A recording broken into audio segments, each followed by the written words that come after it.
Lau Maria ho eiki pea mo elele ia e tonga kotoa pe mo mea mai ki ho mo polokalama mawahe pea mo ele te o RTTI ki he fiafi koeni ko he fiafi tokonaki hongo fulo mātaha o Sepitema o i wawhe ua taha.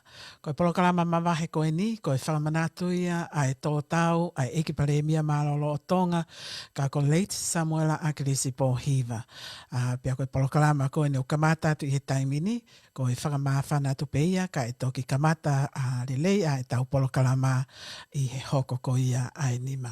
Ko ia te watu pea ngai whasi pea me he kolo ko ia na e me ai a e eki paremia pea mohono family ko kolomotua, sopu, aia koe lahi taho e tau ngā hiva he whiawhini, koe ngā hiva ia pia me whiawini o i sopo tau whahau, pia pe he whoki ke tau ngā hiva whakalotu i he whiawhini. Kore ho mou whakapapa, pia mou manatu, ke o mai ha mou manatu me lie whoki, pia ka pau ke loto ke telefoni mai ka te au, o mai ha ki manatu me lie, te tau lele tau polokalama koni o au ia ki hoko ainima, koe tau polokalama tā whasi, whakamama whana, manatu me lie, ki he eki paremia malolo, pia mani tau anga ko ia i ho tau whanua. Ko e tau ak whoke neua, ai pekia ko ia, ai eki paremia Samuela Akilisi Pohiva. Te tau ata ki fo hiva ko ni, ko hiva pe moia, pia mi he sopo ko ia o tau wha, ko e loto tai toria, o atu ia maki motolu ko tau kau whata mai he whiawhini.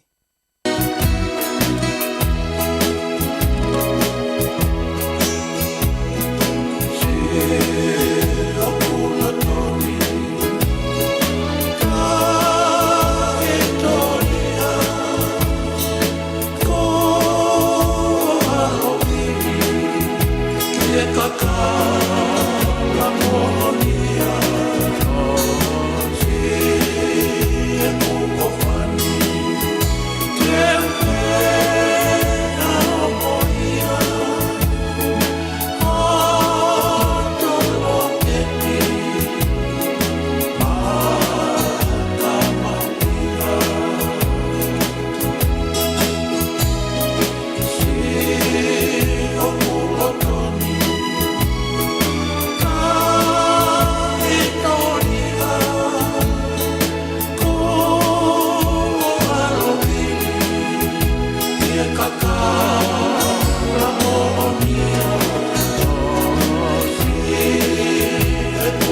Ko e loto ta e tōli a ia ko e hiwa whake whea wini e sopo tau wha, pa kune mai ki tātore e whea whini ki o se min te honga whulu mā tolu, pia mei he wha i he whea whini. Tai wha manatu atu ai pia whoke te kumau tolu, ko e programa mawahe ko ia o e whea whini, ko e wha manatu ia ai tau honoua, e tō tau ai helo ko ia o e politikale i o tau whonua, pia pe he whoke e Pasifiki, late Samuela Akilisi po hiva, pia oku o mai ai wha manatu ko ia ki he whea whini, ai ko uraki hawhi haua ko ia o e whiawhini e o atanga hiva ko ia mei he kolo ko ia na e mea ai helo e politikale ko sopo tau whape o atanga hiva ko ia ai whiawine sopo tau whahau. Ko e hawhi haua whaka osi o e polokalama warm up ko e ni e o atanga hiva whakalotu ia ave ki tau tolu ke kamata e tau polokalama i hoko ko ia ai ni ma tau kolosi mai ki he vai kolomoloma pea mo e whiawini o e sopo tau wha.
Mau mea mai whaki ki he vai kolomaloma i he hiwa o atu maa ki mautolo.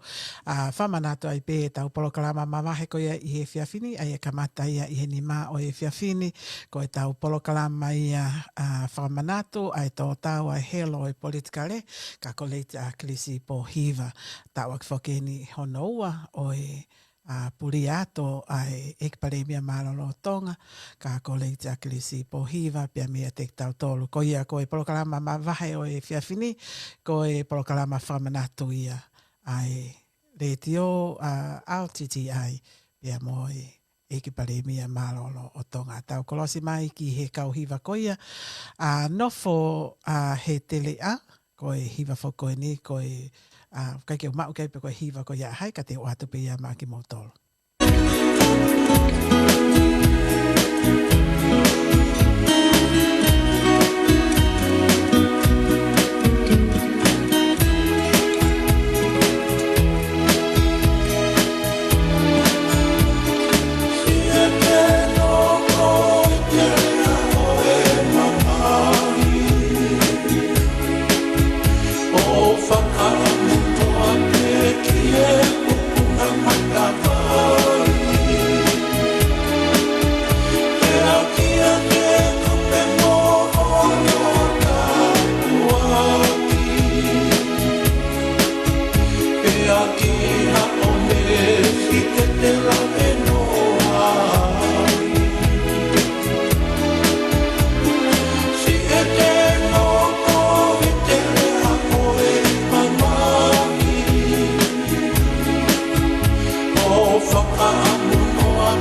mahino ai o pakei pai maha whana.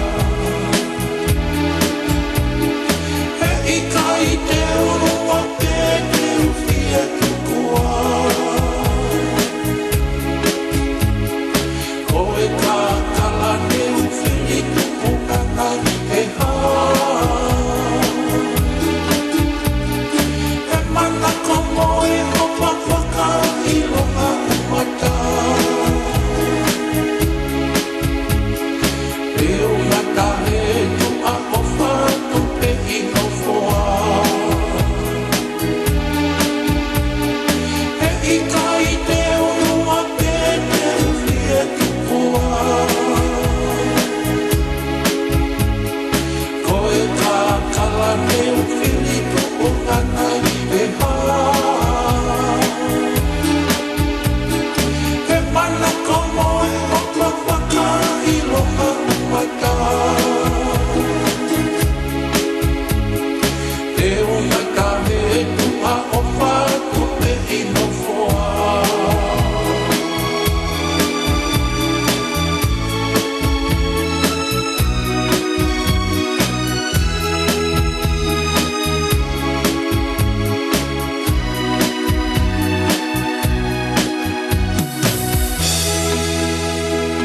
O sa mene te wataha pia mi he whai he whawhine na mo toki mea mai whokia ki he nofo he te lea o tae manonga I hono mai he whiawine sopo o tau wha toi pe tau ki fo hiwa taha pe ua pia te tau kolosi mai lewa ki he tau ngai hiwa whakaloto ko ia o e whiawhine. Ka kehe ko hiwa ne taha ai sopo ko ia o tau wha ko e na ati o lua hiapo o ato pe mo ia e kau hiwa ko ia ai whiawine o e sopo o tau wha.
Palakaisi oe amana.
Ko tau tai me e nā ko o se me te wao, no pea me he wha i he whiawhini, ko e te tau kolosi rewa ki e tau ngai hiwa whakaloto, ai ko e hawhi hoa whakaosia o e polokalama warm up, ki he whiawhini, e toki kamata whoki tau polokalama i he hoko ko ia ai ni mā. Ko ia te tau kolosi mai ki he āri wha, pea moi o me ka i hono o atu ka te motonu e funga monia.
nau hiva i mai alifa pia moe o meka ka kunia mai tau tolu ke te mi te wahiva pia hoko ai ni mai e fiafini ko tau polo kalama mawahe foko e fiafini ko no whakamanatua ai ta o e ua e tō tau koe e ki pare mai a malolo tonga ka ko lei takilisi po hiva. Te tau hoko mai ke hiva ko ia a whaiwhekau peni la lahi ua tia maa ki mautolu ko toa pe ko tau kau whatama e fiafini pia ua te hine talitari koe pia moe loto fia mo oni ke tau polo kalama o e fiafini.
Taimaka toa pēku tau whanau ngai ki ngai whamatana mo oi ai e ki pale mia malolo na ni whamatana foki. O ku ikai ko e hala whono ngā ko hala au whaingofua na e whau mai i ngai hala o e whaingataa. Na ia o ki pili sone pe na ia e ngahi lau kovi na e whai kia teia ka ki ngata pē kia teia ka ki hono family foki. Kana e ki taki pē ai toko tahani ko uhi ko e ofa i e kakai o e whonua. Pea mo e whonua whaloku fua. Ko e kolosi. Ko e pole pole anga ia o e mo ui.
Tautai me ena ko toi mne te hong fulu mahiwa pia hoko ni mai he whiawhini.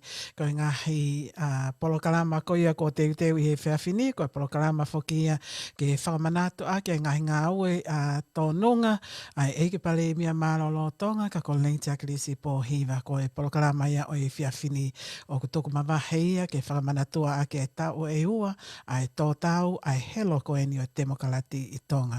Te tau kolosi mai ke taho ngahi hiwa manako pe ko ngahi himi manako o eike palemia ko himi whāngeau o ku whaifufu naki pe. Pea koe taha ene ngahi tohi nei o mai ke teki mautolu ke lau atu koe tohi pea me he koe taha e toko ua ko ia o eike palemia mālolo ka kune nofofoki i Hawaii. Pea koe ne tohi nei o mai kore mai ke lau atu. Ai tohi koe apa fulolo ai tohi koe te utoko kongo konga atu pe ai tohi koe ni. Ai te utoki lau whakarere atu anai ka koe tau mo ai tohi koe ni. Ko akirisi po hiwa koe tangata neonga kono taokete ka koe tangata koe ni koe tangata mo ui maa, tangata ofa he whamiri, tangata ngau e tōnunga. Pea kune tala mai ai. Koe taha himi manako o e ekparemia mālolo, koe himi whāngeau, koe taimi kotoa pia ko ahia toi ki tonga, i he taimi whiriwhare area ke tu o poupou he ta whaake ko ia hano taokete. O kuna whaahiwa ma upe pia mo akirisi ai himi whāngeau. O whai, fufona ki pe.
Hewa manako ia eiki hemi manako ia eiki palemia mālolo hi o whaifofu na ki pē. Ka o atu whakia mā ki mautolu kotoa pē, kua tau kau whakataha mai ki tau celebrate ai ngau e tōtō aki mo e li aki mo ui ko ia ai eiki palemia o whaanga o tonga te tau kolosi mai ke kau hiwa koe whunga moonia mo e eiki siso, eiki siso.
Ko e fuamoni ai I he ene hiwa I ato ai eiki siso. Ka kia te au o ko hange ko ki iongo. O ko ki iongo. I'm not too sure. Kai ke ko e ngongo I au tau mahan ko o ki iongo whaka o whanai.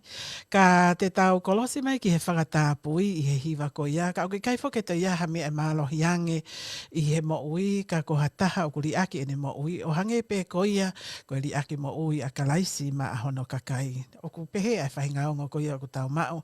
I he manato ki he li aki mo ui. Ai eke pale mea mālolo ko uhi ko e whanua. Whakatāpui.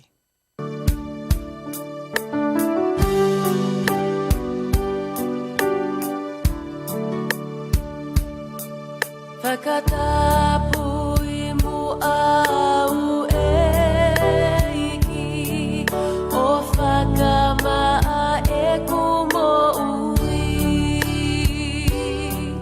mahu I ngā ho o whekau ke whai I he iwi mo e malohi Whakatapui au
tapu iana o ato maa ki mautolu ka koe tau tai me na utoe mi te fitu pe a hoko anima e ka mata foke tau polo kalama i e fiafini i he hoko totono ko ia anima. Kai ke he koe tau ngai polo kalama ko te uteu maa ki mautolu ke whakahoko a ki a hono whakamanatua o e tō tau ko ia pe koe tau hono ua o e tō tau ai helo o e politically late Samuela Akilisi Pohiva.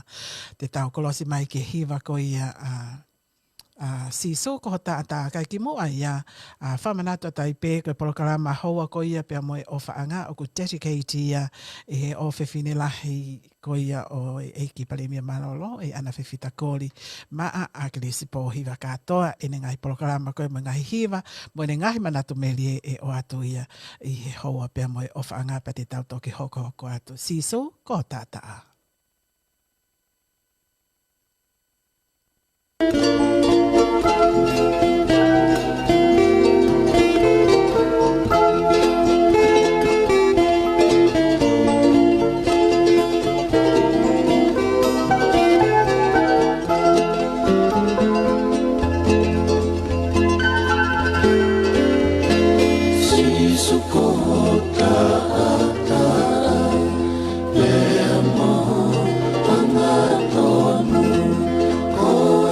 Te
Ko e ui ene Radio TV Tonga International me loto au kalani no sila I he fiafi tokonaki ki hono hongo fulu mā taha o Sepitema o I wāwhi ua taha.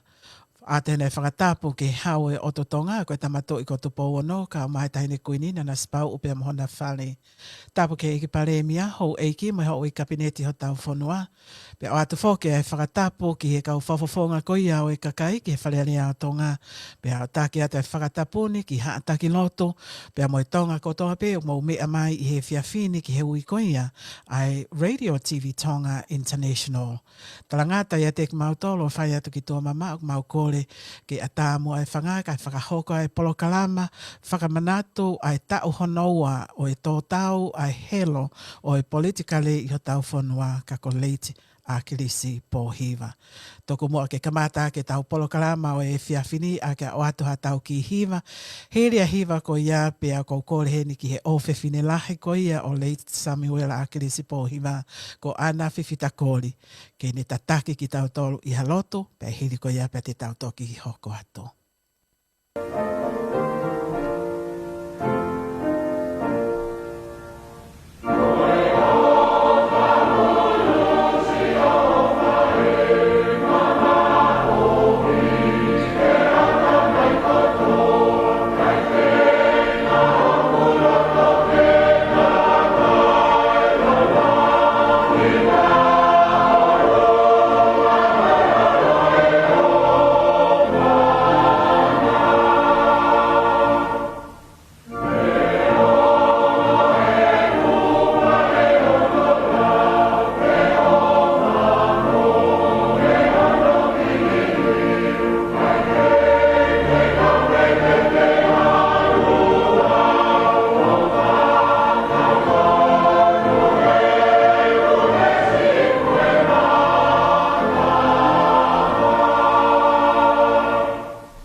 Ki tau otu.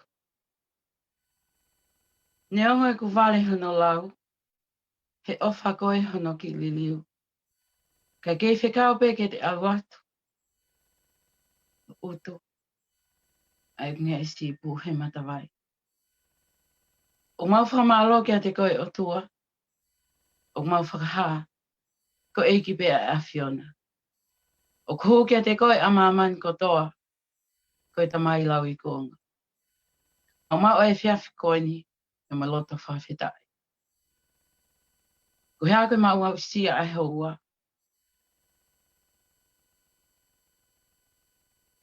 Koe ofa mātata pe a Fiona. Mau sia pe mau wakai ki hala whanunga. Mole ke mamao. Ko tonu halaka pe tau hawhawhia ngai. Ke koe ofa mātata pe a Fiona.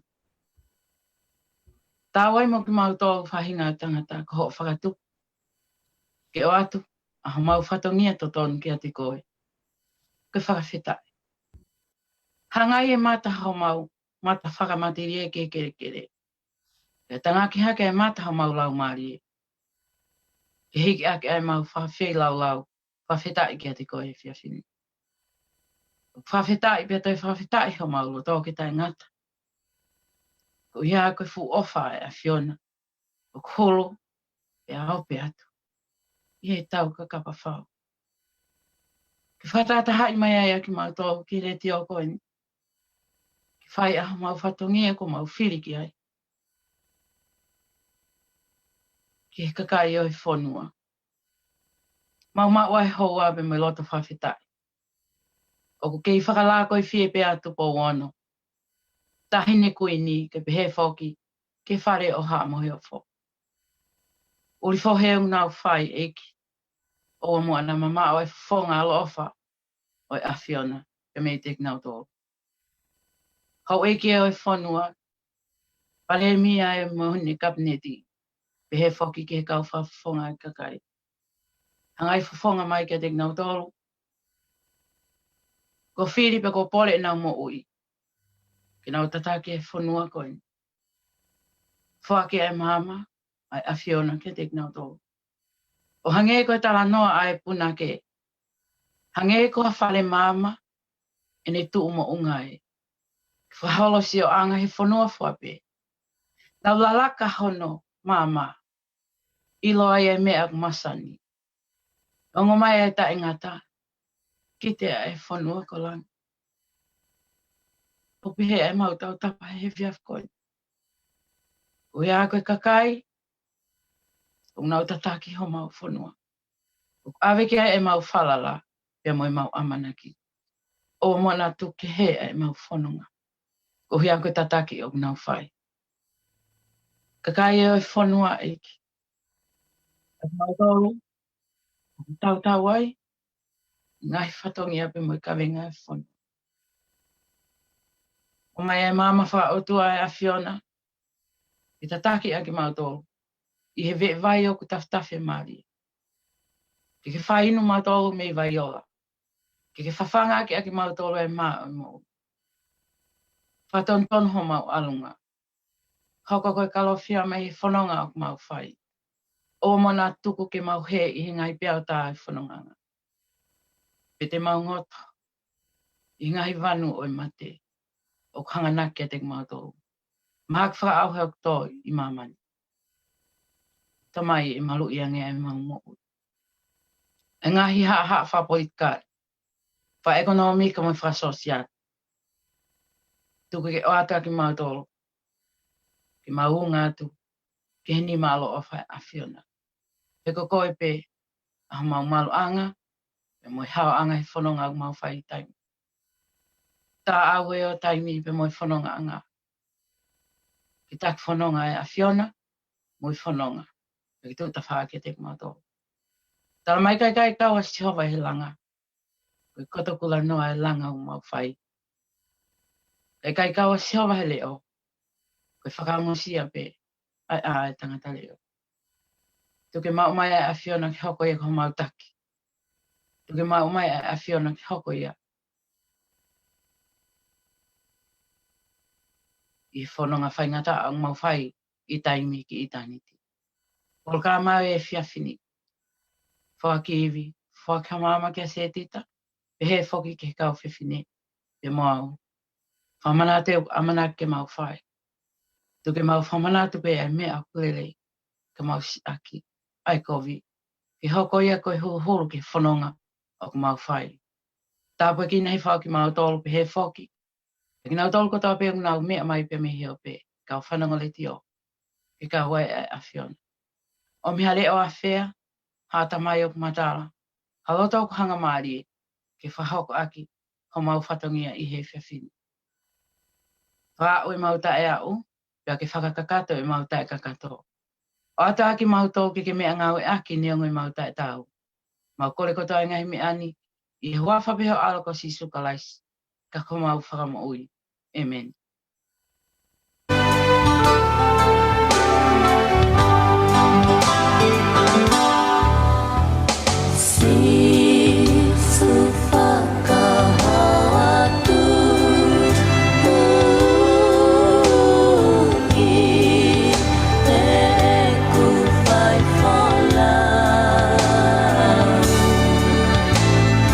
Oh, I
Alo mo la mali ho eiki pe mo lele ia tonga kotoa pe o mo me mai ki ho mo polo kalama ma he ko ia pe mo Radio TV Tonga International I he fiafi tonaki ka ko no ho folo mata ho sepitema o wa fe wa taha ko e polo kalama fo ke ko ni ko polo kalama ma he ia ai le tioni ke whakamanato aki ai tau honoa o e tō tau ai eiki pale mia malo lo tonga ko leiti a kilisi po hiva.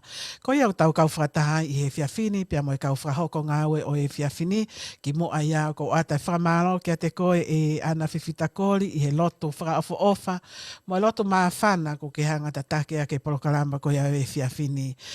Ko ia te o ato pe o koutoe tau mini te hongo fulu maa nima, pa tau kolosi mai ki he polokalama ko ia hoa pea moe o whaanga, aia o ku dedicate foki ai polokalama ko ni e anakori pa leita kresi pohiva e ne polokalama ko ia I he whiawhini. Ko ia te o ate kai ke utoi whakaloloa, ka te o ato pe ki a Anna Val pea mo Michelle, ke mo ki o mai pea mo ki Talamono pa mo ki Manat Melie no pe ko na ko toi tamini te hongfulu manima ke mo vai mai pea taimi ko ia.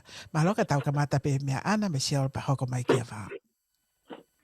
Malapito e se tita e mawhainga mahalie, pia ki mua ke whaiha Manat Melie, o ku whamalot ka anakoli I he lotu mawhana, ko ni hanga kamata ake ngā oi o e whiawhini.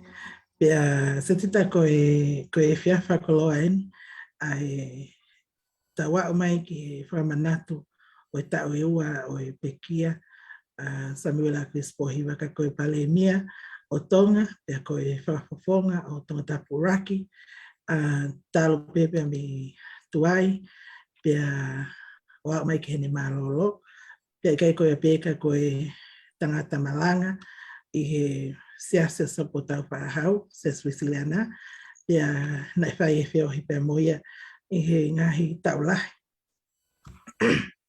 Katakpe, o wao mai ai ki hene pekia, pia oku whangalanga ta ai ngā hito onga, pia moe ngā hinga ue, nei whai e tamai koe ni. Ka oku whamalo ai e anakoli, kia te koe, pia pehe ki o se aosi, pia moe toi ngā whanau, I ho o mō wahe, ai whainga maari ko toa peho mō tamai, pia mō mautolo, kakai o e whanua.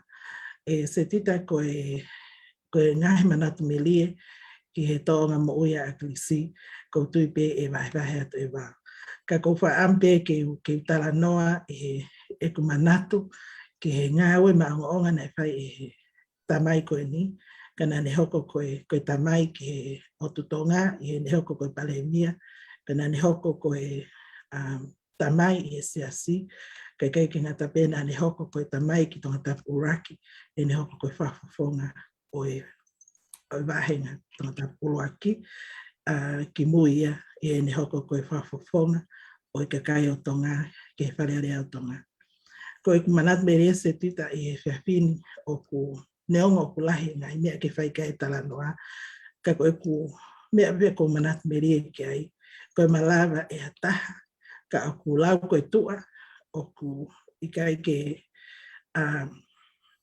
nane kaunga kauwhata, pia moe kakai o whanua, o ku lau koe lau ware o whanua, ka koe ene whainga ke hake aki, ai kakai o whanua mo whakaawa pia tupangi, ai matapā o tuku whakaholo, ke anga anu tataki o tau whanua, ke lava ke kau ai kakai o whanua, o ku anau tolo I tuku hau, he whaitu tukuni, ke nau tuku hau I loto e wharearea, e koe pule anga. Koe uhi koe ene longoi, ene ofa koe uhi koe ene sio ke kakai e whanua, he ngāwe mateaki o nau whai, ai masiva, e moi tōki lau, o tānaki, ke he lepa e whanua, ke whai aki a hono whakalele, ho tau pule anga mo tau whanua whoki. Ka koe uhi koe ene wakai ato, kai ke potu tatau, pia ke kai ke wahe tau, ai tau lepa, pia koe uhinga ene whenga, o ne tupangi matapā ko ia, I he wafe hongo fulu, o lava ke tau kawai, I he lau, o whare whau lau e whanua, ke oa kei ho tau leo. Neongo, na e wai tau kau whaafofonga, ka nei whainga tā whao. Ka kono tupangi ma ta pā ko ia, o ko lau ia ko e manatu meri ke ngā we ko ia. Pea se tita mahal, te ngata atu ai, o i kai te lau ai tā puaki, na kulawe ia pe mo whamiri i he ene tautou ahia ai whare mamahi, ko hi koe whae, na ane tau koto ai, na i kai hara taimi, a ene ahia ai ap mamahi, ko hi koe au ki he ke kau mahaki, musi kakai, na nau mahaki a whakasimo. Pea i hene pe se tita, o mone lau e wholofola. Na aku i whare mahaki ka nei kai te mo a ahia, ka koe tamai koe ni, na ane ahia ngi, ke whae koe ni, o i kai lau, kono tuunga, koe pare mia o tonga, ka nea wangi na kulau koe whawhetai, pia mahino ke te au, o i kai lawa e tuunga, pia moi mawhai, ke ne riri o e tamai koe ni, pa ko whawhetai e se tita. E whainga maari e whea koe ni. Ka ngata tu moahe, ka anga whainga maari o misio koe mo wā maro. Malo au pito e Ana, pea te tau hoko mai ka Michelle.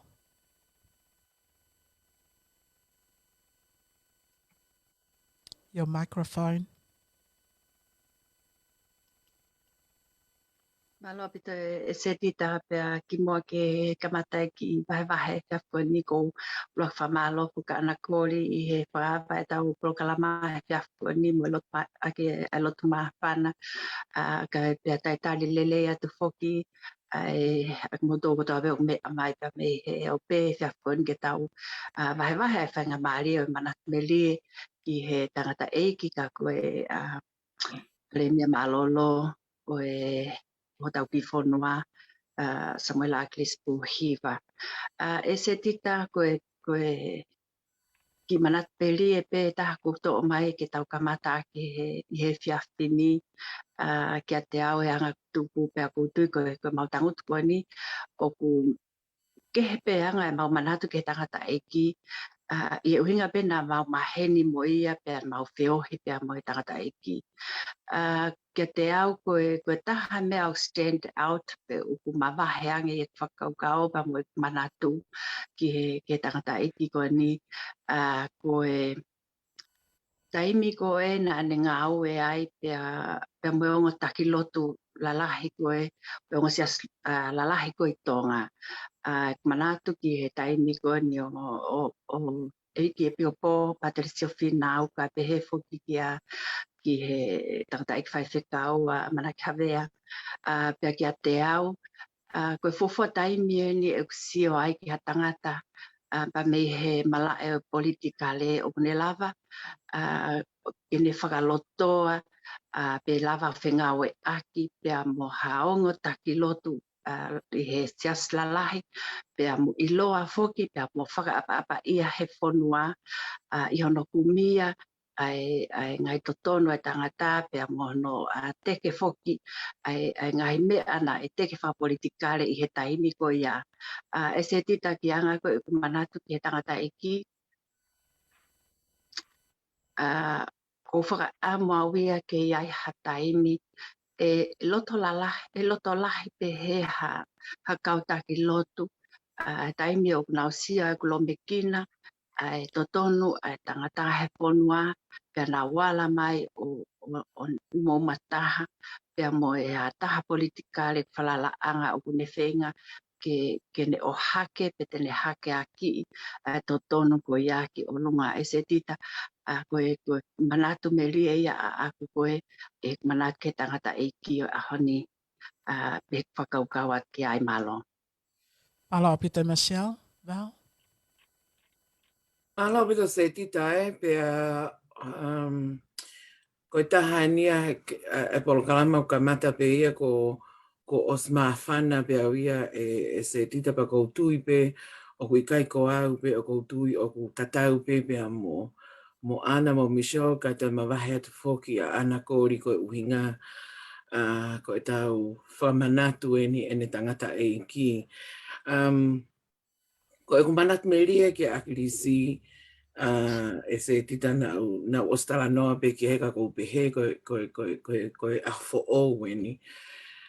Ko e ku kei, ko e ku ta uluaki ko he high school na lele ata tangata eki he na ai na fa whengawe aki pena e poupou walahi a pito tangata eki ke ngawe ko na e whai e sami ula aklis po hiwa i taimi ko iani ka ki hofu mahino I whau e au pe koe ha ai whangaki whakataha ko ni o wha alu ke tangata eki ka hi aha ko ni ne malere atu koe awe ngahi whaire moe ha na mea na whai na whakataha I soku pe a mea mai ai e tangata eki koe nio ma whailoaki pe whai mautala noa he koe pikinga e tangata eki pe a mo nio mai hoa o akirisi pe a ko manatu I pe ene lea na e whai ka au o au ki he ahoni na ne pe mai ta mai ta hine tokanga ki he ako pe ka mo woki muri pe mo foki mahanga we I whonua he kwhie mao.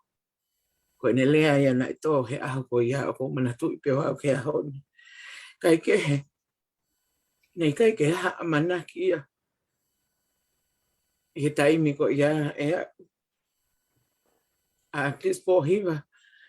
He tu unga na e ihai. Ta ko lau hok monu me tapu aki.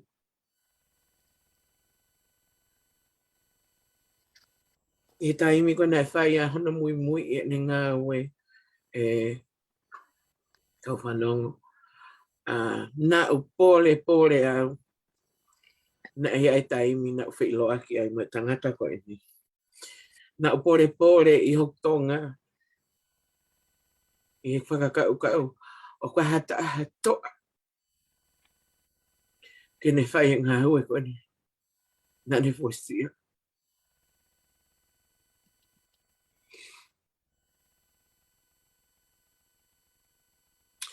Na e hauka tangata e koe ni ko inspiration. Pea kou tui. I'll speak for many. He pehen e hauka tangata koe ni. Kua inspiration lahi ki he anga e whakakaukau e ki he mo ui. Ki he anga e whakakaukau ki he nofo whakatonga mo I whetokoni aki. Ka mea te pū e te ofa. I he whakatupu ai o tua. Peka pau na ea hataha se tita. O ne lea mai o ki kai whaka o tua mo ui. A tangata ko ni he lolo tonga he mo ui. Pe te mama I lai a pito au iai. Kai ke he. Mo ka ataki pe. O kou fie au. E kou pehe. Ki he kakai o whonua se tita. He koe manatu meiri e koe ki he tangata eki. O ku lahi whauwhaua ai ngahi mea lelei ki tau to o mai. Ki hoko ia koe whakatata ana. A ene mo ui kalu se whai. A ene ngahi whei lau. Pe moene ofa. He kakai e whonua. Koutui mahalo ko fu maafana ka ko pehe. O hulahi au pito pete I pehe pe ke whaka osia ke tala noa he whiawhini. Ko akirisi, ko e tāpu aki, ma e tonga kotoa. Ma alo se tita.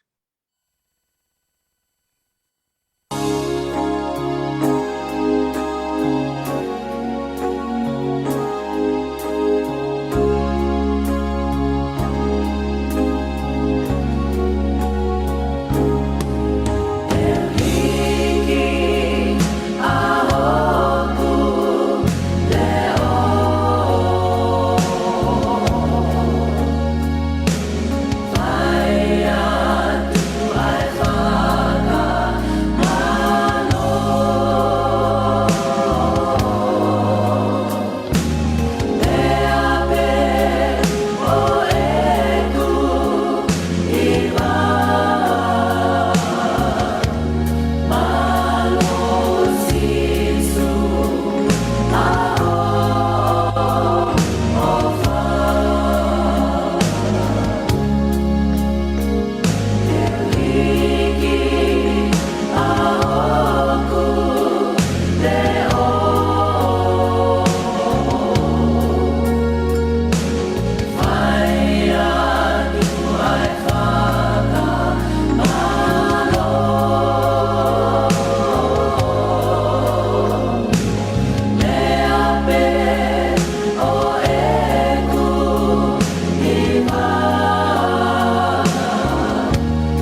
tai me na ko hafi to tonu ai ono he fe fini pe ko toi pe a te tau kolosi ai pe ka ke tau toi to o ai tai mi ko ia ana fifita koli ka te tau kolosi ki tonga ei ki ana a kolosi atu ke te koi pa mo programa haua pe mo o faanga. Alo apita se tita. Ko kore ke hufanga I he tala malu. Ko osi hono whakatapua. Me he pule o leti o RTTI se tita. Ka tāmua mo oku ke whahoko atu. E ku ki polo karama hua e taha pe mo o whaanga. I he ahoni. Te neongo vanga maheni o ki polo karama ko ni koe tāte e tau ngā hiva pe mo tau ngā hifasi. Ka koe ahoni. O ku teti keitia e he leti o RTTI. Ke whamanatu aki. Ai tau e ua. E tō tau e pare mia malolo sami wela aklis pohiwa. Ko iai o ai e ku hoa e taha. Ke whai ai ha aku tala noa. Ke he tangata e ki. Nā ni hoko ko huse pāniti.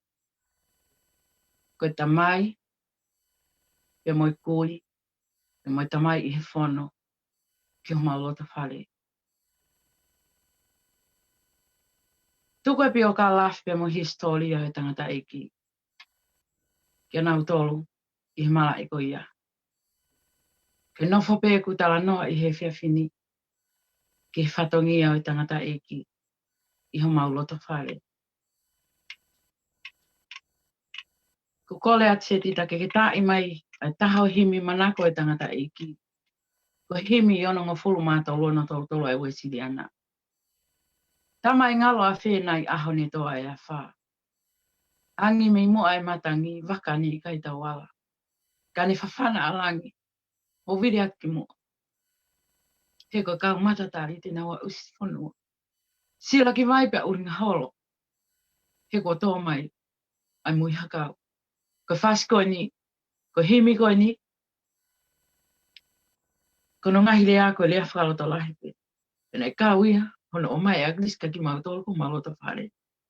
Pena I toi ave ia. Ke kakai ki hoko ko nau whakaloto lahi. Whamori mori te tita. Tā I mai himi ono tōtoro e wesini ana. Ke tau kamata aki.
pita se tita. O te ke hoko atu ko whaamu peke ulaki lau atu e kuki manatu me ria ke tangata e ki. Ko kore whamore more atu te lau atu ia I he whakapapalangi ko ia koe whangamagapuna. Pe he whoki ka kina utolu o kai ke whumahino e tau le whakatonga. In loving memory of my father, late Honorable Samuel Aglis Pohiva. My father was a success who has lived well, laughed often, and loved much. Who has gained the respect of intelligent men and humanity, and the love of people, who has filled his niche and accomplished his task. Who leaves the world better than he found it. Who has never lacked appreciation of earth beauty or failed to express it. Who looked for the best in others and gave the best he had. My father gave me the greatest gift anyone could ever give another person. He saw the best and believed in me.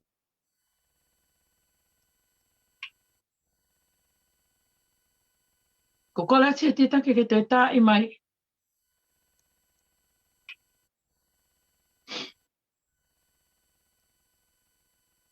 Kata te utala noa tu I konga urua ke utala noa. Ki he whatongia o Aglis. Ke huse pāniti. Te moi tamai, te moi kui, te moi tamai I he whono, I he maurota whare.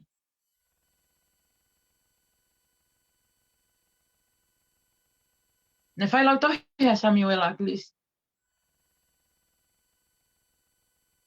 I hine ospepe me he kolisa whai ako. I he lau tohi pule anga o kolomotua sopo tau wha. O ne maheni ai pe moi mawhine eki koe kolomotua. O na maari ai. Na whoki at ki hapa ki whakakai. Whai lau tohi ai a Samuel Aglis. Whanau ia ia si aus wai lai pohiwa. Pea moau. Pea mai au he kukui wha e aneo. Mana whanga te hina. Whanga tonga ane. O ngahi au. I kolomotu an. Hiki mei ai o ngomatu aki no muka. Whanau ia so siua. Po oi. Pehe whoki ki a Luisa. Ke sipa Cameron. Ne toi o mai pehe whine eiki aneo. Ai te hina koe ni. O ngahi mawai I kolomotu an. Na whoki mei ai ki tongata pōni. Hauka tai ki whis. Ke hako e tangata iki. Whanau I ai. A Aileen pa I lau kala. Ta pueluelu.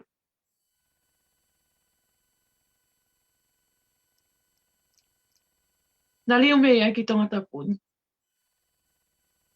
Whanau I ai a Samuel Aglis Pohiwa Junior. Sione mai le. Te mo teisa. Mata ki waha. Ko kana singa.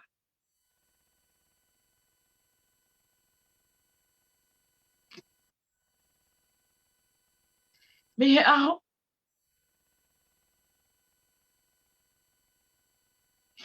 Nei fua kawa ai ai ongo matua.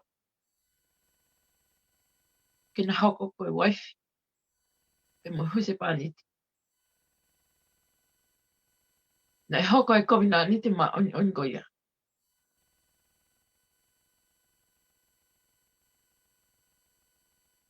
Kina whewha ake e na whewha lala ake.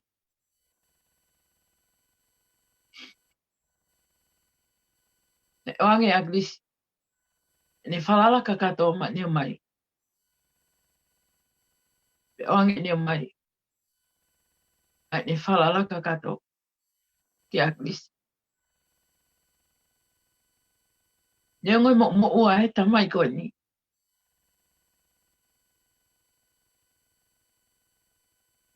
Ai whatongia. Na hoko na komina ni te. Ko na whapapau. Ko mea fuai. Ki ona tak ta whatongia. Alo ai aklis pia moe. Falala ko ia whai ake ai ni ngaue. Ke nofa ni mai. Moe falala ko ia. Whai ake ano whatongia. Ke te mautau whanau. I api. Mono whatongia ki he mautamai. Nai lau ene mai e ki taimi ko toa pe koe koula. O kata mai ai aklis ki api. Nani hoko ko se vaniti. Nani hoko ko huse paniti. Whai tō nunga. Whai tō tonu. Kiono, waifi. Ka e hamere.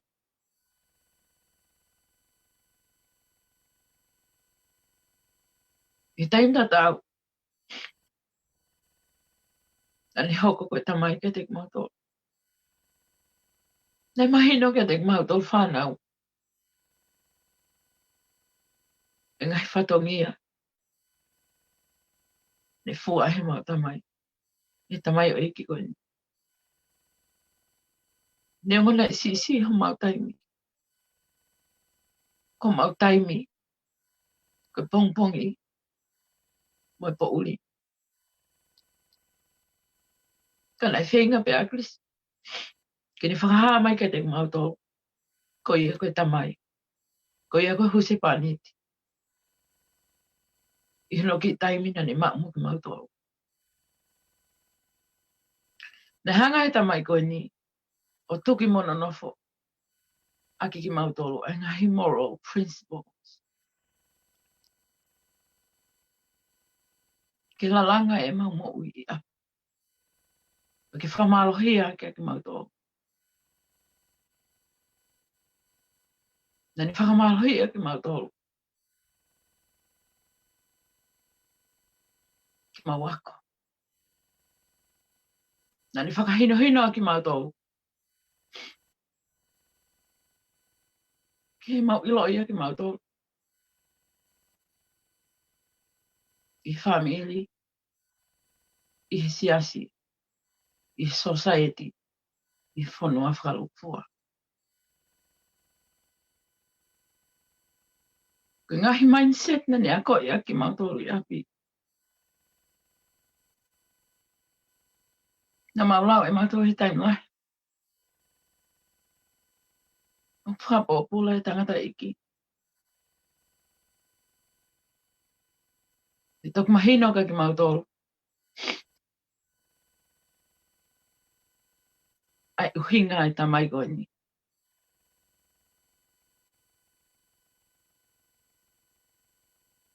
Na mau tamai pe mo whae pe ki he mau whae. I he taimi. Ne alo aklis ki ngau. Kana i kai ke tuko ai. A ene kumi whainga maari e. Ma ki mautolo. Whanau. Ke whai ahano whatongia whakatamai. Ke whai ahano ako ne kina ki mautolo. Tatau te whito ki he mau ako. Neni kumi taimi. Ine tanguto ai mo ki mautolo. Whai mau homework. Nani kumi taimi. Ki ha mau ki kalas ma wahe i he po uri. Kono taimi e nei o mai maki mautolo. Kana i mahino pe ka te mautolo. Kua e whatongia o mawhatukutuki. Ki tangata eki.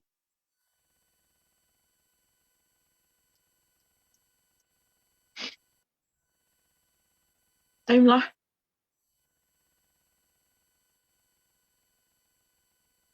alo aglisi. E whoku me ki a. Ko wholo ai po uri ku mamua. E mahu inga koe ki ai. Ki sio mai kia te kumauto whanau. Na ne whawhangu ki mauto. Ko ma osmohi. Ni whoto ki mauto. Mi lahi kesi. Moi mang whae. Ko loa ki sio mai kia te mauto. E mau sio at kia. Na e mamafa ki e tamai koe ni. Ahono whatongia ka huse pāniti. Ki hono waifi. Ko tamai ki ni whanau. Mau toku mātuku ai o mau hoa.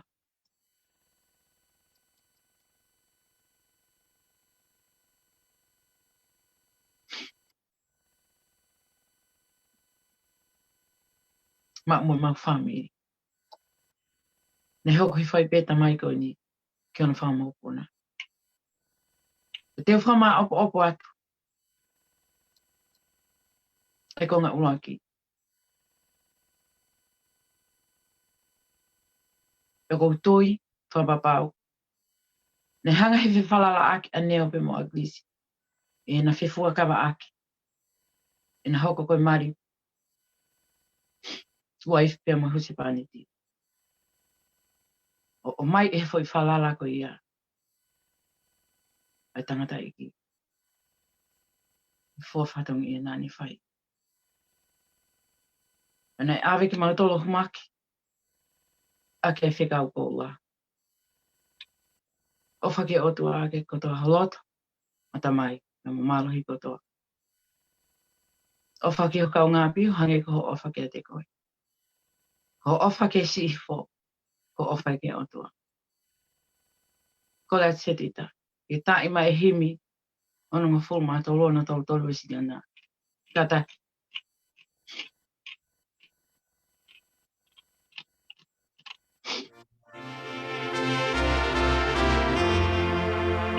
Tai mai a himi hoko. Tau higora. Oh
se tita.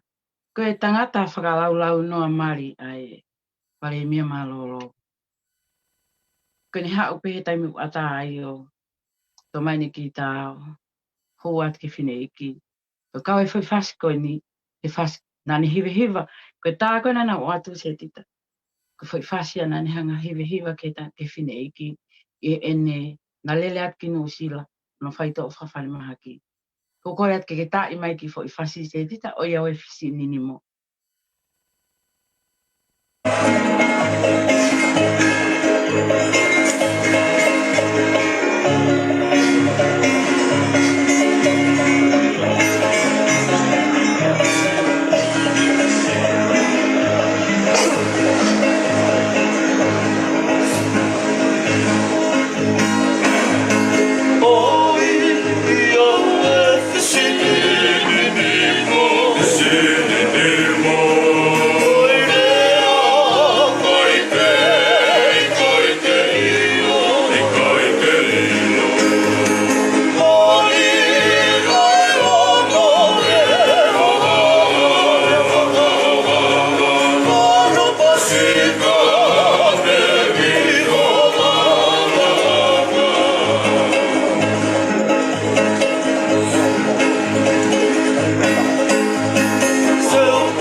Pito se tita ko e te hoko atu ke ki konga ua e ku talra noa ki tamai ko ni. Ko a glisi mohono hala whanonga ki wharearea. Te ki lawe no pe ki ai. Ko ngahi me ania se tita na uksio matau ki ai. Na whanonga tonu ai. Ka pai whai whokha mo mana tu ki he programa matalawhalau ka i nei whotu uia i he tahiwa walua. Ka mata ia i he tahiwa walua. Ka mihi he tahiwa walua ke tahiwa walu nima. E tutuuni ai he puleanga ke whamalolo i a Samuel Aglis pe me he ngawe whakapuleanga.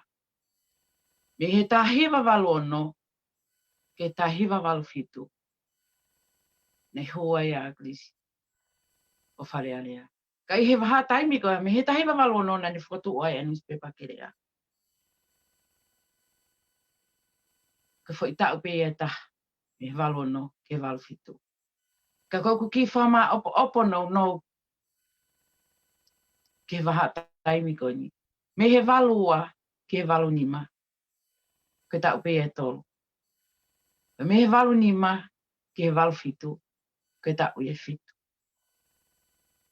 Ka tau e ni. Na hanga i Samuel Aglis. Na muneo mai. O tofa mai. O kini mai hano hala. Ki whare area. I fwoi waha ata no koe.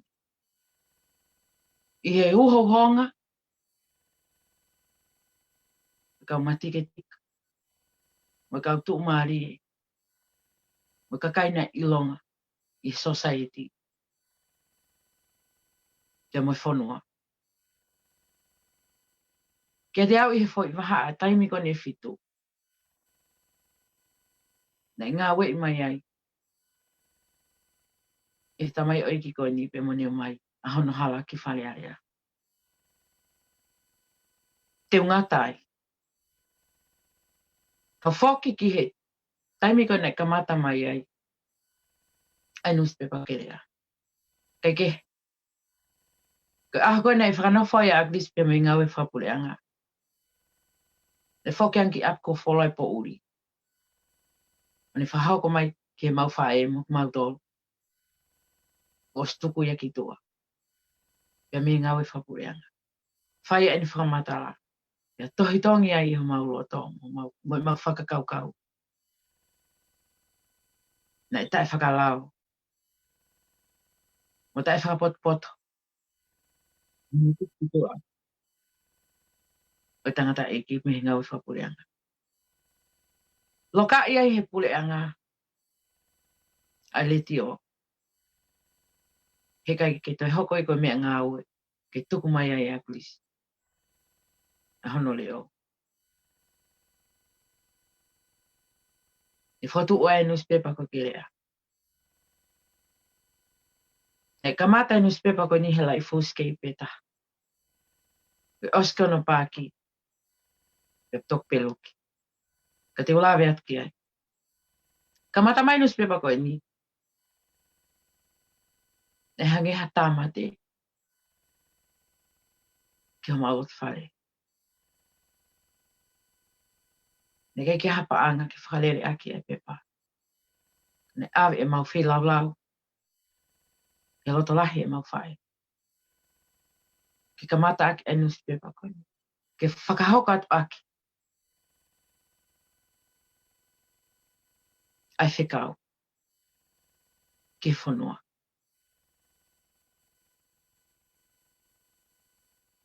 Ke taimi whai ngata ai. Tono kamata mai e newspaper. Ke oska ono pāki pa kone o mai ki api ko pau ke mau ahe po uri. O pelu e pepa. Po wharaite, teu ki he tokanaki ke tufu. Pe ko maua mo po oi. Numa kamata hana tufa e pepa. Ne hangehanga we po pula ka ki maua. Ai teu ko ke tufa pepa. Kono uinga fok se tita koe taimi ko ia. Ne fo owe asi. Ai whikau ne awe he pepa. Ke kakai.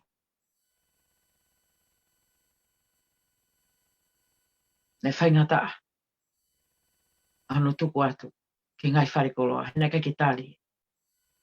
Koe taimi ko ne whahekai maua. Ke maaria koe taimi ko ia. Ne me awha mai me pitania me he kauta halotu e mau ki mea lere. Pe hangarewa Aglis o tohi tua i he mea lere ko ia. Koe Christian Aid of London. Ko tiu mō kei manatui. Pena ilo ia he kakai mo e tō tupu e whanua ko mea lere ia. A tangata iki ia mo e kerea. Koe taimpe mau he kai tato te whitu ke mau otu whapepa. Kailain toko lahi. Na o ki he tau tupu. Ko me alere na mate. Ko fetu i e. Hafo ngahi lau koi. Ko taimi koe na maua ai o tu whai pepa. No kamata mai. Ne o sanga he tangata iki o whahino hino mo po. Ke mama uloto e fo isi e tesko i. Te mahifo mo ia ke ngahi whare koloa o awi koe nau pepa. Kana e pehen. Mo alo ta anki whai whakatau koe kere aina. E whakatau se ni te wanoa.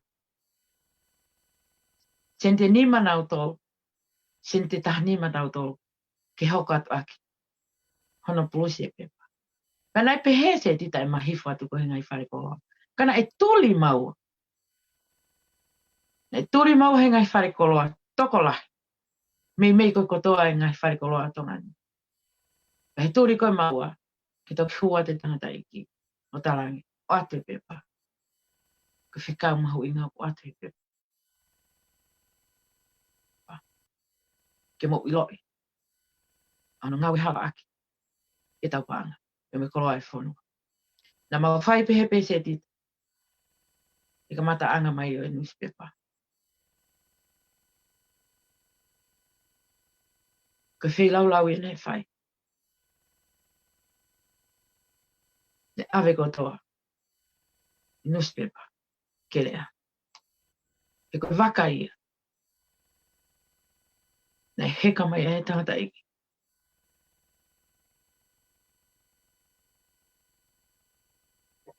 Ki whare area. E newspaper. Nere mai e newspaper ke lea. Ne au ke taimi. Ne au te tonu ia ki tamte. Kei te hapa anga. Ke hoko atu aki. Kana kuloto. O tangata iki. Ke oa. Ko ia ko manat ke ka mata mai. Ne kai whaingo fua. Whianga ngai pe mai whaingata.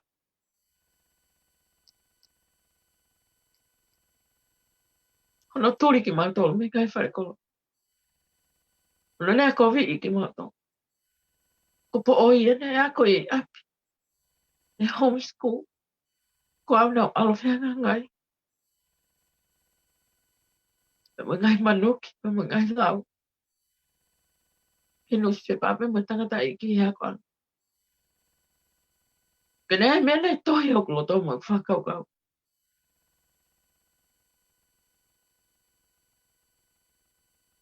Kono tūri tai whakalao e tangata i ki.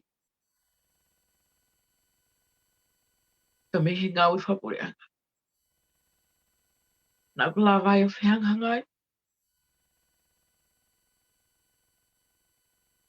Pe mo ngai haa e aho ko ia. Pe lak sio ke mau whae. Te kai hatuka. Te kai halo mui. Ko neo ne tau ai. E fōwhatongi e tangata iki.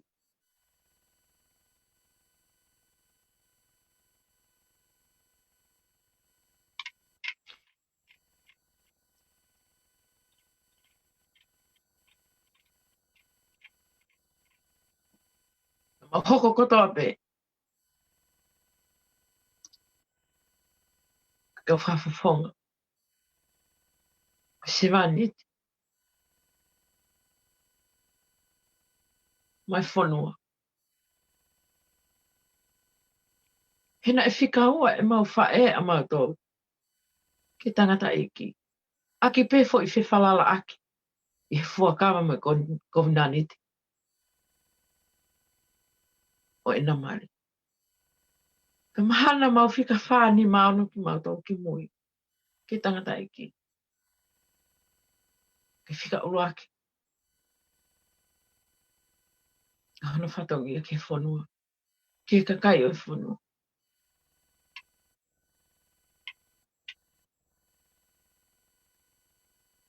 Hangai ko lawe ane nai. Ka foi tau pe fitu.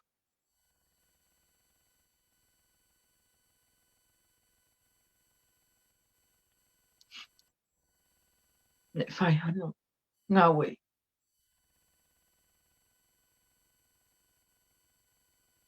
Halai tangata iki. Ke whare area. I he uho honga ka kaina iloa. Ka kaina ia nau paang. Ka kaina iloa i society pe mo whono. Ka kou ilo. Ne hanga he whilau lau nei whai. Ma tāsi pinga nei whai he tamai ko ni. Ma kai ngata pe ia tik mātou. Ka koni fua whata o mia nei whai ke whono. O mai ai. Sami wela kris pohiwa. Whare ai au tonga. Te unga tai seti.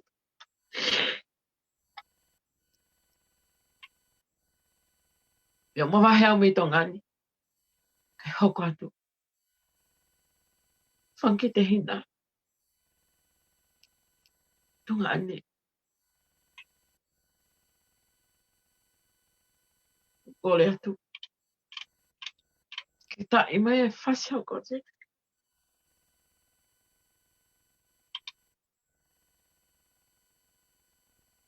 O iwalo pei mo e taulanga sua mamata he pe au tau makulu hakulo i mata lau noa ai me a kotoa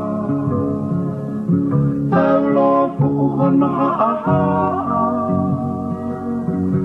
Ifo afa I toka I he nofo na tua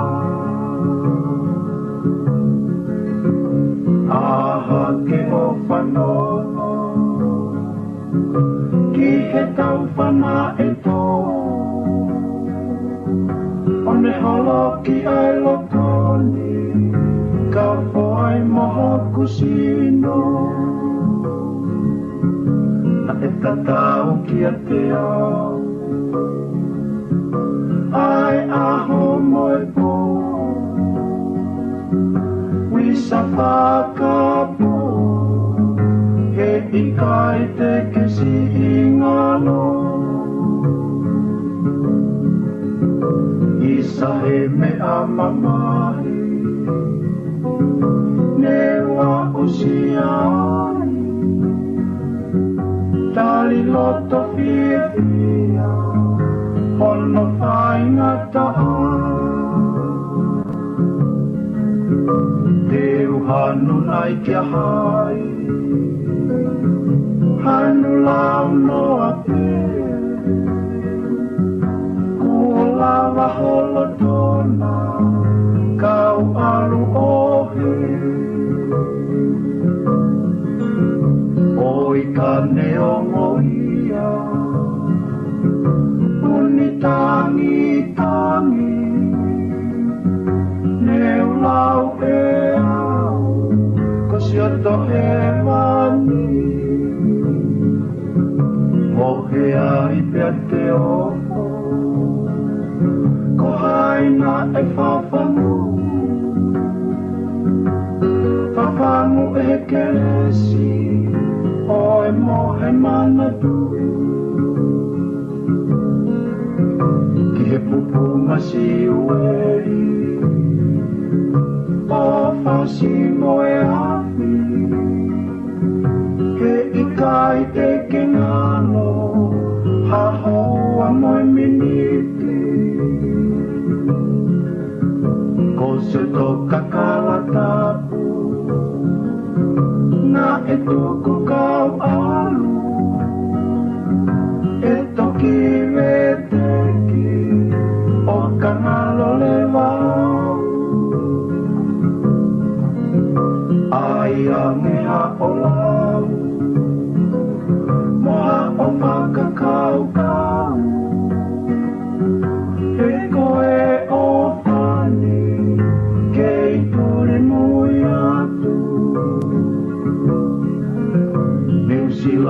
whakamau I he puka o manatu Ko e whakapapau Te umate pemo Alo se te kaupe ki whasi ko ia I he ngahi whasi mana ko e tangata iki. Ko e taimi ko whoki mai ki api mihene ngā ue. Ne hui atu e aklisi e ne ngahi puputo o. Ko e hui mai ki whare. He was completely a father, a husband, and a grandfather. O ko whakau I he whangaki hiwa whakalaulau noa.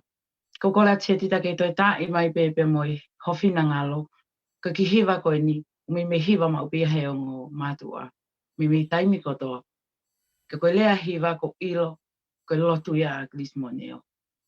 Na e hōpe I hawha inga taimi pe. Hofina ngalo siso ke uwhai. Ke heke aunga e kumo ua. Malo tita. Hofina ngalo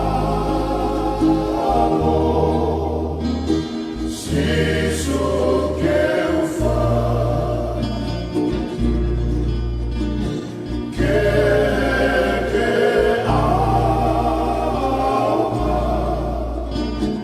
E kumo ui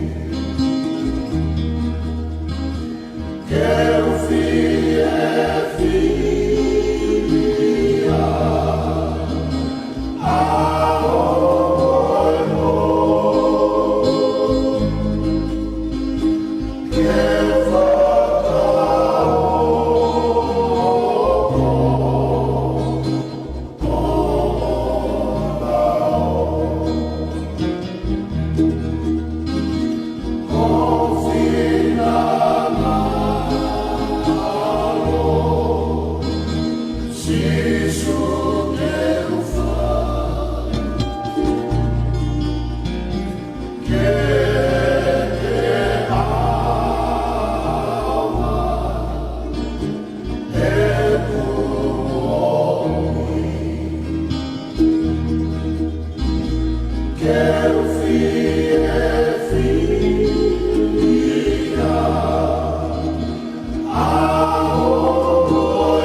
atu ki he konga whakaosi.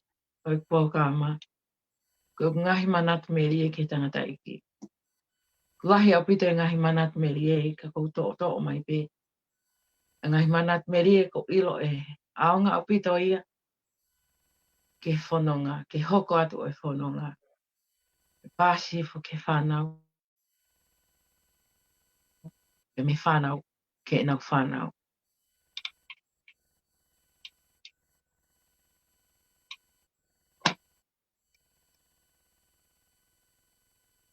Tauna e hopo ai a glise mo walahi e puleanga.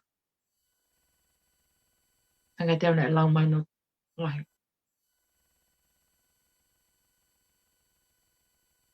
Ange o matala noa. Te kau aku ngono mo ua. E tā mai ki hekanga. Na hekanga a glise ke te au. Whahoko mai lahi ko e ni. No mo ua. E whai ai e whenga. O ma. Da kou manat meri e ki ai. Kou ekat ki ai. E whewhe i hono ave se ni tiki tonga. E ave panke e, e tai. E kalo pe a glise. Kau pe at kau ke pe, ko hai whaunga e ave aki. A siri ni ki tonga. Ko tutu un ne whai e he tangata e kika te au ana. Ha o lawa siri ni ko nipa ki whao he kato hok talau se se. Pe ki hanga o tui tui malu. A hoku kato. Nako ki tau tu o sio atu ki ai pau pehat ki ai. Oku ke pehe te ke hao i malai whakapuna. Ta ilo i ho alu pe moi pa angarangi. Tama aglisi. Ai, ko mea kou tala atu. Ko au ia kana au toro. Pa nak whai whaunga ko ni seti. Nak wha asili ni. I hono kato. E hanga tui tui mal.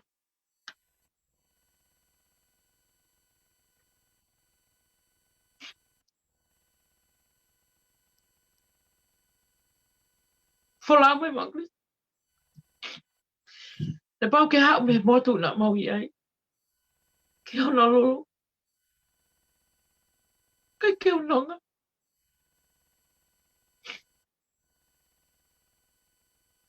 O tā mai.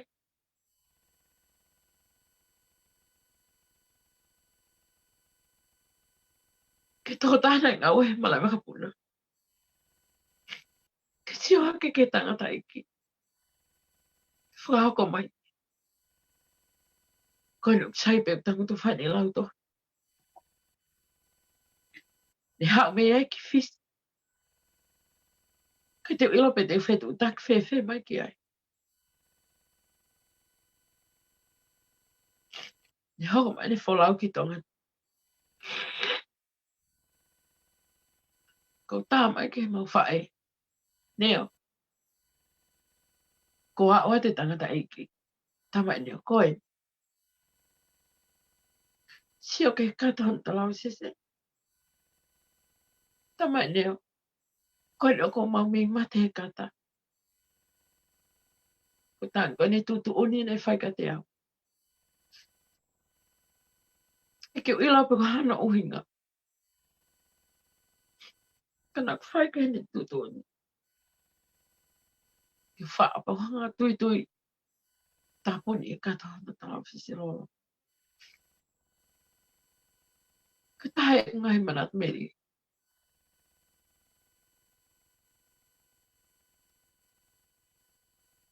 Ko manat meri hanoa.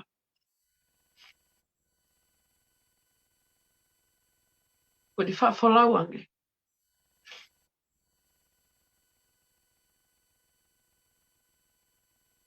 Alanga agli sa sio ke mawanga mo ui ko iate. Te aha ke hai pongpongi ko spuri e tangata iki. O se hekai hekau iate. Nā kulota mama. Pea ule anki ai. Ko uhinga hao ke hao malolo fulai o ngau. Ko tali ak di sine be mai ka te au. Ma ka. Ko pau ke te tawhi I hoto pupu. Ko lere at ke ngau e anga. Whitu ula ko e maka. Ko shat ke funga lori. Tu mai tangata iki. Nau ilo e ita ka pau te ala to ui at kia. Ko wafe toi o whakasio at kia. Ni whono e molori ko ia. Me hifo ki lalo. Ko whakakau au e heka mai he lori.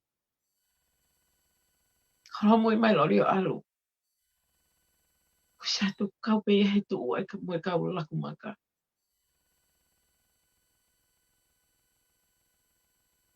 Foki mai lori ko shatu. Ko ieno. Mo hake. Ko whakakau ki foki. Ko ne foki angi. Ko shat kono fofonga ko hela ia. Kana eke at ki ai. Kan tamai kongo I hana sinong mo ui. Ko manat meri e whaka osi. Ko foki mai ki tongani. Mamnof hala wā. Kei mo ui ane hai tau ko ia. Ko āpongpongi hake ke ngahe na mea kai. Ko puri e tangata eki. Tangisi peuk tawangi. Peka ke awhiange ke pākingi. I he mea lele a whine eki. O hiki ai hono wheelchair. Kai tau pe me I hala. Whaaf hake hifo mai ngo ki tamai ki pa ko pihat. Ko hai ngo ki tamai ki koini. Ko le agrisi. Ai at hamea ke na kai. Pongpong. Kau whatoka ngā ea te roto mea rere. Koe toko tahu tokoto me loto. Pe I hi tokoto anga koe tanga. E toko taha koe. Ai tamai o eki koini. Ko shatu veve ata. Ai mahino ka te au nei a pongpongi agrisi o alo hiko veve. E ko pihatu. E tuku. Ko he mea whai ki on ki tamai ki. Tuku hena ai hana ti pongpong. Kau alo ave siana ko niki whare mahaki no ato mau he hala. Tokoto ai, lavea. Ke ki hata hai tene ave. Ko wafe ato whakaheka ki ave ki whare mahaki. Ko ato siat ke tangata ko ni o. Lavea hono uru. Mo maololo. Kare mate kona. Kai whawawe pe tangata iki ia pe heka ia alo. Eke atu. Pe ko ngok tamai ki nai mau I whe tamai nai mau he fōsoa. Alu ki popua. Panai ni whakaheka o na uo hiko vewe pongpongia. Kau ai hana mea kai. Ia o alo ave ki nau.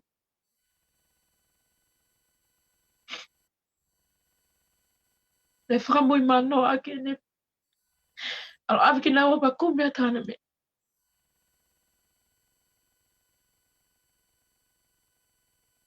Ke nau moi. Ke nau api. Whakaosi. Mamno whai hala wawe.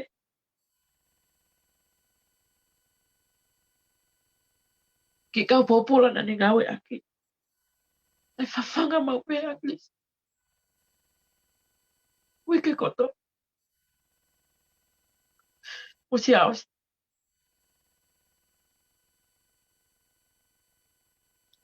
Ano whakakiki ki nau tō. Nau ka taimo. Ko ha tangata iki. O whakafufu I e mau mea kai.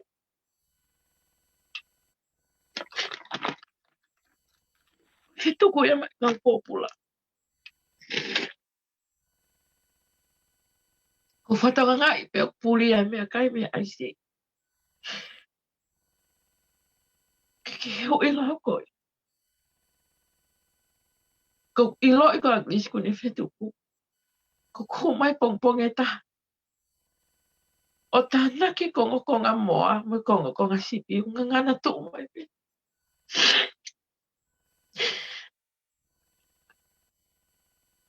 Me hala me peito me aisi.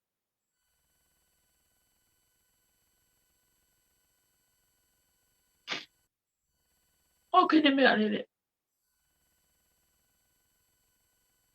Ko kai taunga ia tangata i gine fai.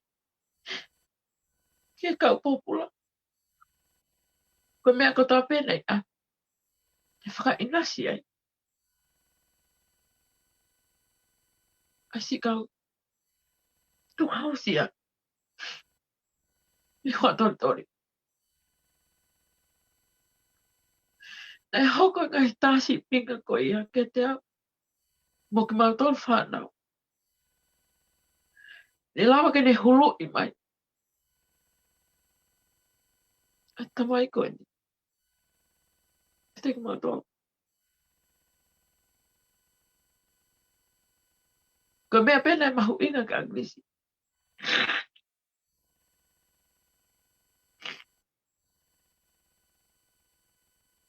Whai anu whatongia. Pe whai ake en osos taha.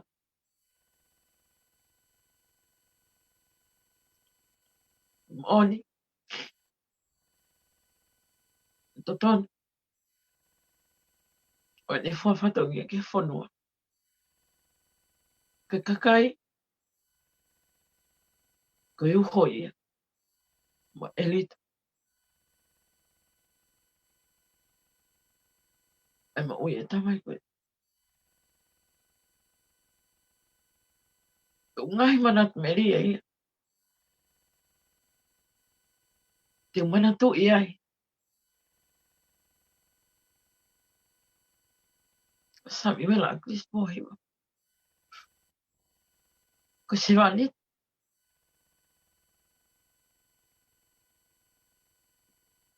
Neongo na nea. Tum. O ne whawhatongia. I whanua. E ke liliu ai. Ai ne tō onga mo ui. I tapa koto api. Ne huanga ki api. Ne hu akana whatongia ko huse pani. Ko tamai. Pea moi kui. Ke te kumaro.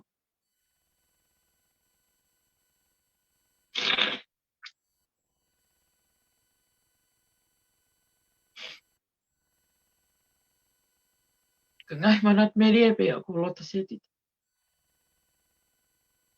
Ke o mai wahea. He ilo na aunga. I hala whanonga. Mole ke mama. Ke pore. E na mahogo pe ko se wani. Whai whatongia mai. Whanua atu pou. E maho e. E neonga ni hala ngai whauinga. Ke tau mai a.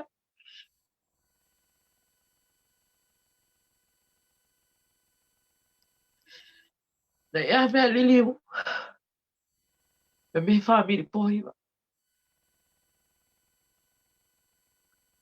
Ko tāsi pinga lele. Ne whai e tawa e eiki koe. Pea moe mau whae. E koutoi. Kani kai e mau whae. Moe poupona ni whae. Tokoni ki Agnes. Ke kai au Agnes ia ke halakanga. Pare pia. Koe vai a ko whai maki mo tō. I he whiwhi.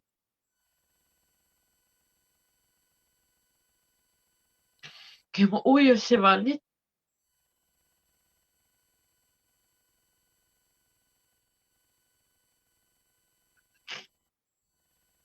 Ke te au. Ko a krisi koe tāpua. Kari ko te tāra lāku lako. Ko a krisi.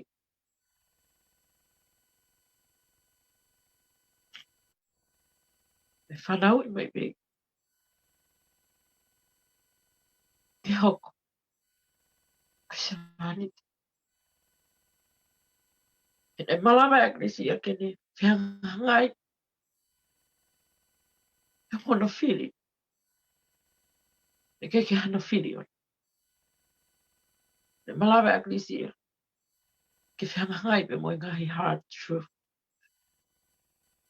I ne fua whatongia. Na ke hoko ia. O palo palema. I ne fua whatongia.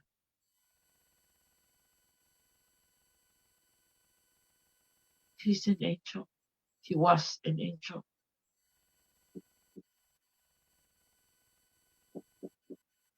E o mai mila.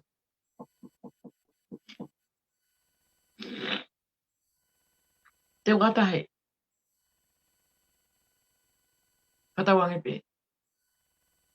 E hoko ki vahe whawhini. Mai manat meri e ke tamai koe ni. Nei hoko. Koe tamai ma e whanua.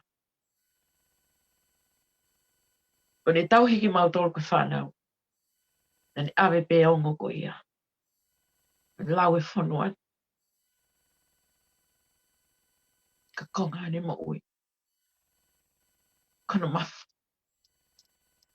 Ko kore a tedita.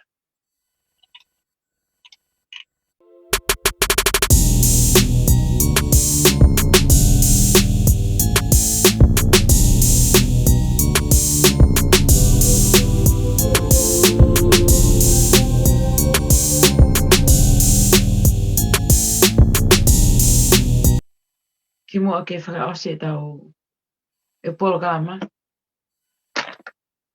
Ko a te whamalo. Ke te koe setita. Ko ilo pe owa e taimi. Ko ke o mai pe mo whainga maari ke hoka te pologama. A te whamalo ke te koe o whakawhainga maari e au. Ke whakahoko atu ai e manat meri ki tangata iki. Me he whoki ke kautahine. A te whamalo ke te motoko toa pe i heo pe. E he whoke tau kau whensi lotoni. E ngahi manat meri e kotoa pe mo ngahi popo ake, ofa, ma manat ki tangata iki. I he pologama koe ni. Ke pauna e, kai ke whiunga e pologama nā whakahoko atu pe mo mo whakakaukau. Ko kore whakamore more atu. A te popo ake tala monu ke te oi sapa te ke pongpongina. Ngahi whawhanga i whae kotoa pe amana ke tari mo ui. E tari ui wha septema a pongpongi. Me he tōki mo. Hau he tōki mo i. Whatawangi ke mo mao ahatari ui whiawhia pe mo kresi ia whoki. O ofat ke te motol ke whawhonga kotoa pe mea mai pe mi heo pe. Pe whoki ke ngai whawhonga i whae, whawhonga i tamai, ngahi tonga ane, pe mo whakatoko ua. O whalaheat ke te motol. Malo au pito. Puta. Na ima e tau himi whakaosi. Ke tāpuni ake pologama koe ni. E ko hiwa mana koe tangata iki. O kwhai whawhuna ki pe ai pule ai atua. Ko ofat ke te motol. Mo mea.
Atene whamalo lo to honga mooni ke te koe ana whiwhita kori he whakahoko koe e proklama mātua ki maho inga ka koe manatu me lie ki he ngāwe koe aho tangata eiki pea o ko ate whamalo ai ke te koe kaike e kaike toi whaloloa koe uhina whaiwhai ange ko toi tangi moa uia i he proklamani ka koe tau taimiena ku toi ai miniti e hongo whulu mātaha pea hoko ai fitu i he whiawhini ko ia te tau hoka tai pe ko tau polokalama ko i he whiawhini o ka ngai polokalama na mau te uteu ke o atu maki mau tolu kau atu ki ai pe mo e kau whataha mai pe mo se asa vai lahi po hiva mea pango pe kulo tonga whakataha po ate i he taimini kau atu ki ai whawhawhonga pa ku neki poa ki tō mui mai i he whiawhini ka e kau mai pe mo ki tau tolu kai ki u talata e taimi ka koe ni ata mai pe me whakataha e kau mai pe mo ki tau tolu kai kehe o ko tau whiawhia whoki ko e uhi ko e programa ko ia hoa moe ofaanga i he whiawhini ka kore ki he kau whiawhine ko uhi ko e programa ko nei hoko nei amana ki ke hu mai ai asia osi kai ke he oki ai programa e taha ko ni loya nale soni tupou na ni hanga whakamatala i mai ai urunganga o moe tō onga, pia moe whainga tangata whewhe a kilisi po hiwa i he taimi ko ia nana whiohi ai.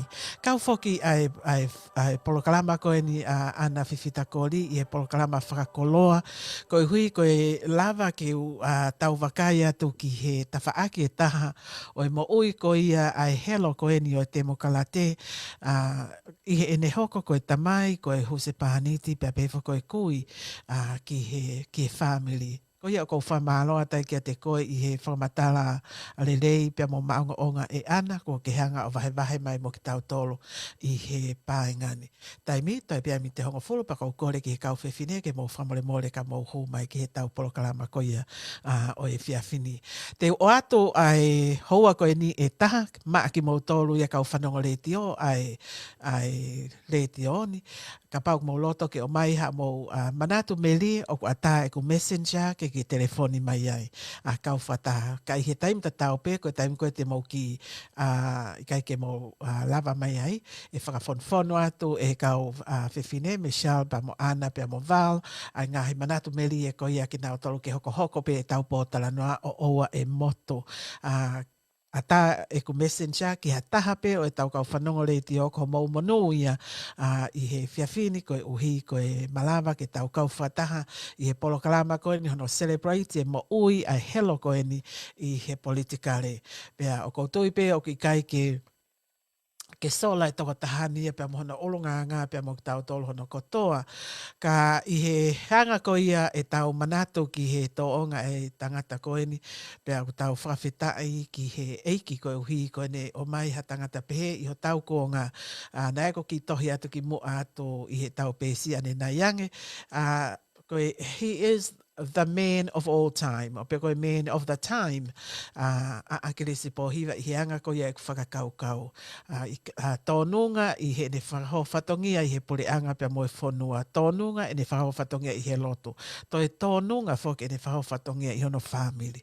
Kai ke he Michelle, taritari atu pia, a tāte tau laini, ka te whoki mai ka Michelle, Michelle ke hoko mai whakatala noa ko ia i he manatu melie, manatu i pe whoki, te wita haonga kataki pe Michelle. Te wita haonga maro i tau mai whiawhini kataki o kau mai. Maro rere. Malo? Ia. Ki manatu perie pe ko mea whaiki ko ni tangata eki. Ko pe ko kauia he mea whaiki lahi toko lahi taha e whanua. I tonga whahagi pe hono urunganga ai o whai he kakai. Rauku. Whapapari he tangata eki. E ni lawa mea mai whanua. Lawe e hako tupu e tau kainga tonga. Au sio atu peneo na kike ulawa atu ki mea whaiki ka. Sio koe aku me he ope. No asi mai koe no o mai koe uta o mea koe mei tonga koe. Mea whaiki toko lahi. Ai me he whanau po alu ki e kakai vai e whanua e nau ofa. Nau ongo i e. Ai whenga lahi tangata eki koe niki. Ki he kaunga re ki he whanua whakatoa. Ko ia pe. Malo pito te vitaha o ngai vahe mai pe moi polo kalamani. Michelle, foki atu ke te koe. Malo se tita pa mo ne opito fatala noa. Koe tangata foki e se tita ana ba mo vao e manatu a toko lahi ki ai. O kia te au o ku ai whahinga te nau manatu me lie pe ai whahinga te kai ke nau manatu me lie. But at the end of the day, kia te au koe tahana tangata ni lava ke ne influence lahi ai ngai mea koe he whanua. Ai ke kuhinga koe ni e se tita. Na iai pe ne whahinga sio he. Ko tāna ko ni ko tupu hake da te whitu ke tō tangata kono ki mau tolu. Ko mea kona le toho aki e ia ki mau tolu ke mau manako he tangata eiki. Nei pene whahinga tō onga na ia na kehe ia me he no molo koe mo ui o taimi ko ia. Ko tangata na kone whai ko hanga au e pe kone tutui ko ki hawhahinga mea. Ko na ave hono kotoa. Pea nani tutui pe ia o kukai ke mahau inga e ki ai o la pe e tene i kuna i pe e ulungia in the end. Ko mea ko hau kene whakau kau toton kene whai. Ko mea tene pule ia kene whai e ngahi mea ko ia. Po tui ko tahi ano ngahi ulungaanga na mau manako he sio koe ki ai. Because it was strange. I mean it was different then.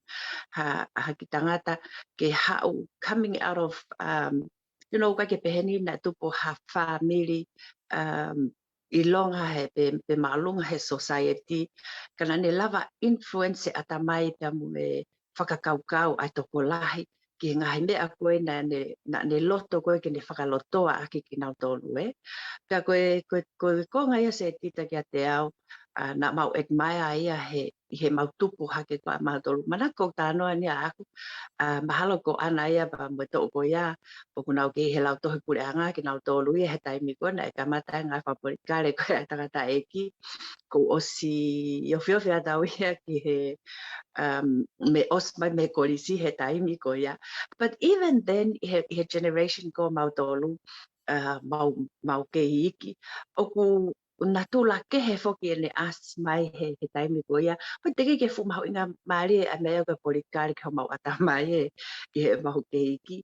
But it's just the fact that he was a simple man kan lava o influence ha fu ka kai to la hi pe he o a ke tuunga o ku whaapapa ia he kakai maalunga whanua at that time. Tuka tau tānoa ni he walngupu even late 80s he. Kene au si ai a whainga tuunga nei au ki ai e ne whenga e se tita. Nei whahinga mea nei asi mai me iai na mau manako ai i he anga koe whakaukau mo manatu. Whahinga fearlessness he. Koe whahinga koe tai mana wahe kene ai ahi i ha whahinga mea au te ke ahi i a taki mua. Koe anga koe ne ku eksia ku koe ke no molo koe anga tau nofo whakatonga hangi ko tau mei follow pe mea kotoa pe everything has a protocol, everything o ke ai pau ke fōu ia he no molo koe whonga. Pa mahalo koe mea e nei mawahe ai a krisi koe o ne hanga to o a loto e toko lahi. Because he didn't feel like he had to follow protocols. Okay? Ko mea koe na ni whakakaukau ia koe ke ia o kia e ni whenga ia ana. Pe ku break ia ha whahinga protocol ia i he taimi ko ia. Ko mea pena ne tutui koe ki ai e whenga aki atu koe ngata pa moe kotoa hono i vi e se tita malo. Malo pito e Michelle e ana pe mo va. Malo pito e se tita ko whanau pe he tano a Michelle se tita pa ku kono mo ni whakama whanau pito ai whakatala noa koe ni nei whai ana ko li pa hanko ko lao se tita ku o ku iai ngahi ta whaaki ia o mo ui a kilisi na koe ni whanau pe na nau experience ngai mea koe na nau ilo ke ta whaako ia ka koe maunofo koe ho mau kolo e se tita i he kamata mai koe ai ningai fa polikale mo na pita misiona maukau ma to hei ki he taimi koe ia ai koe walu ngofu tupu koe walu fitu o mau ke i he lau tohi kana e influence ki mau tolu he mea koe ni koe ngahi TV koe o ngahi api koe taimi koe na e whai ai koe ha ni polo kalama he TV pe ko ha ane polo kalama he le tioe na e kake to loto e matu a ke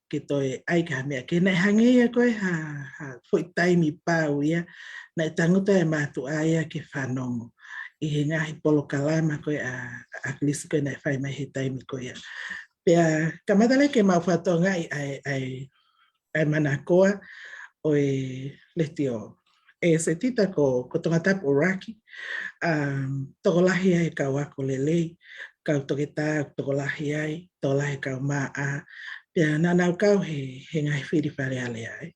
Ka koe anga koe e mausia koe ke he whahinga impact na mau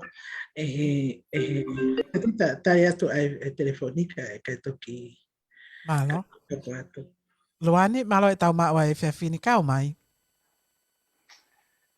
Si whamalo lahi ko pita ke whakama lelei na e mufu o tutu.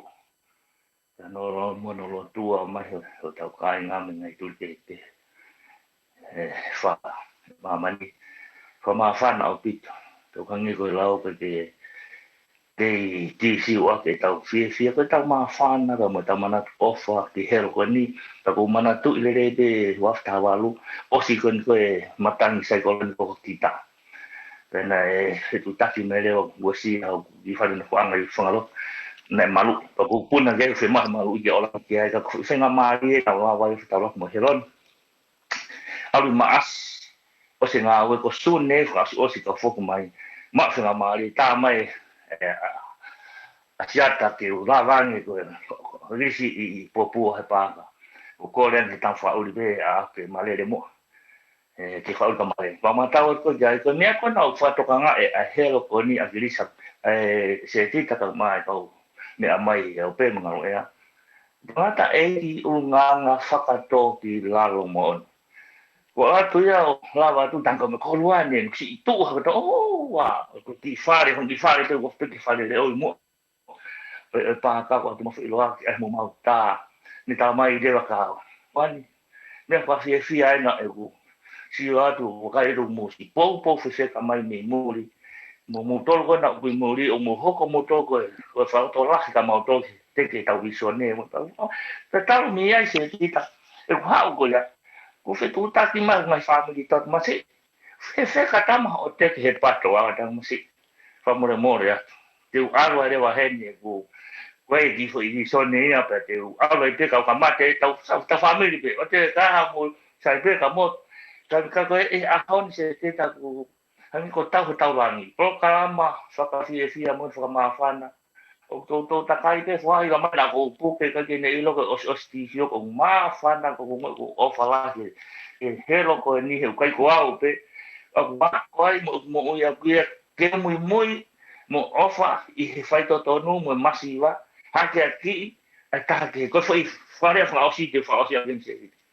Ko kamai ko padi pena feeling itali tapang mo ya me manawa fa ne si pando ni he na hu ha upe ya ko funga ko filau ko be pa be ya ta ha ne lo to ke ni mo su ko ni tu hello ko ni upo ke fa filau malo apito se kita fa tu Malo apito e luani pea ko loto ke whakahato na e whakahoko mai whake luani ani ho atai fiafi ke te au ke whakahato ko loto lelei ai patoa Sydney ke nauhanga sponsor ai polokalama ko eni pea ko sponsor whoki moia e patoa Nosila o lava i ke tau whe uhi aki i he polokalamani magatonga hianga lelei ai patoa Nosila pepe ke he patoa Sene whamalo atu ka te mautolu i he ofakoia. Kai ke he o ka tāpe taulaini ka pau ke loto ke kau mai i he polokalamani telefoni mai i he ku messenger. Kau whoke atu ke te koe ana ka take pe he mau i atu hotalanoa. Malo pito e se titai. Ke mea pawhiawhia ai tā mai ai kakai ke o mena ngai manatu meli e. Ko manatu pe se tita ko ngai talanoa ko nina a mau whai pe ngai manatu meli e ko e tau ko osi. Kana ai pe kakai ne ke tau kau ngā kau whataha mo ki tau tolu i he polo kalama ko ia.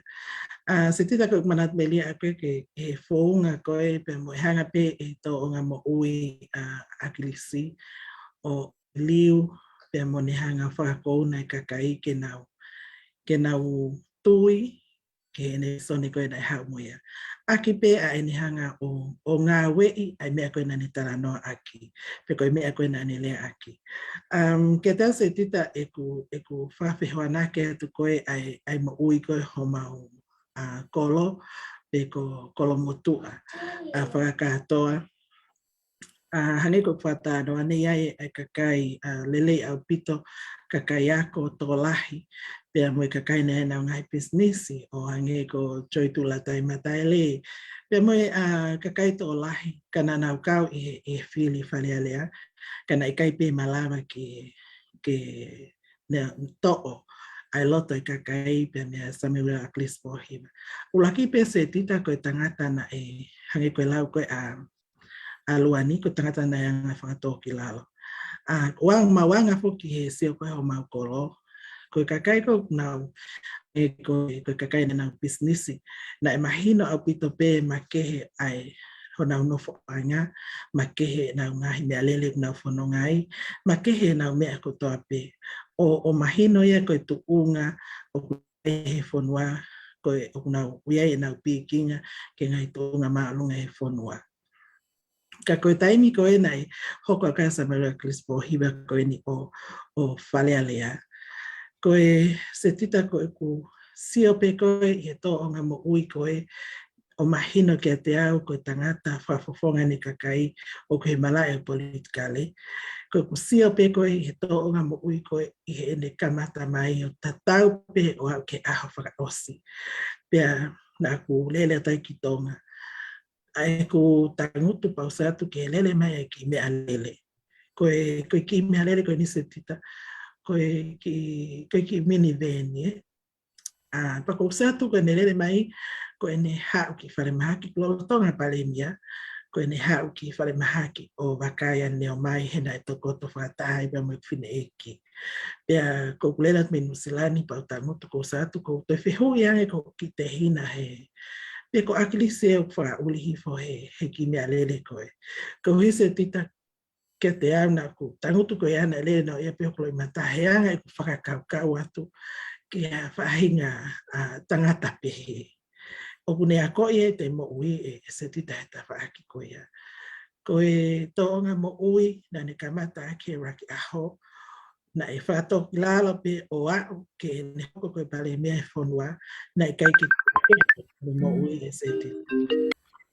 Pea koutu se tita he ta whaako ia, koe whahinga manatu meria ia, na aku ngoi he taimi ko ia ke te au, e ku sio atu ke ai, a ene whanonga mai. O ku fō mai pe i whaunga koe, o ku fō mai ai kakai ki whare mahaki. O ku hifo pe o whata mai he mea toko ni, koe ke pehe te hau mua tāko ia tō tāpe. E se tita na aku sio atu ke ai pana pehe, koe pare mia ia e whanua. Pea ka ko ene whaihano whatongia, koe huse pāniti, tauhi kono waifi ki whare mahaki. Na ane whai pe i he whaunga, koe tamaia mo huse pāniti. Ke te au kune ako i lahi ai mo ui, ke hoko ko hawhewhine, ka ia ha whahinga tuunga, i he society, pe ko ha whahinga mea ku te au sia, he kai to'o ai, ai whahinga to'onga mo ui, na hanga e si sua koe a ki tau tole he wholofola, ko e kautau ka hoko koe lahi, kautau whi hoko koe lahi, ki tau mai hamai aki, o fua hono kolosi, pia tau ngā ui whase wāniti, e tapa aki koe a aena tau sio na aku hanga o whatoka ngai e mo ui e tau tākoe ni, ko Samuel Aklis Pohima. Pia kune pena ane hanga e se tita o lokai ai fwoi mea koe ni he mo ui, koe tō tākoe ni, nei whakatuanoanga he mea toa pe, e siasi iyo, e whamiri iyo, na moi whanua, koe mooni mooni. Se te ngata tuai kai hu mai telefon koe nā malo. Malo apito e ana a losaline liri na moatui, malo e tau mai fiafini kau mai. Malata mai sa fin se tita. Se Malo. tita ko whanonga tupe ki he whātala noa a ana.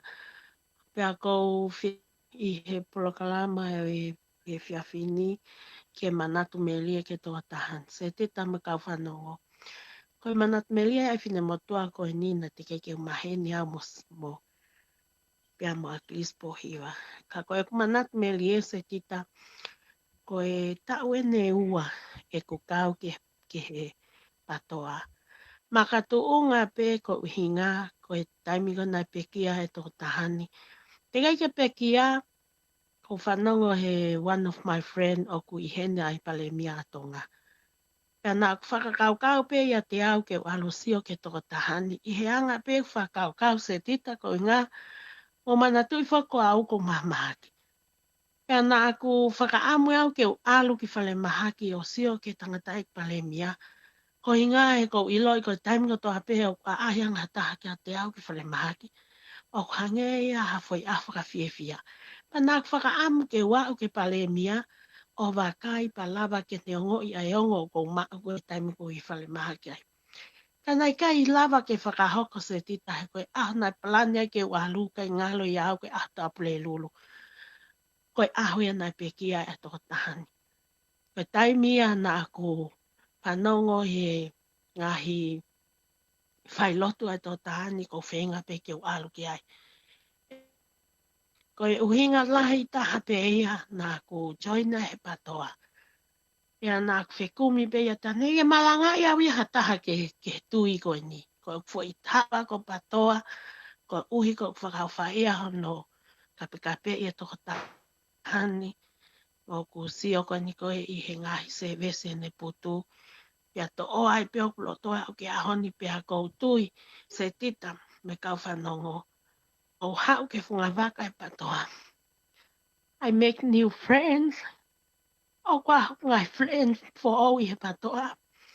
O kwa ngai o kai kulele i he wheo i he patoa. O kwa ngai wheleni o ku e alu pe ke mate. E toku pete e mate. Ka kou whamalo koe ui koe pato tahani. Ane o mai e ilo. Ka tau tolu. Ane o mai pe hai tūko ngai patoa koutu me ai. Te kei pik. Koe nai whaito tahani. Ka kou whakaamu ange. I he anga hoku loto. Ke hoko kau whafofonga.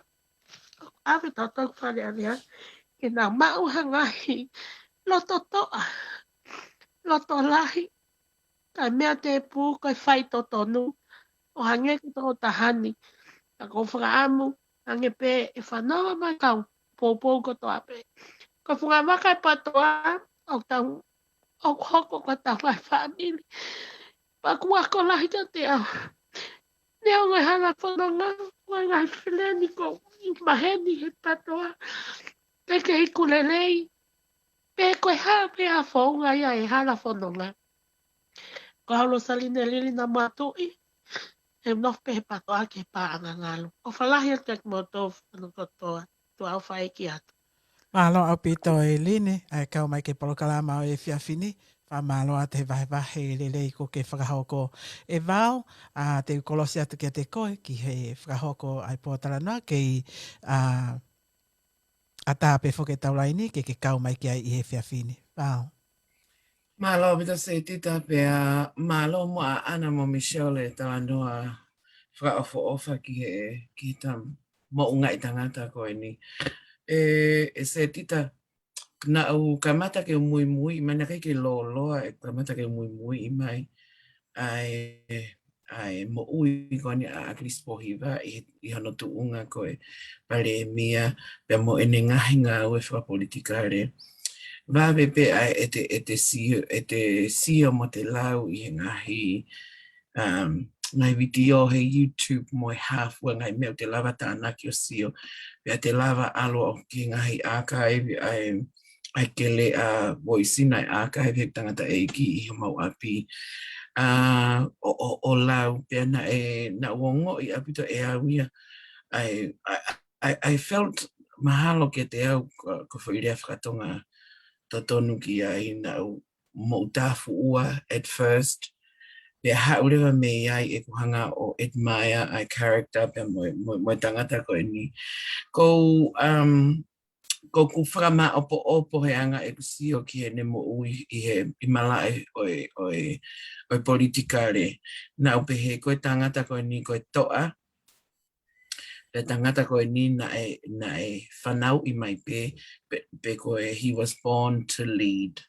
Ke hoko koe taki. Ke hoko koe taki he kono uhinga.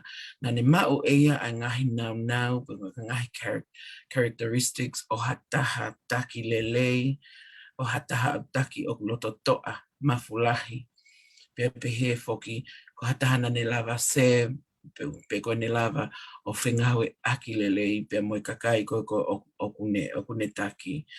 E se tita ko tau, o kou ilo kou tala noa koe ni, e tatau pe mo sio ki ai a ka inga koe ni o kunau kau mai ki he patoa, pe koe pāti whakapolitikare koe ni movement koe ni, na ka matai koe a Krispohi, wakai pe he ke kau takilotu, mo kau mo unga I tangata o Tonga. O kulahi, whauwhaua, ai ngahi uni lelei, ke te hanga whakamatalai aki. Ko mea mo oni na tala noa ki ai aluani. Ko tangata koe ni, me ne ngahi ngā au e kotoa pe ko ke te lau ke mea o te ilo I pe e neanga whakatoa ki lalo. Pea na e asi au pito ia pe na e fuu. I loa au pito ia I taimi koe ni na e peki ai. I he ngahi manatu merie. O kai ke mainly ke hau e kakai kuna unau nofo ma au longa he society ke nau tala noa ki he anga o tangatani pea mo ene tō o ngā. Koe kakai o whonua ne nau tau potu ki he maulalo I he anga e tau nofka society. Ko nau tau toko lahi ne nau o mai o whai e manatu merie. He na e hoko tangata koe ni ko ha taha ke ne hanga hake aki I ki nau tolu ke ne hanga o tanu a ngahi seed, kene plant I seed ko whenga e mo ui ke whakalaka. O ikai ke ngata pe I ha tuunga taha ka tau pehepe I mo ui lo tolu. He ki au o whaka otua e ngai mea kotoa pepe, you know, anyone get back to differ me opinion. Ka kia te au se, tita kaukua mana tumeria ki ha tahana ne whaihangai lelei, te upehepe, he was God-given. Ko tāpuaki ana e mau he kakai o whonua, pea ko tāpuaki lahia o tatau pepe o tau I Tonga, pe o kui kai ke tau I Tonga, ko tau tolu ene o tau nof kono fuain.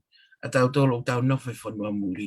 O ku ke iongo, pea ke iuhu, ke tau whai ha mea ke tau ofai ke kakai, ko uinga, ko ngahi ngā ue, ko uinga, ko ngahi tō onga, na e whai he tangata koe ni. Se tita okulahi au pito ai ngahi whatara noa ka te mata mei heka ke tō kakai mai malo. Malo au pito e vau pe mo Michelle pe pe foki ana e whakatala noa lelei mo e whakatala noa mahu inga ko tau whanonga ki ai. Ki manat meri ki he tangata koe ni. Tala mai e sona tane ka te au professional ho ngā ue ka kuke matatangi. Matatangi ulake o blak whakaeke ke akilisi ua e ni koe polokalama koe ni. Kai toi whewhe mahalo o ku tonu pe fair to say we are human. O ku tau iai peta I mea ke te lava he professional lawyer fight back pea kou talange nā ku tohi atka te mou tolu o talata o kou try ke fight back hok tears ko hono uhingai ka lava lelei e whatongia kai ke heo kumau talamai, you got my back. Anyway, koe ku manatu me lia ako ki he pōko iau e āpō e tangata ko ini.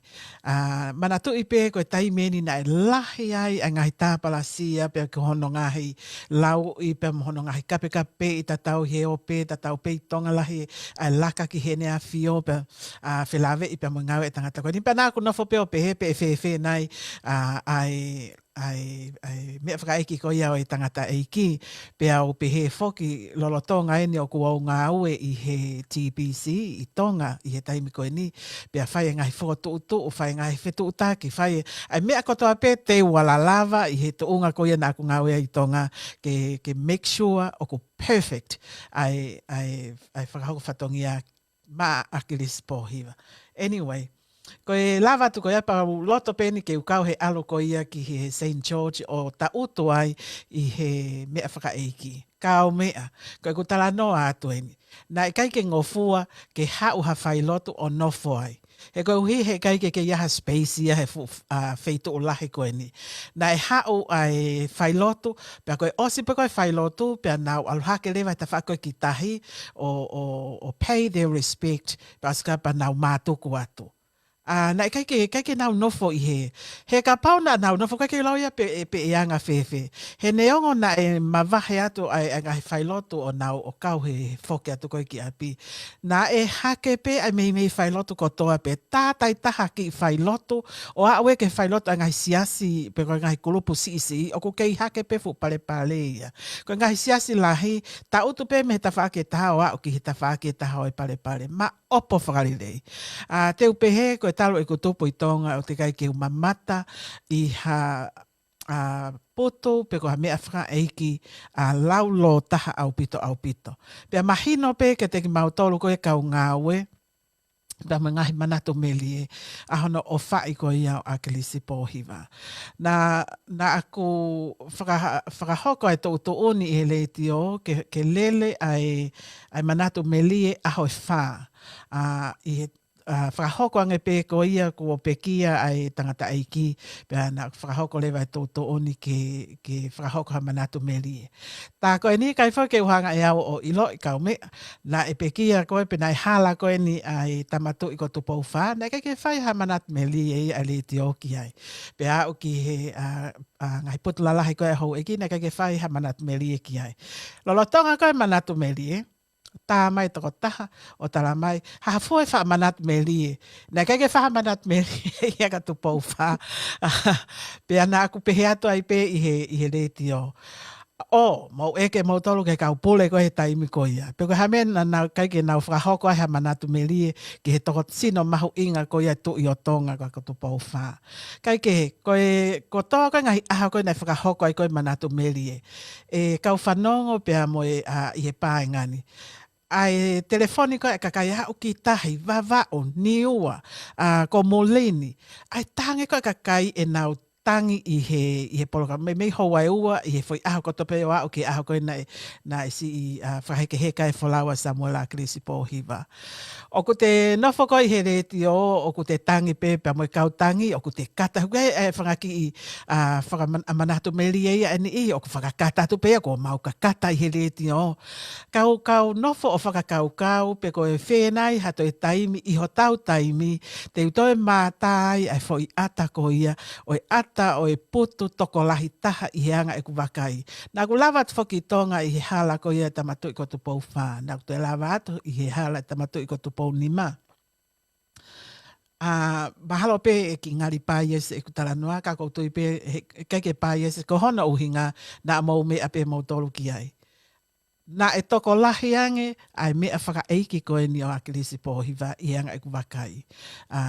Toko lahi au pito he kakai i he hanga koe e ku wakai atu ki ai tatau i he aho koe na whakakeheka e ne wholau pa pehe ke aho koe na e whakahoko ai aho no a pō. Kai ke he koe manatu meria ako ki ai koe manatu meri lahi au pito ngahi mea ia ko ngā ue whakatahai au ke ne mea mai ai ekpare mea ke no silani i ngahi ngā ue whakataha. Ka koe taha ai whai ulungaanga ko mo osihanga e mo tolo o hake tangata anga whakatō ki lalo lahi, tangata whaito tonu lahi, tangata o ku o kai fo ke pehe mai he toko lahi ia ka te au taimi koe na aloha kai koe a Akilisi ko o Palemia i no silani. Ke nau tā mai ka te au ko hui ko nau pehe ko wofi ke ek Palemia ko kumea nau talango ka nau tolo tau te kai ke mau ilo mo tolo a Akilisi. Neongo ai ho mo vāofi. Koe hape koe mea koe o ku tonu ki he whakakaukau ai tangata e ki e lelei ki he kakai o e whonua. Koe fwoi mea pēte nei whai. O e kai ke kaua a ki risi ia i he pēko ke ofi atu ki ai. Pea ne whai holoto. Ka pau hala ia pea mo mea koe ne o ku whahoko. Kai kai koe ki manatu me lie no pe ia pea mo si i he anga koe ia e whakakaukau atu ki he anga o e whiohi pa mo i tangata e ki. Pea koe konga lahi e kau whanongo. I really miss him. O ko miss e whakaeke eke mo tangata eki. He tangata eki tala noa uhinga. Tangata eki tala noa siololoa. Tangata eki tala noa maalie. Ko anga whako e whakaeke eke mo ia. O ko misi eni. E koe ke whaira toko lahi, o peheni ai anga koe ni ma whakaeke eke. O koe ke whaha e tangata eke o tala mai, a mea koe ma whakaeke eke ai. Pea koe ma whakataha koe ne pe mai. Hao ke tapolo kalama, pa koe ko alatu koe, hai mea te tapolo kalama ai. Eke mai pe koe, e mea koe pa ta lere ai. Pea koe anga koe ma whakaeke eke o peheni. Ka pao lewa alatu e foi fehu i ulaki ko foi teu pe foi e au e foi fehu i ulaki pe fehu i ua mo tolo fai ai e ti peni pe ia me tali ko e ekpalemia pa ko ni alatu pe ko ni tali ulaki ko hai me ko ku loto ekpalemia ke hoko mai ki ai e fehu i hoko e alu pe ni tala no pa ko ni ngata pe e ngata mai he foi toli ki ko ia pe au ilo leva ko me ai ku loto ki ai ekpalemia ke hoko atu ki ai fehu i pe hoko ni tali pe ko na rato pe ko e ne tari ko ia o a o ki he loto ke fehu ia nge mate he ke pe mai he ne tari fehu i mai me ko e ikai o tala no pe whakamuli toko aki ai me ko loto ke hoko atu ke po tala noa pe o ku toki lava pe ia i ha o feongoi mo fe mahino aki mo ia i hanga i po tala noa ai na pe he matala noa ko tala noa maka maka politikare ko e i he taimini Fiwa he fe inga he taimeni ke mau watu ka foi turiki ko iai o fai pe taimeni o ko ki hanga kovi mahalo he taimeni ke kau politicians ka ko hanga pe ia o tau ko he politikare ka ko tau taimiena ko osi wanima pe mei he fito te tau hoko atai pe ki he tau polokalama i he talanoa pe ko ia a kilisi pohiva ko tahe mangai whakaike eke pe mo ia i he konga koe, mahalo peo ku totonu ki raki o mai ai tala monu ko ia loia nare soni tupo, pia hiri koe apatau toki hoko mai ke foi viti o ko ia. Ai a koe tahaini a ngahi whakamatala ia e loia nare soni tupo, ai olunganga ko ia o e eki pale mia i he ianga ina whiohi mai i he na whekumi ki he totonu koe ai tangata nako osi o atu eni i he wike ko osi, ka te ute o atu ia i he taimini. Ti o atu ki foi fasi koe ni, hiri ko ia pia te tau toki hoko atu ki ai.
O mai na whainga maari ke te au ke ulawa tala no ai i hangahi feitu ke he i ngā lua pe le ti o pe ko TV o kau ki he tangata ko ni ko agres po hiwa e ngahi me alahi o ku i kai ke ilo ki ai ai whanua pe mo kakai pe mo family mo kau ngā whanonga o kau ke tangata iki ko ni ko hi ko e mau inga ka ve ngana o kore atu pe ke tu amai mo time lai ko ke lava ki wanga o atu ai ngai vahe mahu inga kia te au ka te lawa ki po mea ai fononga e tangata koe ni ko Samuel Agrispo ipa.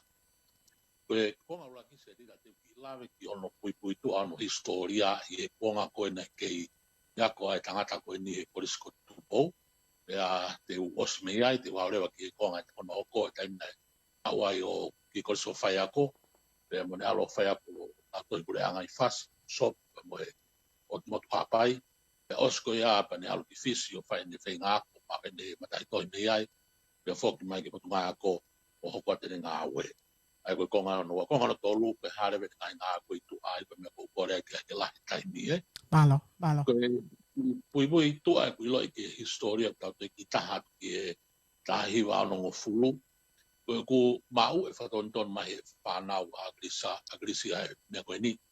Koe ku mau koe tahiwa ano tolu po koe tahiwa ano whana e osi ai agrisi me e. Abiako koe a korisi wa whai ako.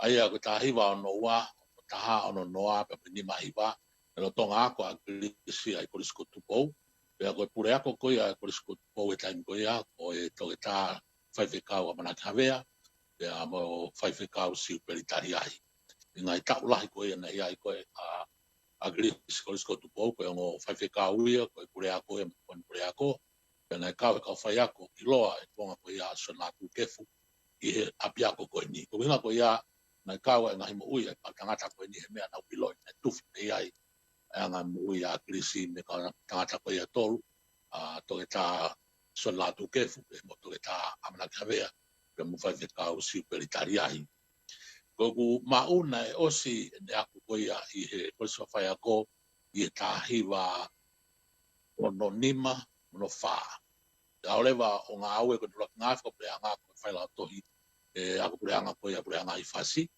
ya kono tunga ia i taiwa ono fa taiwa no nima taiwa no ono pe moe taiwa no fitu na fela ki pe moe tangata ko niko agrespo hiwa i taiwa no ono ko e taimi ko na fai ki wa ku fata bai he pe aku malunga tonga pe na ku kore ki ku matua ke ku mi mai hato ta fai ako pa fai la toi ke to ko di mai ke te au ku i ke fai ma po ako ngai taimi po uri lo tonga ko tonak mo sapate to kon ge wako ko ia na bia ko na mare ba fae ki he pure ako ko ia ko to kon pure ako ko ia lo to i pure anga fasi ko tangata ko te vita ko lo matangi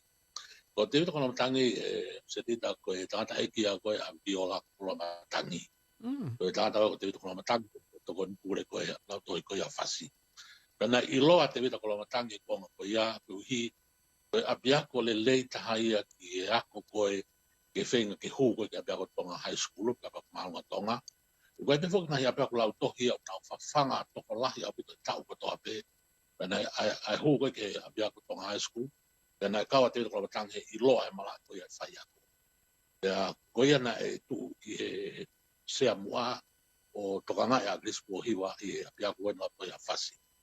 Pea na alba whine ki o kore ia te vita ke o mai mua hato ta whai ako ke mako e po uri pe me tona ki me sapate ke to koni me ke te au ta uia na o fai te ki serious i loi tonga ko higher living in ai fai tai wa no fitu kana maheni au pe mo aglis tai ma no pe na ui leva te ko matangi a tangata ko no aglis o kai ke maheni au moia o me pe na i loi o ia aglis hawange sia ke tam si ko o de fi ma o ha fai au ke to koni ai ke talanga leva te ko matangi ai ne hanga to nga ia ya mo minute pe mo hoa ko ia ko ma fei loa ki mo hakis po iwa i taiwa ono ya ko me ko na hoko se ri ta mo blau ku tigai ke vai vai tu wa ngai me ko ni na hoko le wa ko taimi ko ia te ma family hakis po iwa ia ya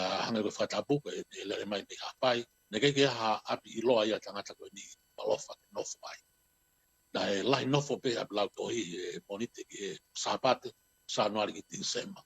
O na uhike lewa ma nofo e a blau tohi, uhike lava ke whai ma po a ko e pohuri, e fia flaite, to anak ma me sapate. Pena e kau tangata i loa ia na e uhinga ki ai e alko mui mui, i a kirisi e malako e ako.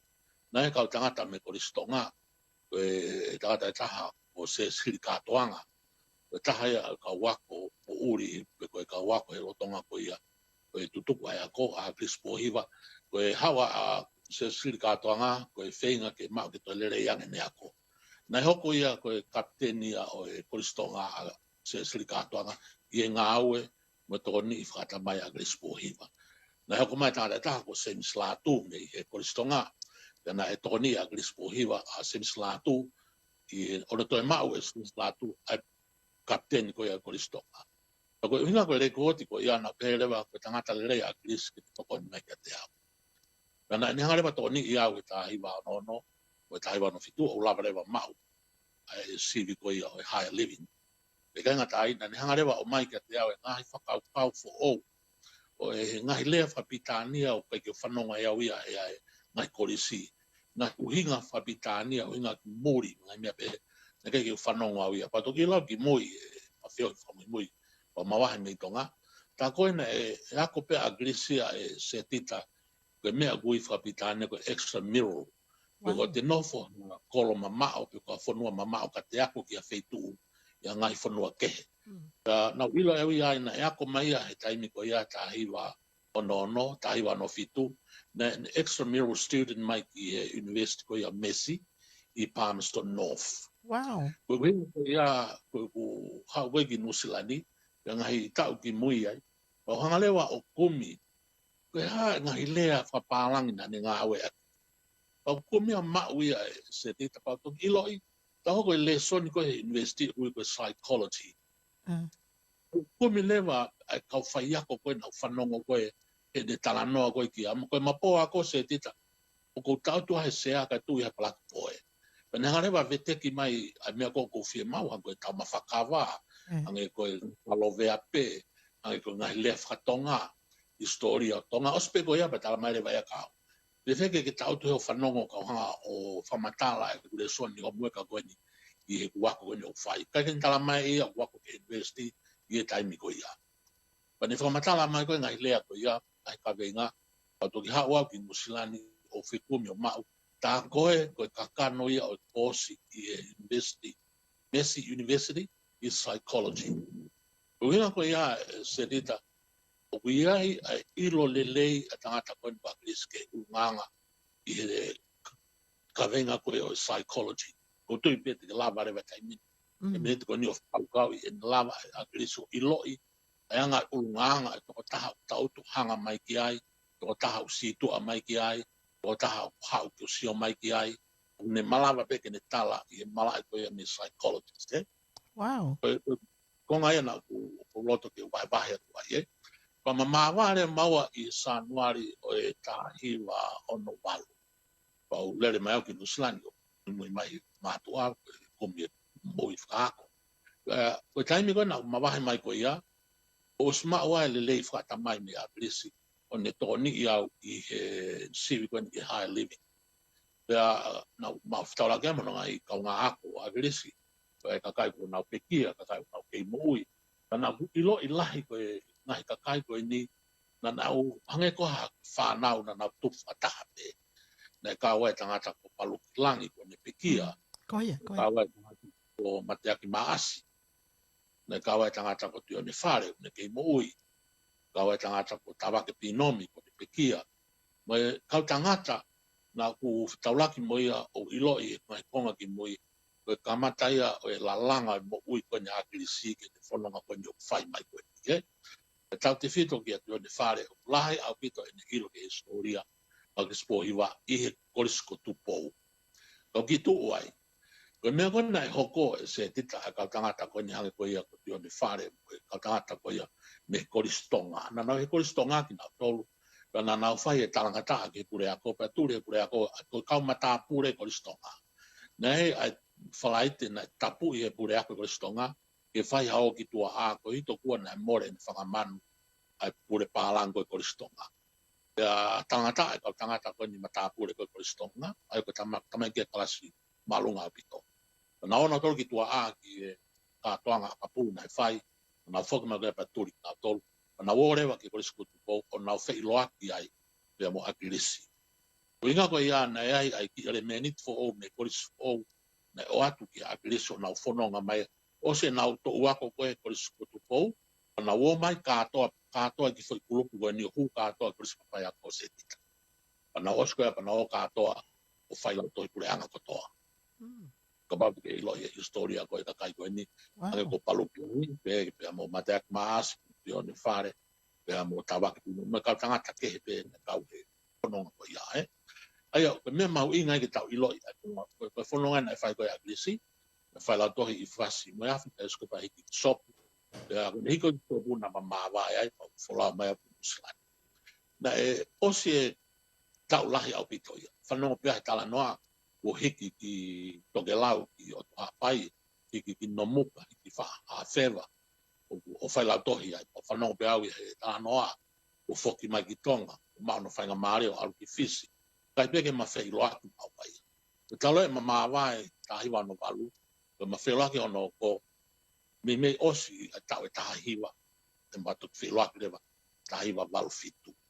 Ko hai uhinga na ma whai loaki uhinga na ma whai loaki ai ko hi koe konga ki mua koe tahi wa walu mafuru na e lahe o mai e palofesa futa helo e whanau a tenisi ke nau hu mai ke ako hanga tonu ke mesito alani wana e whahau rewa a futa helo o mai whanau ako wana whai loaki ai pa mo futa helo i he ngahi tau ko ia tahi wa walu nima hanga rewa e futa helo o mai e whaahinga whakaukau e anga e mau talanoa mo e whiohi whata mai. O ia e whie mau ke whai ha toko nii ke kume to tonu ai tangata mo e whiwhine i tonga. Ko whanongo e ke kawenga ko ia me ia futa helo. Ka mau e ke ange ke ni whamatala me ndala mai e ia ulahe lawe lawea to tonu ai tangata to tonu ai whiwhine. O kai ke laha whetu upe ko kakai ke na ulawa o kumi ke o mai to tonu ko ia ai kakai. Ko mea ene o mai futa helo. I tahi wa walu fu. Ya na ku whiloaki le leimo futa helo ni o mai ai ngahi palapare mo ni tala mai ai o kui ai toko tahana turi i ngahi whapure angaku a grispo hiwa. Ka kore mai ka te au e taimi ko iai a se ika o kei whaiki i whainga whata mai koe a piako laa koe i palani. Pea koe taha i kuka o whaiako koe i a piako koe ni koe toa taha matātā mo i malai o laa koe public law. The public law se tita ko mala e ia ko i he kauhala to hema a kakai ko una fai ko pure kauhala to matau a kakai ko tarian ni aya ko to hema ko kau pure ko to matau ko kau tarian ni ko anga e tau tu ko fenga society ko tonga mana ku kore ki kau matata ko ya ko ya ke na o mai mo ha fai ko ke te au mo fai na ka venga le son ke tokoni e kua whakaukau ke ai ki whoki ke whanua na au me ai whatokoni. Ki whakaukau si be. Pana asma koni ai whakaukau me a futa helu i tahi wa walu ni ma. O ne o mai ke te au pautalangi ke ai kai ke ulawa tokoni ke ai ka whewhe mua e tangata eki. Ke tahao sio ke uwhai ako. Ka maarewa o ai apo en mene maa sio ke uwhai ako. Uwhai ako se tita ko Dr. Rodney Harrison ia. Ko tangata kono malai public law. Wow. Ako na tangata ki ko kakai ko hinga o lao ko ia o ki kawenga e ua se tita. Ko kawenga ko ko fairness.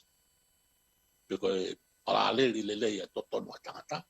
Tufutu fat lele, tufutu fat tau.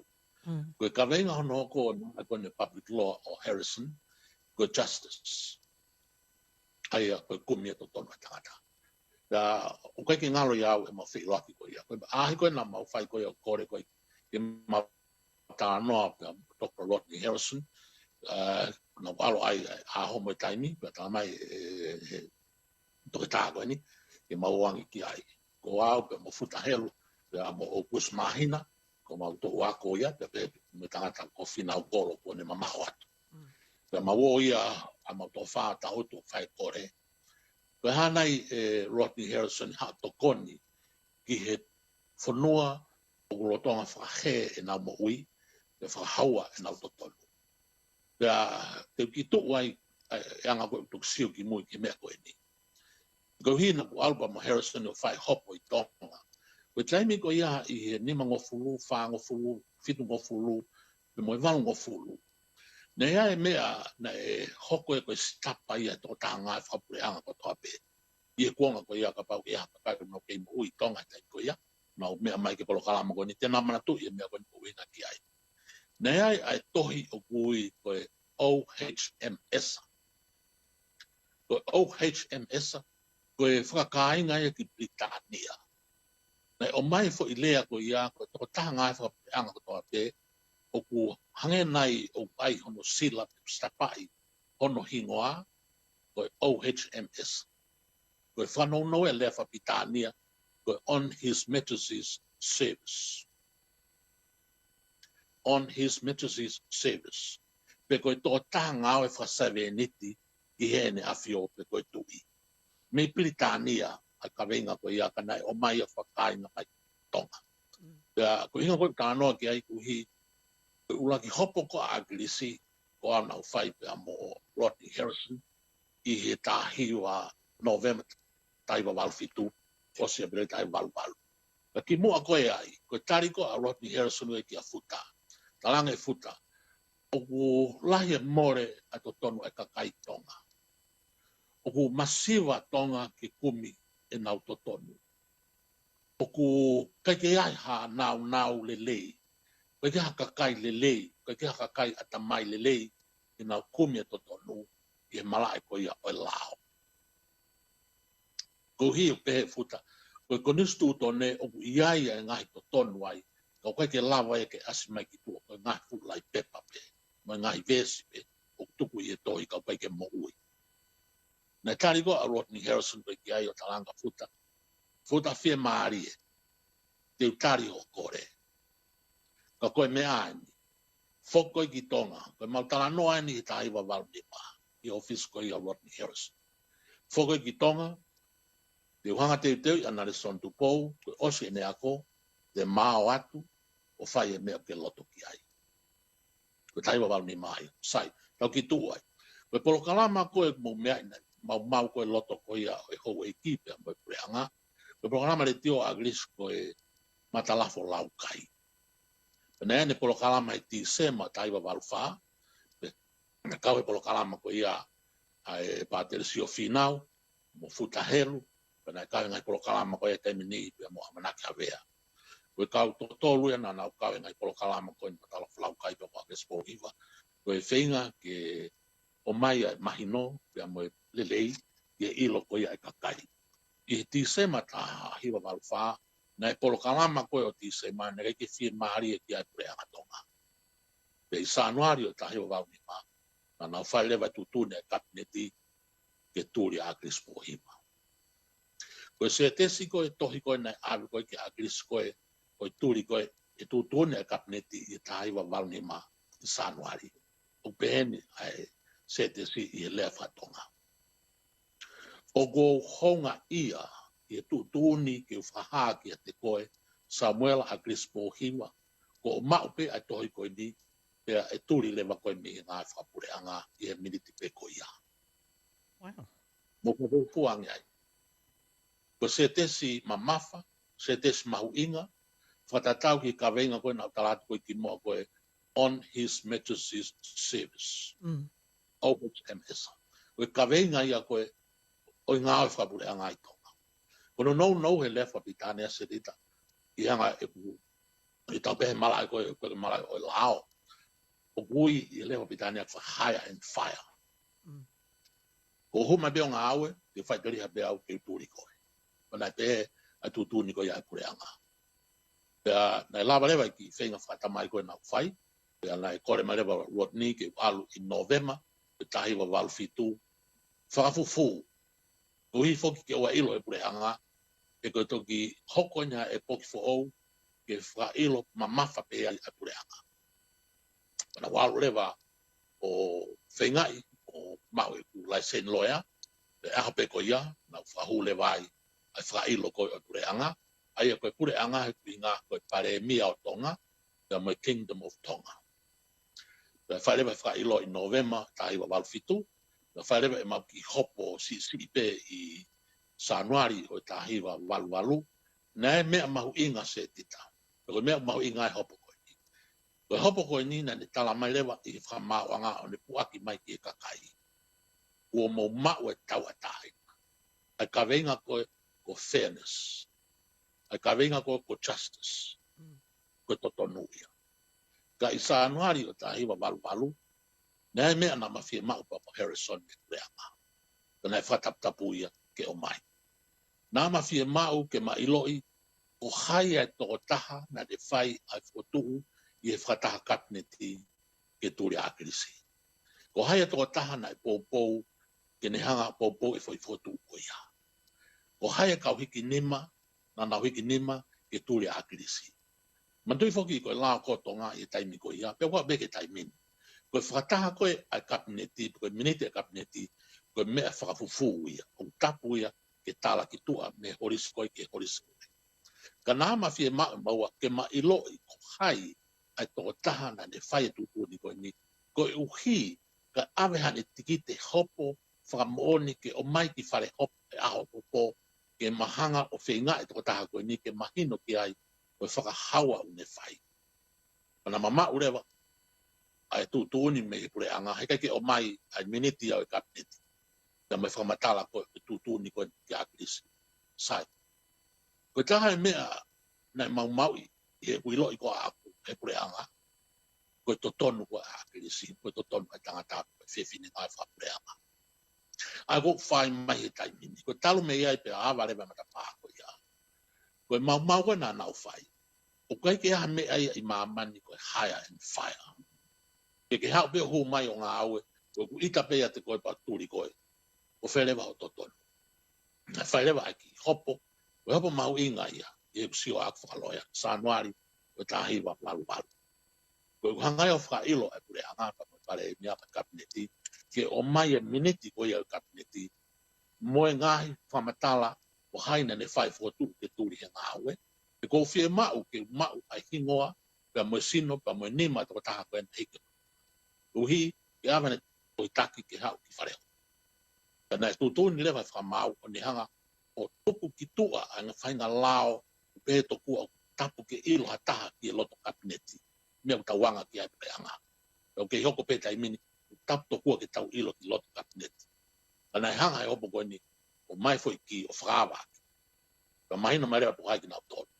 Ko Sanuaria o tahiwa walu. Na whai mālohi ai koa nau whai ai hopo koe ia. Na ke lele ia ki kai preanga tonga, e puasi koe ia o whai e ngāu. O mai e to tonu, ke ilo I toko hai, na ne whai e whakaukau, o haina ne whai e kike. Na ne whai rewa hopo lahi koe ni, I e peleri o tahiwa walu. Koe hopo koe ni, na e tala no tutuni me tahiwa walu. Na e tautea e pure anga, ki e paanga ni mamano tupu tonga. Mo whawofua ki ai, tahiwa walu, lau mano, ai tautea. Ka to e tautea e pure anga, ki na tutonga katoa, ngai whamore kotoa, a kauloia, whamore a krisi. Na e au e paanga na tutonga e pure anga ofi e iwa mano, tonga I tahiwa walu. Uhi koe malawa koe ia, ke mau e totonu koe ia tangata. Sai, koe ulaki ngā au e lahia, mo e loto lahia tangata koe ni pakris ko hiwa, ke kumi e ne totonu. Uia ai mea taha, se dita tuki tuai. O mahino mai, koe kumi e totonu, o totonu ke whai he kakai, ka he taimta taupe, o tonu ke nau, ke whaia ke ngā apia. Ke anau, kauloia, ke whaia ke ngā apia. Koe tuko he rotonga he tai min, koe ngai whai whapolitikare koe tonga. Ue ai whai taha ko tui ua nau kauloia, ue ai whai taha ko tui ua ke anau kauloia. O to tonu ia ke ai mau pe kauloia ke tokon ka te nau tolu. E koe taha o e mea mālohi koe ni, koe whai whapolitikare koe ni haa moa e osi koe ni ai whiri whare area. Koe whai koe ni mālohi koe I haa moa, na lelei e nau timi koe kauloia. O nau tolu na nau whai koe ni teke o mahu koe no e nau totonu koe. A tau whoki mai ki tonga. E osi koe ma whai koe poko iai me tahiwa walu. Na e hange ko ku ulo mai ai maa ki potua. Pea tau pepe ku hopo ai laa. Ko mantui lelei ai tala mai e Harrison te te au. Mantui koe mōri e ni koe kene ilu e te tau mui whatonga. Pe tala mai te te au ke hanga mua whau. Ai konga o ene malanga whakaawa ko ia oi hopo. ana hake fare ho I ka kai ke ne me ka polis ka sotia ka kai o fonua para harewa o mono I ngai paragrafiko e maranga ko Harrison ai senes vai o ve stafi ko senes vai o ve stafi tu se dita ko tala no ia ke ngo I te uingo ko aku e panga ko ku faton le ko ka to ta pa te ka wa ko ka to ta ha ko ta ko nga ko e ku sio faloya ko ulaki hopo I maamani na fai ngo I te I ha ko ulaki lao na o mai ki maamani e tai ha mai I ngo I te ko ha ulaki lao ko senes vai o ve stafi ko tu toni mai ki a tama pia mo iwi e tapu ke moala I a kawe mo I ngo I te ko ulaki lao ko toi ulaki mau lao ia mai fai ia me atua ai o tua o tai ha mai ka no foka a tama mo iwi na mau ia lao ko hare mana e hoko na kai ke foki mai liwaki mai ha ere a fio a tai ha mai I ngo I te ni pe hau pe ko ia o turi nawa me ngo I te pe tau tea ki I kai na hau ia o mai a totonu ko ia a atama ko ha totonu a atama ula ki tala mai ki ai atama ko ha mea ko ke mau ia I lao ko ha no ina o mai lewa e tai ha mai ki a atama ai totonu a atama I ne tari o tonu hia pe ko halaia pe be lewa atama na fai ai mea ko ni o I kuna I au e iwi na to e ke atia iwi o ke tonu hia pe ko halaia tala mai e iwi o ko tonu hia o ngata o ia na ne hanga I kuna I au sai ko konga ko na ko mono I malanga whakawa ko I hopo ko ni ko hui ko e poki fo o weni tonga ko fonua lot ko mea na tu o ko malanga ko na hanga ko Harrison o fai ke whamau me fonua o mautala mai ko fonua lot ki no tolu ko ulaki lao e ngo I te ni o ko ai to tonu a krisi ke talangi ki ai a kakano o tukua ki mo fai na guai ne to tonu ke mo pe atu ki ai o ke tonu hia ke halaia o ka pau ke tonu hia tala mai ho tari o ka pau ke halaia pe atu ki rifaki e tau tea ko mea koe na whahe kabineti ula ki tau tea peu te ke eke peu tonu hia pe halaia a ko ko hingo I ki ai le papalanga o atu ko hire and fire ko konga ia taha ko konga taha o mea na wha whau koe malanga koe ni ko ke ngaro iau ko hi ko ni stuto ne o kula ko ni stuto ne ko fu to I tapu ia to tonu ai kakai ko ko fe hui ko na wha tu ko to o ku fe ia a ko ni stuto ne ko to fare atu pe o ku tongani o ke mohe a ko ni stuto o te mo fa fango ko fu sai ni ko taimi te mo fa fango ai e bo ui fa sai ni ne hanga have ai mau lao mo fai la tu le vai to I ko ke fama ek fama fa fango fu sai ni ko I ne hanga moloki a fe halaki me mau fai fonua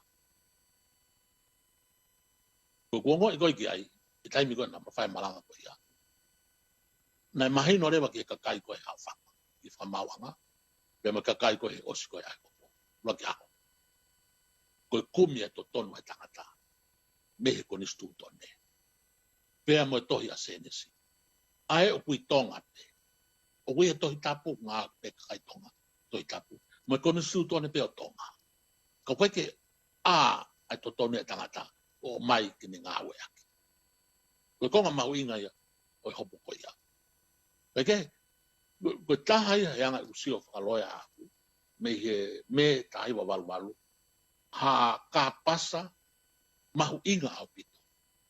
I he totonu a tangata mo e whiwhine tonga, I tonga o a mai ke ahon. Kau ke ha I roi ki ai, te whaia sio o mahino, ko ka pasa ni hulu i ngau e me loto lahi ko ia dispohi mai. Ba wa feo i serita ba o mai. Ia, nare soni kou kete au ia kou mo ta fuua pea kou sionguta au pito pea au he whakatalanoa ko ia kou ke whakahoko. Maari au pito nare soni pa kou whakamalo lahi ato au pito. Ki ho o mai e talanoa ko ni. Nai ho ki lave he talanoa ko ane nai ange ki ho o pehe nare soni. Koe mea ku fie maa taha e tonga pea mo e tau politikare ko e tonga hatoi akilisi. Ke iai hatoi akilisi i he today kai au kai ke ilo pe fe ho tau fonua ka ho hinga ke ta whakoia. Sai, ko hinga ai. Na le lei be mo ia a Samuela Crispoiva. Na fia be whaiako. Ka koe fo i kakano koe o mi sini ngā aue koe ia i loto i pureanga. Ai tohi koe nei o atu koe ki ai. Ai se te koe nau talahatu. Oku mau fia. Ke whakahat ki a te koe. O haia e fia e tala mai ke tūri ke haru ki api. O haia. Nei hanga lewa e fo i se te koe ia. Ie kusio wa o whanau i mai. A Crispoiva ke haku. O teke a to tonu ai tangata. Pea neongo huvai whatabu o si tokai, vai tokai, tere kawa. O ke hanga pe whaahinga whaunga ngā aue aho ni, o toi whainga ke toi whaere i mai hatoi a Crispoiva. Pako whaamau ia ke toi asmata. Ui ke ne whaia ngā aue ko ia. Ke hoko ai lere koe ni ke whainga i ke kakato. Ai to tonu ko ia ai kakai, mo nau ngahi, mea ko to tonu ke nau mau. Ihe whakai tangata, o whatatau ke lau koe te ua ke hopo o setita. Koe. O e tau te anoa ia beha taha u whai whatau, beha behe to kua nai kai hapanga ngo fulpaturi, beha alua moa bi, tu kuia. Ka pau hau a taha u tō mui mai hamite nima ke ngā aue, i whare panga beha turi ngā aue, o e turi, ua ki talangi ki ai, koe ha mea koko, ke tonu hia pe ke halaia. Ka pau i hataha ke whiwholau ngā aue e ofise ko wanai hapai ia turi he ngā aue. O e tutua ni whewheka pehe. O ange ni totonu ki tari mai. Ko ni riu ia kuwhai a krisi whatapa mo e lao i he whonua. Pea mau meri e whonua i he kuonga koe ni. Mau le meri lahi au pito. Mo koe o siro i beko ngai hopola lahi. O malawa ke aure kakai o eke nau totonu ngai turi tai whalao. O ko whaama ke toi ku mata i hoka tō tāpe. Ka koe ki mea beni o ku whaama ke hoko ka pati ke mai ka hae mea ku whimau ke hoko. O ku whimau ke hau hato o taha. Ke hau pia moha kau sōtia i e malai o e lao. Ke nau hoko atu ai whenga koe ni uwhai. Koe taru ai hopo a agresi me ka hiwa palufitu. O kai ke toi hatau ia ne hopo atu. Walu hiwa noa, hiwa tā, hiwa aua, hiwa tolu. Au mai ke ngai tau koe ni mui patu. Nei au meke ne hopo whami mui lai taha ni kumi koe to tonu koe ia tangata tau pehe se tite taimi nihi u kehe ai mawhai o e whare area me mawhai o e whamaua ngā. Oku mooni ia, lai he taimi taha, oku loia e lau ia koe ia pe tua koe ke lawa e whare area o ala mai ke whamaua ngā. Me ke lawa e whamaua ngā ala ke whare area. E nei hanga a krisi tā hiwa anu, o kumi fo i to tonu koe ia. Hanga e taiwa i whitu e whamau lahi. O tala mai, pepe whamau tangi taiwa i whitu. O tala mai, o ku hala a tūtū ni tautea a whare area tonga. Koe uhi, koe hai whiwi. Kai mena malawa e whamau ngā huki lotu whare area to mai ai ngā au e whare area, o talaki e whare area, o ku hala whakalao o mea koe ia. So, o te eke aha hopo ia i tonga, ke latu e whamau ngā ke whare area. Ika, koe e poki fo o wina e hoko koe ia. Ke mahino ke ka whare area, mo whai o mo ngā au e whare tau ke lao. O nā mo behe ke lawa e lao, o huat ki lotu. Koe tahe ngai mea koe ia. Bako whaamau ke ha ngai mea behe, i hanga tau whono ngā tu kweni taimini, o ngai whonga ke. Ka koe, tau ngāwe aki e lao, nea ngā whangi whamatala e mea koe nea koe kua whano, e ku mamahi koe ia. Koe hamea koe ke whai whatonu i loto whare hopo, ka eo whai whatonu i tua whare hopo. Koe whatonu wha civilise ke whai i whare hopo. Ka koe mau whoktia tita, ufanga au e whatabu ki anga e malai koe ia lao i tonga, ia begi e kau loia koe i tonga. Oku I kai ke fu ka kato au pito. Ai ngai mala e la lahi ko lao. O ku iai ai tau kei ko kai ko ia nau ngao he lao e pitonga. Aki ai uhinga ko ni te tātu. Ko mala ko ni iai ko a Harris. Ko me usilo i beseti. Ko kia hapo i tonga e fo ia Harris. Ko kia hapo i tonga e vai a Harris. Pe kono mala e ona e public law. Ko ia rewa te nau ki public law. Whakai loia ia te kita. O le lei e mea. O te ngāwe aki. Ai nau ko te ngāwe aki. Ko e maurewa kai ola le lei. Ko ngā kotoa pe nang whai Harrison i tonga. Neka ki ha mea e fo iai. Ko hiko maui ngā public law. Ko kuilo i ko a koe tai mini. I hanga koe ko whangarai whatapu ki ka loia i tonga. O haha molo fia ke na wofi ke malaki koe ni. Ko hiko i haha molo fia. Ko hiko i taimi koe ni he mātuko mo Harrison koe e tahi wa walu mo fulu, i wango fulu. Ko maki i whasio sio horo. Na wiang mataha i ai, lofu mai mo public law. O e malaki koe ia. Ma whasio sio horo e maua ia i pangai. Ko kia taha i ai. I pangai lahi, hala. I te whaiwa, hala. I pangai si, hala. Hala taha wha, hala. Ha taha au ilo, lahi, ka tau kei e malaki koe a public law. O au mai ki e wanoa wataha. I tui a aku, te kei peke mau me e ko ia. Maha koe mea e o totoni ke hoko. Ka paurewa u fie mau, e no e tari ki o whiwi. Io, u fie mau a hatimi kau loya, i he mala ai koe ni o public law, ke tokoni ki he kakai i tonga. Ka fie mau mo kakai, o nau mate aki, ai ka veinga. Mate aki, o kai koe ki whenga pe a honi ke hu ki whalearea ke lahi ai ngahi lelei me ngahi merie i kai. Ko tō taha ni lava o tari a merie, ko te tō lava o tari mo kona. Ko i kai hoko a te whanonga, hai? Mana o pito e nale soni topo. Nale soni ka ki whehu i whakaosi i pē, ka pau te kohi pē koe ta taimi. Nale soni koe ta whaaki ko ia ki he kua maa anu ha ke whoki he taimini ai tari ko ia pē koe vete hia. E whoha ko ia o Bill Waterhouse. Aia o ku tukuange mai ia i he ngahi miti ia pē mo e Courier Mail Australia. Kana iai ho ki lika ki he tawhaake koe ni e nare soni ki mo ape, ke ki lawe mai mo ki ai, pe koe haa koe ai mo oni o tawhaake koe ni, mo e kaunga ki ai ho tau whare. Koe, tuki, peke tau ki wahe te peke tua buibui, e?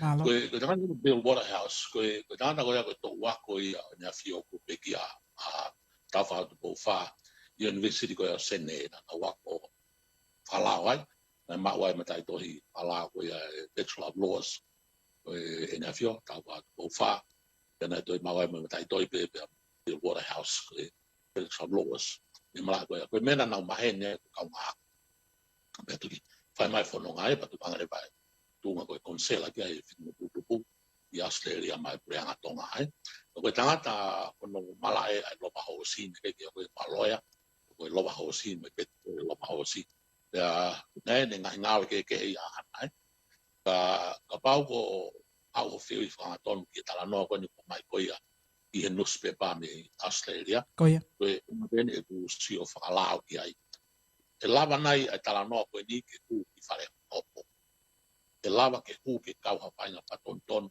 e lava ke ku ke hopo topa ngai whamu oni ne whai ngai ngāwe tai tau ngāwe hapa i whare hopo o aure wahe malae ui e kaweinga ui koe hearsay evidence.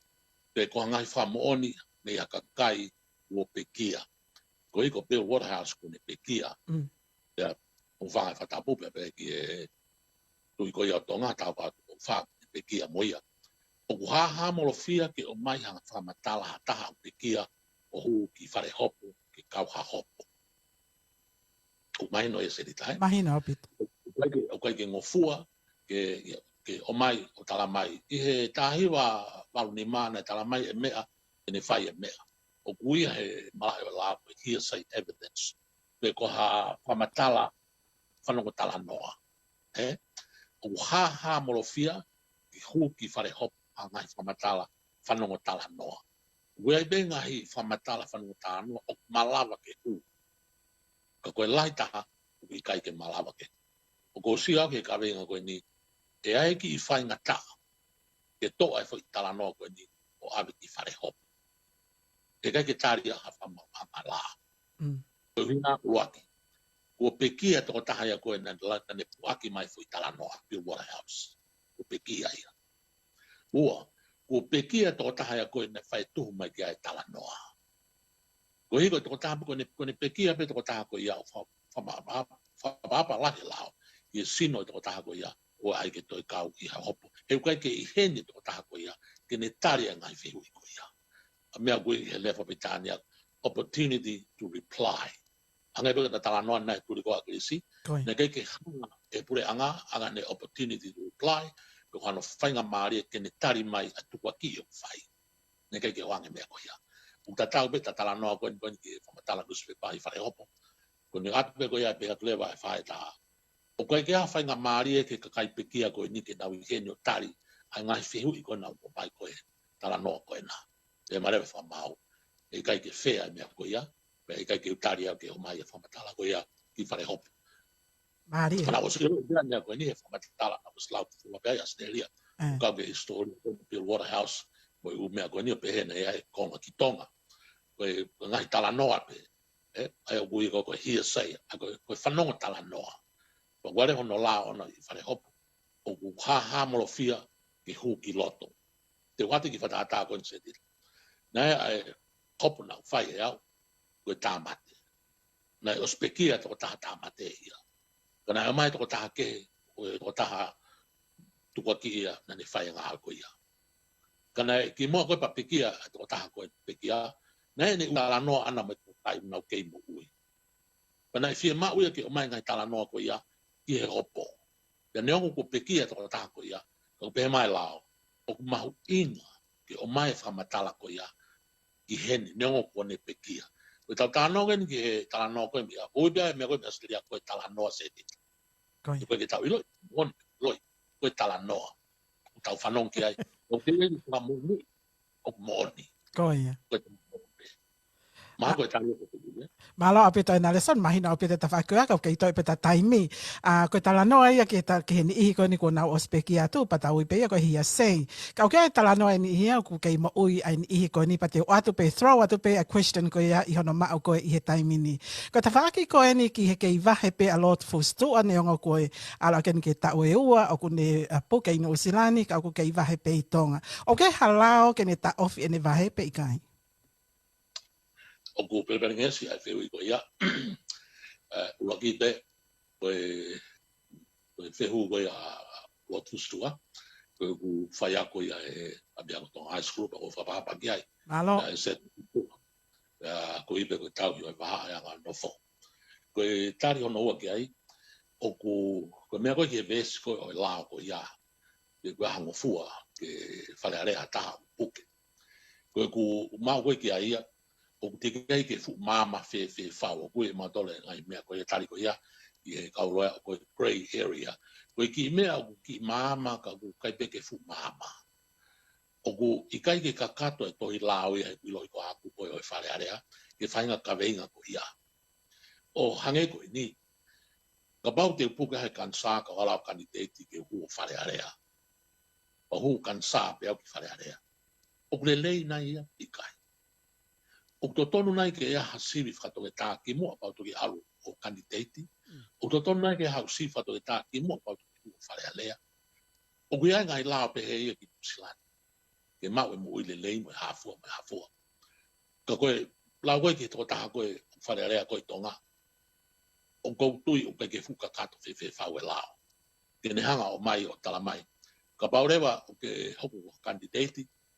Pau ke mai hao tohi me he potunga polisi. O kai ke hao re kot whaihia. O kou ile rei au mea koe ia. Koe ke halao pe hia I tonga. O ngofu I kawhala koe taha. Ke whatom kalao haku whare whalao. Tā o ngofu a bei tonga ke te alo mau lao. Ka te hao whare harea. Ke ko silo ia ko sia toko tape ia. Ne mau lao ana I mut. Tua lahi. Upea whare harea. Ke koe ke halao ia I tonga. Ke tauwhi toko taha koe ia. a tō taha mau lao. O tō tonu ke ai vespe o tala mai. O mai ange haore koti mau lao. I tonga mo muri. Tonga mo muri. Oa koe ngata pei tonga. Ula beke te alo whaha tāmate i muri. Pate i loro tonga ni. Pate alo kita o kandidate wharelea. Pate hukita wharelea i tonga. O ku kaike lelei e lao i tonga. Ai koe whangi mea e o tonu ke whalelei.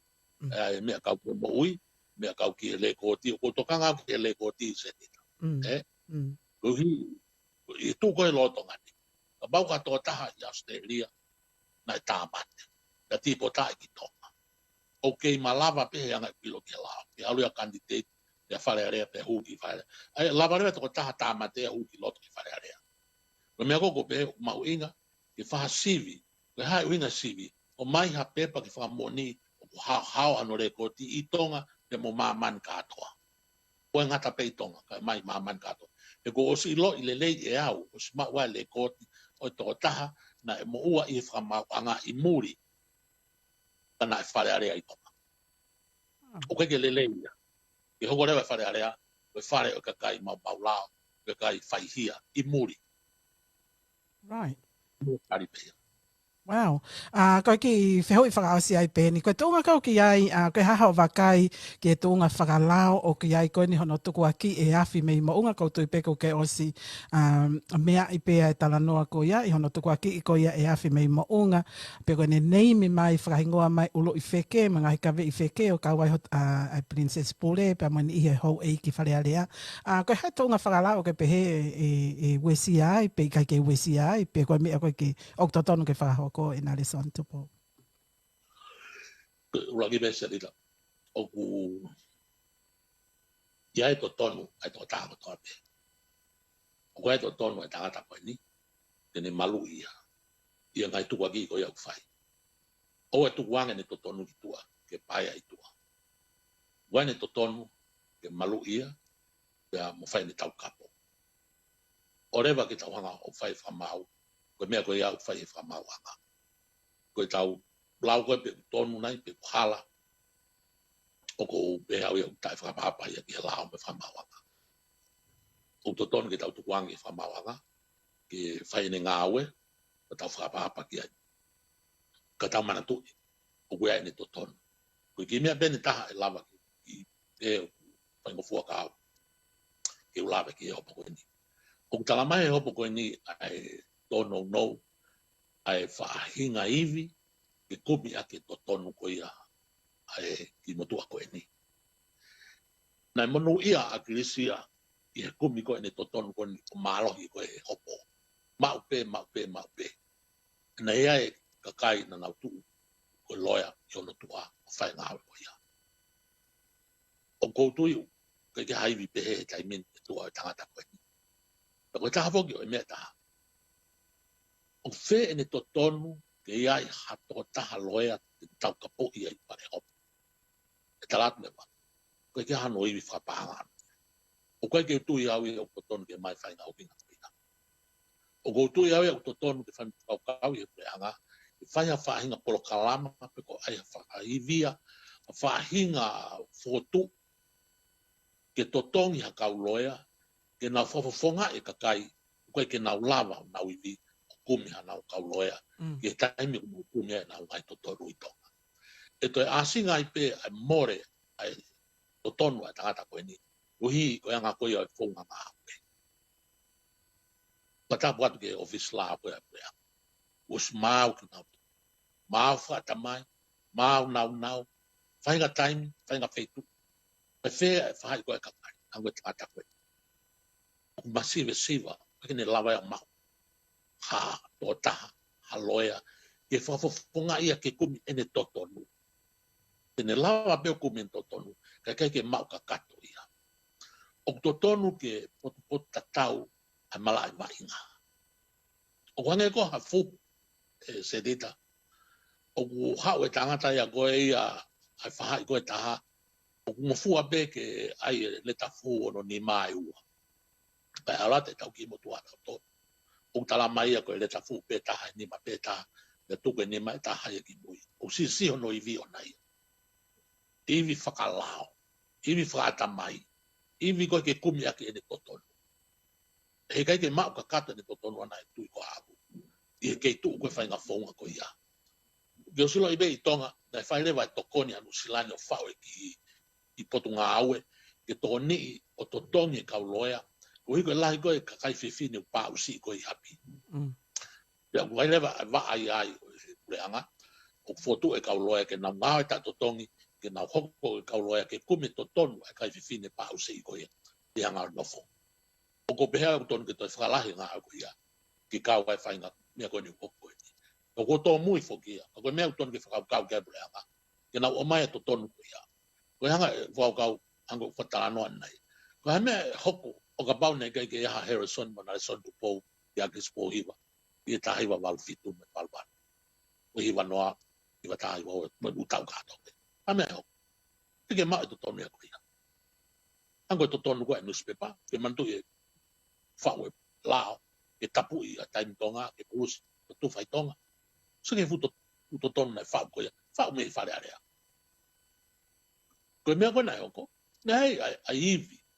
Koe kei ko iwi a me ka kai na nau sa ia he tau kei ki e whainga mea ka venga koe ia ke o mai e whahano furihi a whainga whakau kau tai poto koe ia. Pana e whairewa ngā au e ki ai whakala e Harrison ka fo ia pureanga ka tutuni lewa uhala e lao koe ia. Tutuni konstitutone uhala e lao koe ia. Ogu masiva iwi whakalao e ka kai ke toni ki nau tōri tonga. Paku ongo i lewa e kawala koe ia. Maha koe mea bete u lava ore ai ki ka venga koe ni. Koe mea koe ke pe koe whai kia tuku aki, pako hai whai kia o ko whababau ke tuku pe whakau karewa ke whatu kune whabau ama. Pamalo atu e nare son tupou. Te ha mea o ke loto ke tānaki mai i he tawhutala noa lolo. Koe ni he e whiawhini pe aku mau lau koe mo nuu mo oni ngai whakatala noa koe ke whahoko. O te ha mea o ke loto ke tānaki mai ki mua pe o se ta polokalama e nare soni. Ikai, o e whakatapa te beka te mua polo toa pe na e whai kia tala noa, e ki Musilani tonga, no e veituko toa pe o mahamani. Koe ki mea bena kuongo i ane nai whanonga ki o mu kongi mua o mu polokalama, ai maari o mu hiwa kakala. O ko whanga te watapu, koe ke pahau ke malahi koe ia, koe ka toa taha musika au. Ka wehe ki lika ki hiwa, wasi mai ko Island Bay mo api kau paia. E koe hiwa koe ia se tita, ke hiwa e taiwa fitu mo fulu, e keke watu kakata e tala noa. Ka nau ku ilo leike, nau ku nofo i waringa toni e taimi koe ia. Ka nau ilo leike kakai tonga, ne nofo e kolo. Ka nau ilo leike kau talawau tangata, na e whae ngahi moui, e nihi. E au ilo leike tau ki kau ngā whiwhine. Na nanau i he kolo koe ni waringa toni. Koe api oi paia, koe ki mea be te ulawa tuku atu e ilo i koe ni ki konga koe ni. Koe uhinga ke api koe Home of Compassion se nita. Koe Home of Compassion, koe api e katolika. Koe uhinga koe ia koe hi e taimi koe nina o mai mei tonga e konga koe ia na ngofua, i e fitu ngofuru ke o mai kakai o ngā aue ngai whare businessi ngai whare ngā aue i Waringa Toni o Halanini. Nai lahe ngā aue kau tonga i kau taha Fort i mea lere i Porirua. Nai lahe o mai tamai whiwhine Sas Katolika, koe o mai ki Home of Compassion ka pe kau paia, ke nau ngāi mai sia sihe ngai api koe ke kau vai i Waringa Toni e. Nana e tolahi ai whanau whiwhine tonga i api koe ni, pana hau koe mātanga. I he taim tatau pe, ango rau te ngatai, ka koe hau koe e whasia nenai, pau ki manatu ke konga koea, mo kakai konga koea, e kau talawau tangata, mo kakai whiwhine, i he whetu koe ni ko Island Bay, mo api koe e kau paia. O tai mangai hi walahi au pito, i ka venga koe ni ko ingatu ki ai, i api e kau paia, koe Home of Compassion i Waringa Toni. Mako i ki wahi pe ke kausa ke tako kalama. Koia.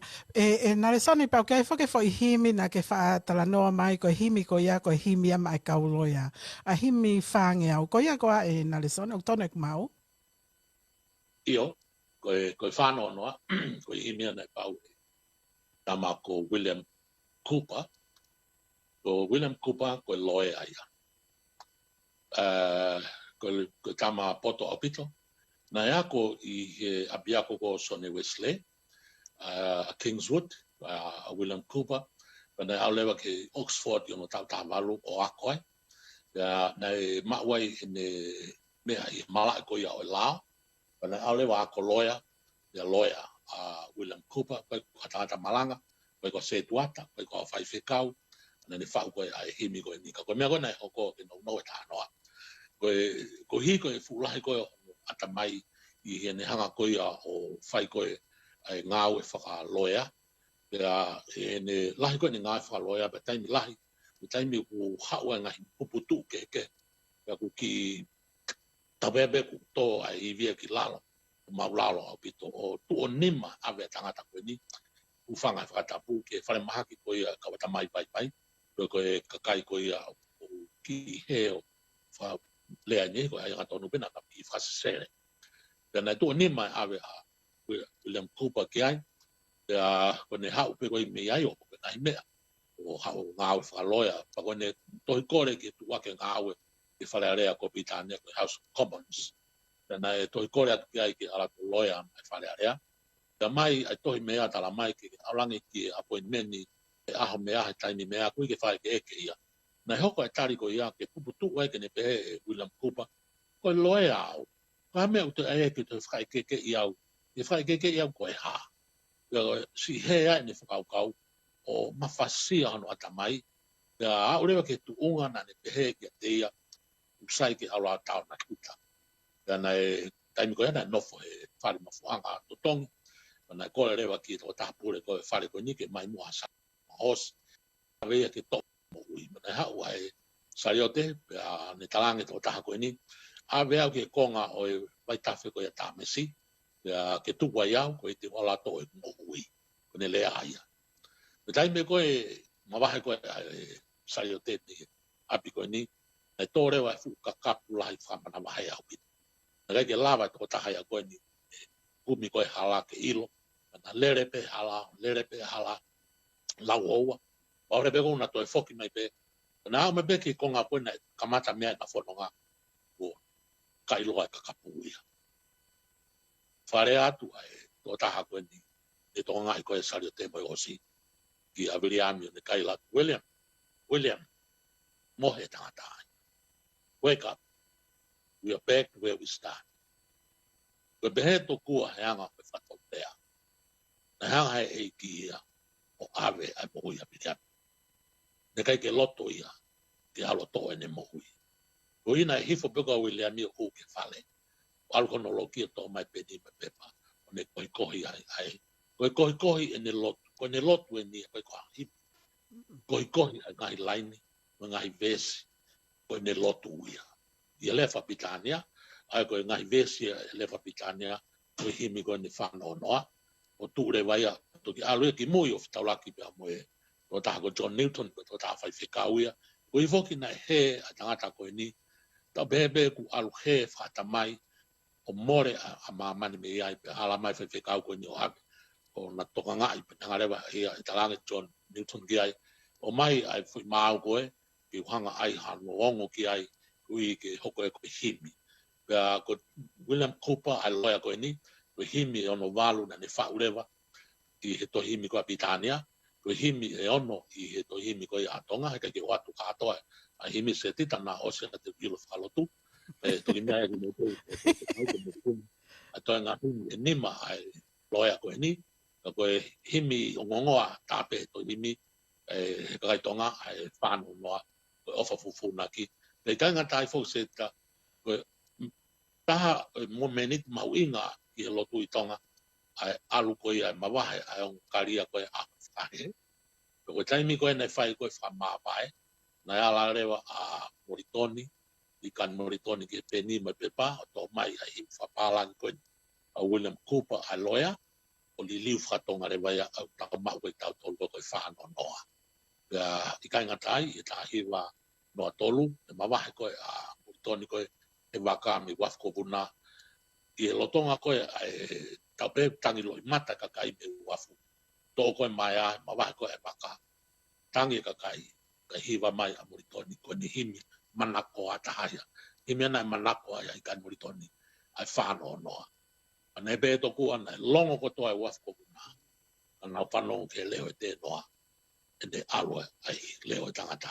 Ko ne halu e koe me i tonga pe te peki ai Australia. Tai wanoa hi mai. Maui ki tāno no beke loia ko ia. Ulo watu. Wow. Thank you, Nalesoni. Mali au pito. Tolu. Ai himi koe ni ma koe toi i whatonga. Koia. E ke ulama o atu. Ui koe katoa tā amu sa tau tai. Tonga high school. Kai ke e Nalesoni whamalo atu ka te koe he whanga mali e koe. Koe tuku mai mai poro kalamani pea o ku mau lau koe tāpuaki a ho kau mai mok mau tolu. Kai ke he whaka monu i atu ke ngai whatongia ko toa pē o ku ke fua i ho tau community tonga i Nusilani pa pe he whoke ta whaake koe ia o e lao. O whaat kia te koe.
Koe tau tai mena ko hawhetotona hi vai he whiawhini. Toi pēnā ongo lele i ato ai polokalama ko ia pia moloia na le soni tupou. Koe taha whokia ngai polokalama ai le tioni na e whakahoko i he wike ko ia ko osi. Pea o ko tau toi o mai pe ia ke o ato ma ki motolu ma tonga i he mahu inga o e ngahi whengau e aki mo ngahi highlighti o e ngahi mea na e fuho i e he tamai o eiki koeni. Ka koe eki pale mea mana tonga, late Samuel Akilisi Hiva. Koe uhi ke lave monu ai koe pia moho family i he ahoni, pia moho tau hako i he kahau. Kai ke heke tau whanongo hanga tono lewa, ki he hala whanonga i hono o mai hanga tono peia e late Samuel Akilisi Hiva.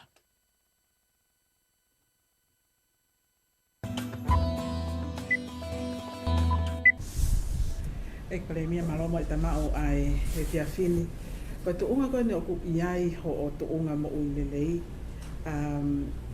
O koutu i pe o ku ke ui ai pe manawasi i a te koe, ko uhi koe ngahi visoni, pa pe he whoki ki he tu unga ngā ue koe ki he whonua. O ku malawa, kei malawa lelei pe, pa whewhe tu unga ho ngahi visoni koe ne kamata mai aki. Ai pule anga ko e ni pe malawa lelei pe whakako. Malo pito o se dita. O koutu i ko isi o ku tokanga mao pe ke hataki. Hane teu ke retire, po hane teu ke whawhisi. Po ka hapa o mea. Ko ne tu e taimini, ko visone koe na ku hau moia, whanonga mai moia maha toko si. I he teu pe teu kamata pe me he university. Ako tu maunui, ako ngā guena lopet ki tau. Whamoni ki mea. Nā mau kamata tā lua e mau tō luia ai liriu. ke whakatemo kalati i university tau tahewa fitu mo fitu walo o os mai fitu walo ato ko ange ai proposal alangi fotu alangi ki whatatonga ni ke fotu mo komision la ke ne review e konstitutone pe o mane u proposal fotu tu ke tu na tu hui fo tu me agoni kabineti pana na ti peti tu o mo fu te ka pe ke tai na e malu au pite foi proposal ko na ke lik tu fit ni mai ke fito no ai fit fitu ange ko matala na mau ko mata tala no e mau to luia e ko mala na wo ai ko political science mo ta mai ko na lau ta fa ko historia political science po no mi kana mau tala no ke o fok mai au ki heni wa fa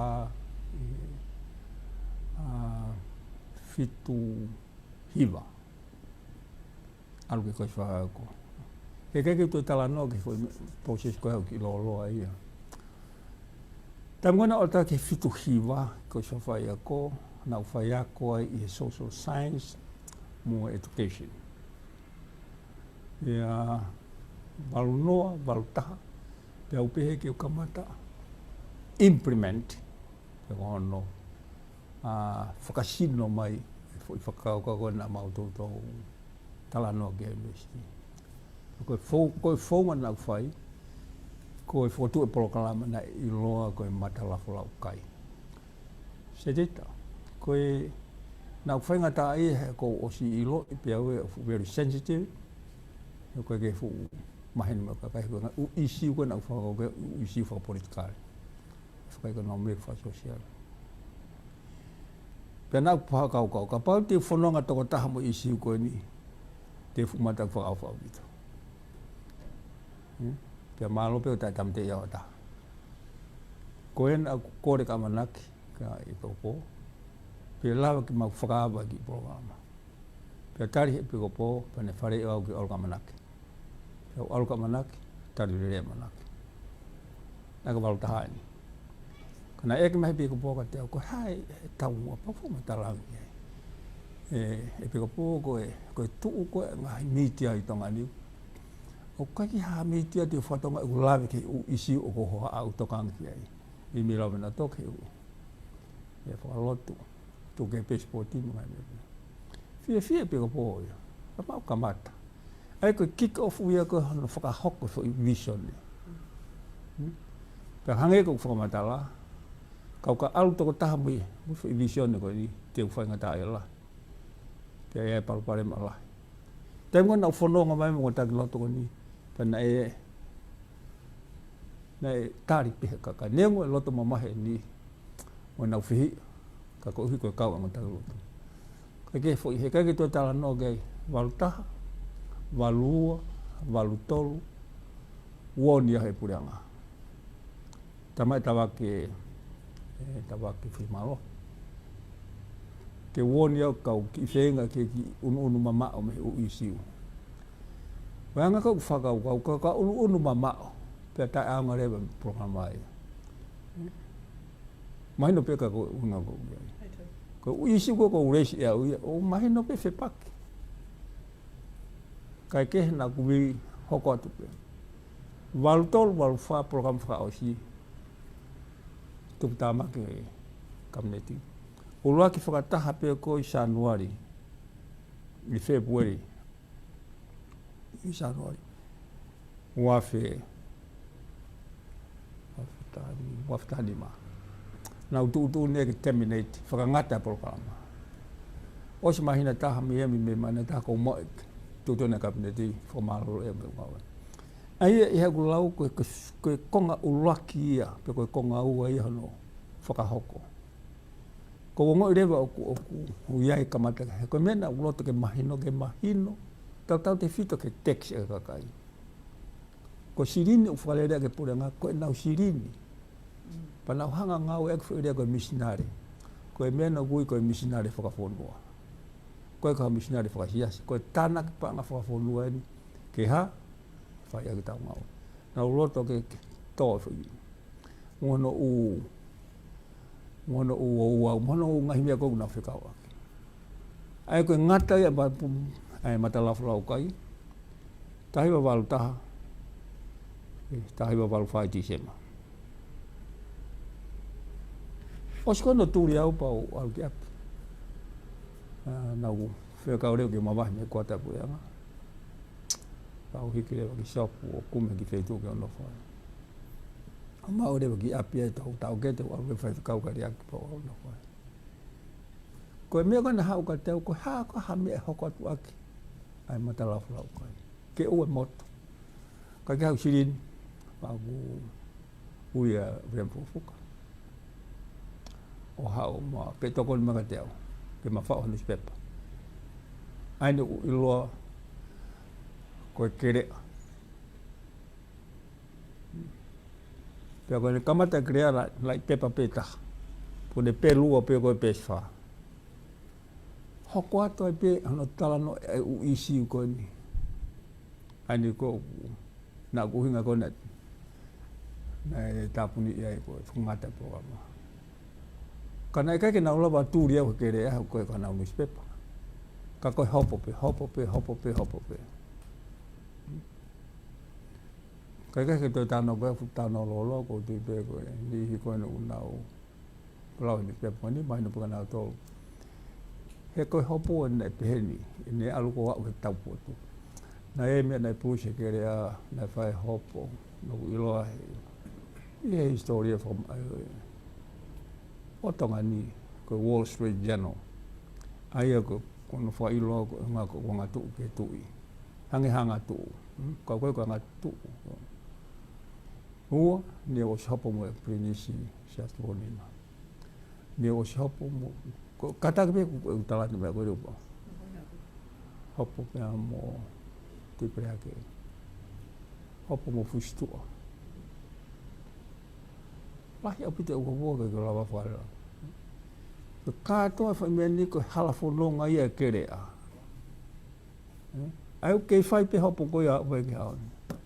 Ko halafo o lili upe mo o visone. Oia. Ko tā unai e ni ke halafononga o noua. I he whakapaanga e William Fuafoka ai kelea. Ia maa. Ha ua halafononga ko e kelea.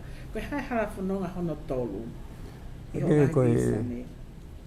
Koe cost koe pe koe ola tamaki koe o kerea ne kamata pe tau nei. Tau whai loa umai pe ke tau koe siu kei whai pe. Sai, koe te whehu i atu. He kuhange ki a te au o ku ke hanga take mai e ta pōtala noa. Ke nofo i ngahi visone ko ia iho o mai a liliu ke a o mai ke kuonga koe ni ki ahoni. Pea tā o mai ni koe ke ngahi ngāua e kere a pau ilo he taha kotoa pe a ngāua e kere a ni contribution ki e whonua ka mai liliu ko ni whakatemo kalati o e whonua. Ko ngahi visone, koe hane ke viri ki kihi pe he ai mehi kamata anga o e hala whanonga. Me onga na e whainga ta a whau ka na ke viri ki kihi pe. Why?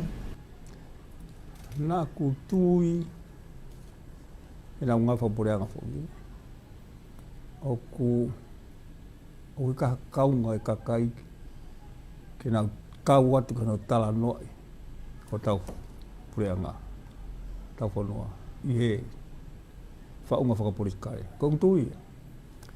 Toi ange e ku mea he taimi ko tau totong tuku hau. Ko ilo tau totong tuku hau. Ke whakalere a ke pureanga. Ka ui kai ki ha tau kaunga ta ke tau kau atu. Ke no tala no e tau tuku hau. Tai fo i mea ne malo i au pita koe na mana. Nau pehea u koe injustice iai. Ka paurewa o kuaha paanga. O koe u totong ke u kauhono area e paanga. Na u hanga whenga i ke pasi fo i mea koe. Pea kai ngā tai. Kai ki ha pure taha whainga mawhai e ha asima koko ta mai. I ha kaunga te ka kai kano. Ki hono area i honau destiny po honau. Kaha ue nau whanau. Kaha ue whanau. Pea u nofo mau he mea koe ia. Ka orewa poko tau kau kano area i pure angoni. Koe visone na u whanau mai mo ko ia.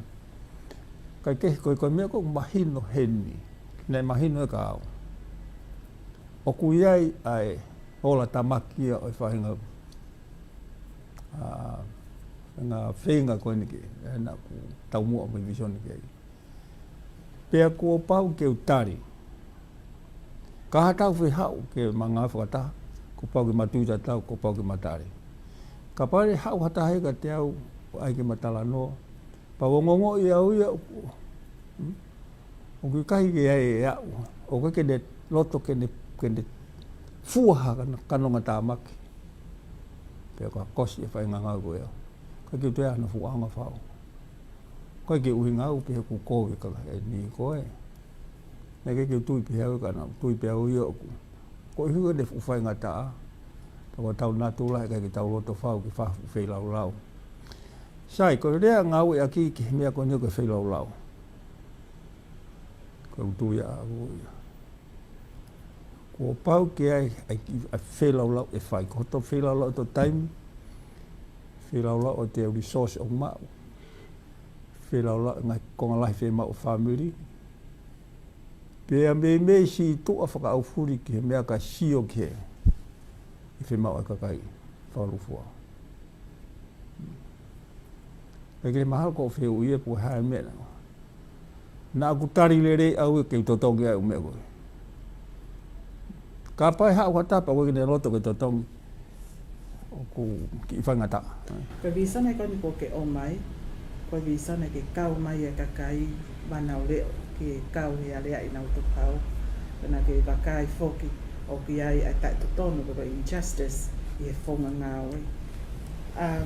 Ko o visana te fito ia, pe koe taha pe i ho ngahi visana. Nai aha visana te fito? Koe tong wharea mai ki buini koe pule le rei. Koe pule le rei, o koe hano unau. Ka pau ko ola talat mahu sirini ke ai akien, o koe hato tonu ke kau mai. Ke accountable ke sirini na ola tolagu mai ki. Ua, ko pau ke atatu ke kakai i tau ngau, e ku ngau e ku whai. E ke kau ke fufu i hamea.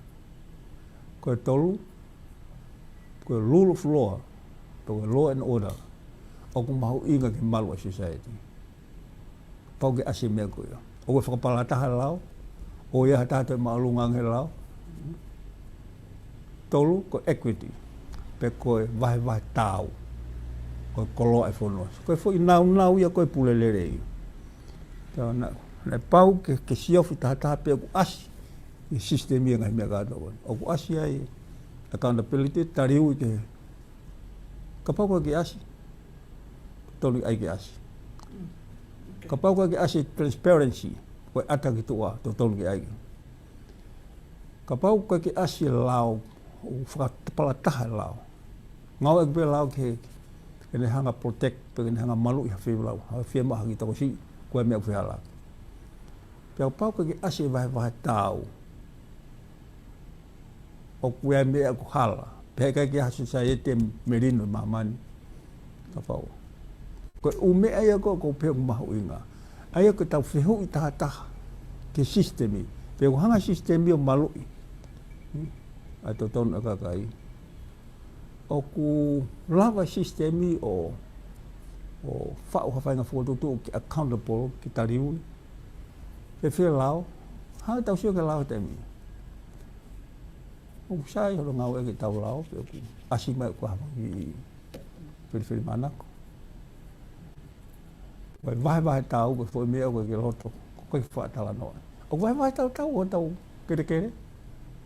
Koe resource e burenga. Vahe tau u whainga maari. Whewhe tuwha. O vahe tau tuwha. Sai, kone, whiu tātā mea koe kaipeke ka kato loto, pa te tawara reo ke sistemi. Whengai ke, whotutu, mono. Kene lava o mai ngai whiwea koe. Sai, he kai tau amanaki hanga. Ia society tau ke tato hao. Ka koe whatongia o e tautaki. Ke nau mono ma upe sistemi. Ke si holoki. Ai whainga maari ke whai hano a pisi. Ko wano maumo e lau. Ke si taha. Ka hange ko lau. Koe mea e wha. O kai ko tonga ni pe ia. Kātua ngai whonua pau ke nau. Ko ume e tene tataki mai. Society. Ka tau ka sio tata ke ume ko ne whae a honi. Kua tau malunga nge lau. Mana tau tate lope taho. Wahe tau e tau resources. Fe ata ki tu ngai ngai ne pe ko haki whapuripuri ha feitu. O tau mai me pe ko. Ai ko a sivia ke ne sivi ha system. Ko whatongi re wa kautaki ke na mono ma upe system he ku alu ma upe taimi o teka. Pe ka ke ha mea ko tau piki ma wa pia fo system. Ko ke ha mea pe ia. Ko natula ko o society ko liriu dynamic. Ko ke osa whakaha whoki ko ho temi whakaosi pēni ke ngā ua i he whakawhatongia mai pureanga. I he whakaau koe ke whakaosi ai temi aho temi ngau whakapureanga, ngau whakawharearea. O ke whia maari ke ngai visone koe nā ke whoto o ke whia maari ma ua ngai visone whewhe ai vawe hono mau pe ia ngahi mea ke kei tāla a pe ki ai he taimi ko e ni. Whawhewha nā ki koe o tongani mo ngai whonua nei pure i whaka monaki. Tau ngā upea Britania me. Koe whoi hala whanua ka nei fuoro au pito. Pea kou tui ko whainga kuna man ilo ke historia Britania. Bahan ko Flanche. Nei kai ke pēhe ke tau pe. Nai alu mea hono alunga. Pea koe mea pene asimai ne whakaosia ki pe ai riu kawa. Ka ke e lau. Ka pate tau sio pehe ke whai prosesi uka atongani. Ka pate tau alu ka te paulua ke nai ke hafu. Riu pe uka atu ka nai ke hawhai ngā change. Nai iai pe whakotutu atu paulua ke ka nā tauhanga tato ki tuku atu ke tawhaki. Ka tau whai tato mea ke. Ka wanea umai koe ki he taimi ni whakawhiho naka mo ngahi riu lai. Hoko Europe. Ka puta to ki wawe. Pea uto tonu pe ke wawe, nai tonu ki tau wako pe tau toro. Koe kamea ke tau toro te whamea pu au. Tau sia pe ke whai process nei hawa e whunua koe pa tau i ke wawe. Aia ke kope ko whi maare pia i konga. Koe ni koe wiki mawhai ko ange kapne timo ka kai. Ka koe mawhai o kei puke kapne he whatato ko ni. Ko kope ko whai ka mawhai au to tonu ki whai ngau ki ai. Aina ko uhingai ma mono koe ni whi lao no. Ke mahina o pito pe. Koe anga whake whakaamu koe ai moto oa nia. Koe ke utoi tuia, koe taimi ko nofo hafu mawhai lahi he tui. Ko pau ke accountable tui. Ko pau ke transparent ina ngau. Ka whihalaki e rea to kakai. Ke tau lawa tau tawhi. Ka pau e unu e tui ke ata nofo pe koe fo i tui. Koe symbol of peace and unity. Tukuanga mawhai ke kakai ke nau. Ngau e waka ke o te current safety e tui mane tau. Koe mea koe ni kei kei to'o mawhai. E rea te kakai me taimi. Koe poinia ko toto a ia talo ko hofarea rea. Koe ke ulo taka whaanga i tui. Ka koe whai principle o whakenea. Koe whai principle. Koe ne whewhekanga ni pupuke mawhai, koe whewhekanga e rota e tau. Ka pau koe ta whakaeke whaka OCN. Ka ke uloto ke hau koe ni ta whakaeke whaka OCN. Ka pau koe ta whakaeke whaka OCN. Oh.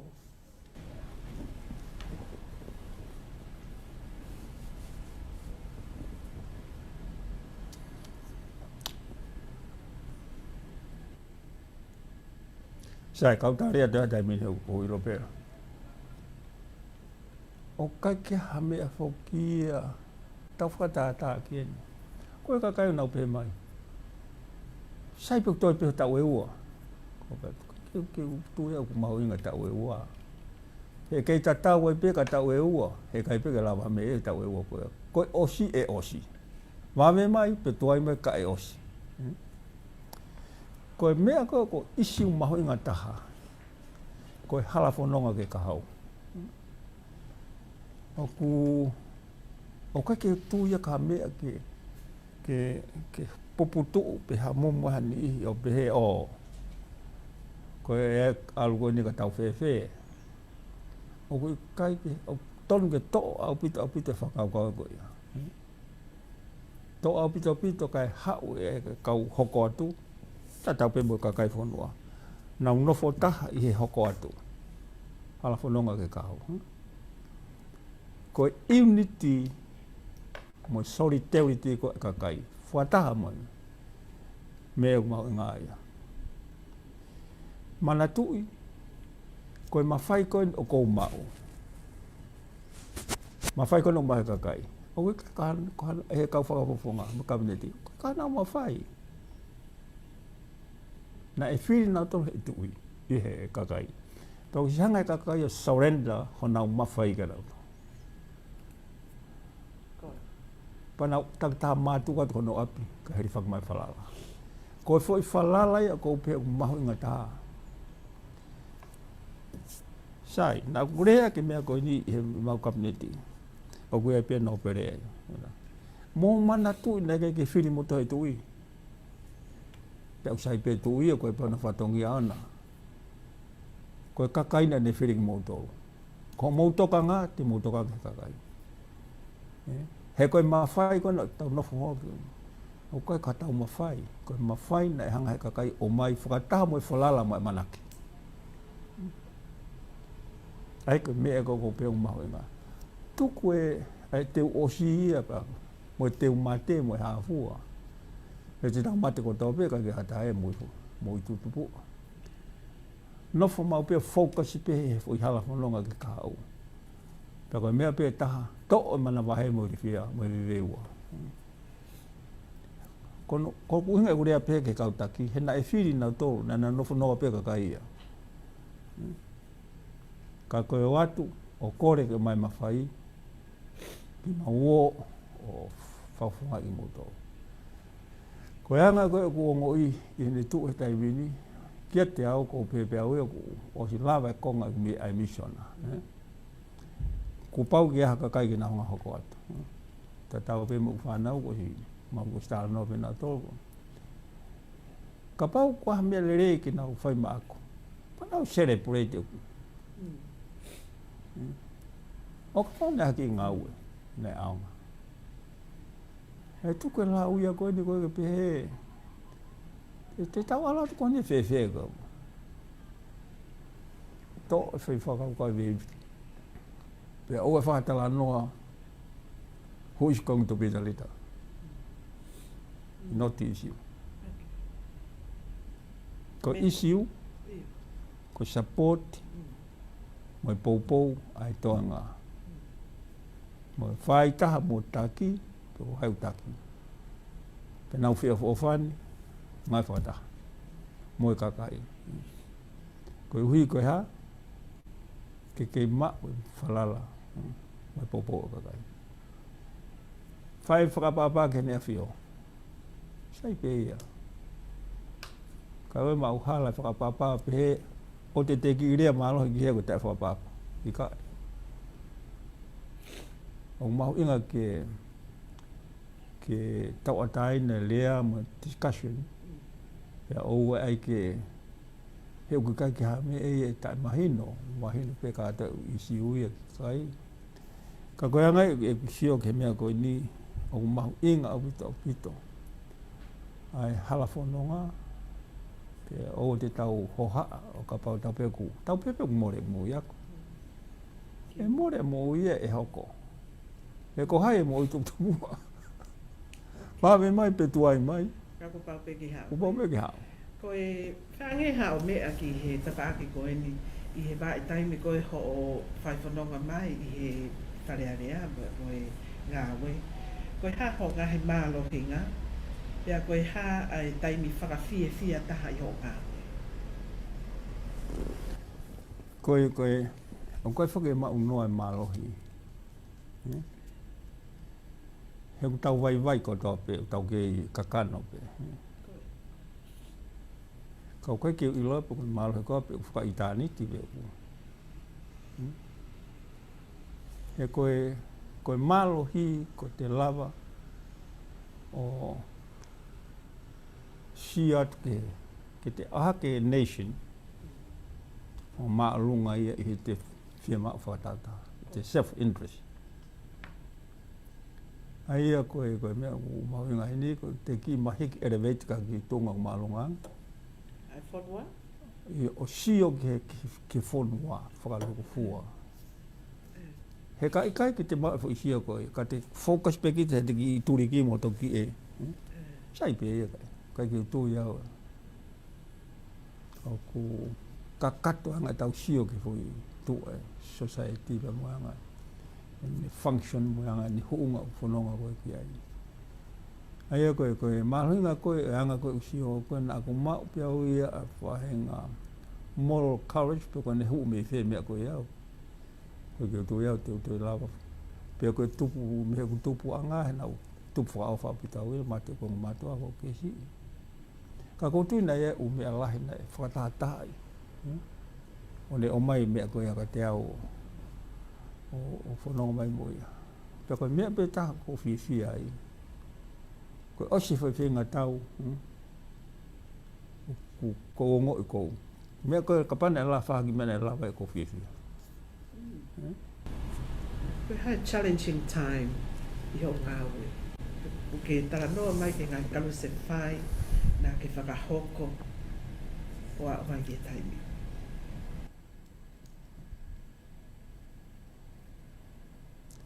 Mana tu ina ia ngahi kesi whaingata ana whipaku mai whamauanga. Nē au ke voi momeniti ko wheu ia marimo. Whanau ka ki nau wheu ia ka nau sia ka nau tōku more na o manaki mo nau. Manai mahino peka te au. Tau te whitu kai hopo lalai. Nei fo i hopo le tau te ka tau e whitu. Tau koe whiri ko ia, na sai u hopo ke heko me me ko sivire.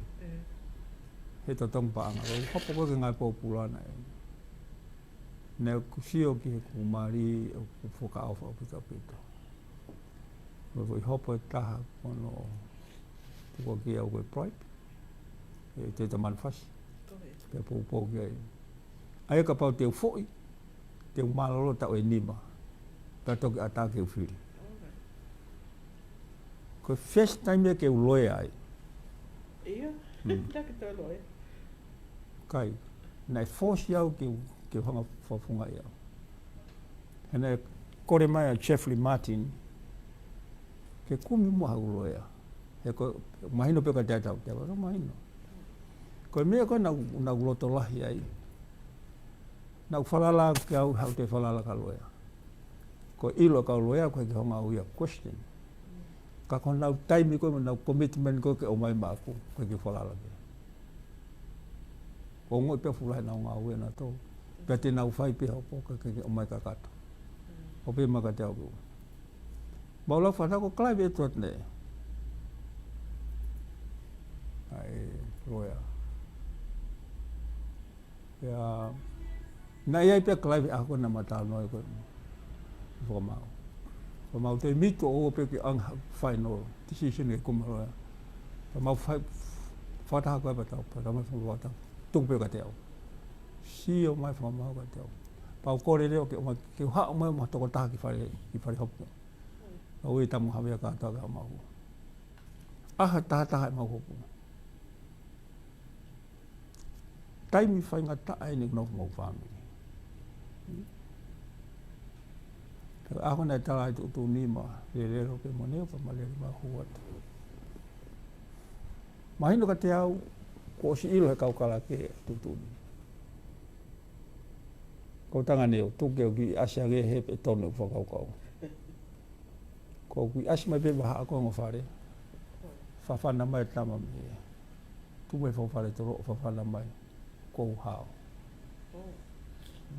Ai ke koe taimi ko ia ta tau ngoe hau fia. E nei lahi ka kaina nā tau mea ka te au kumi ha loea. Hau ke tama koe ko laitia fifita.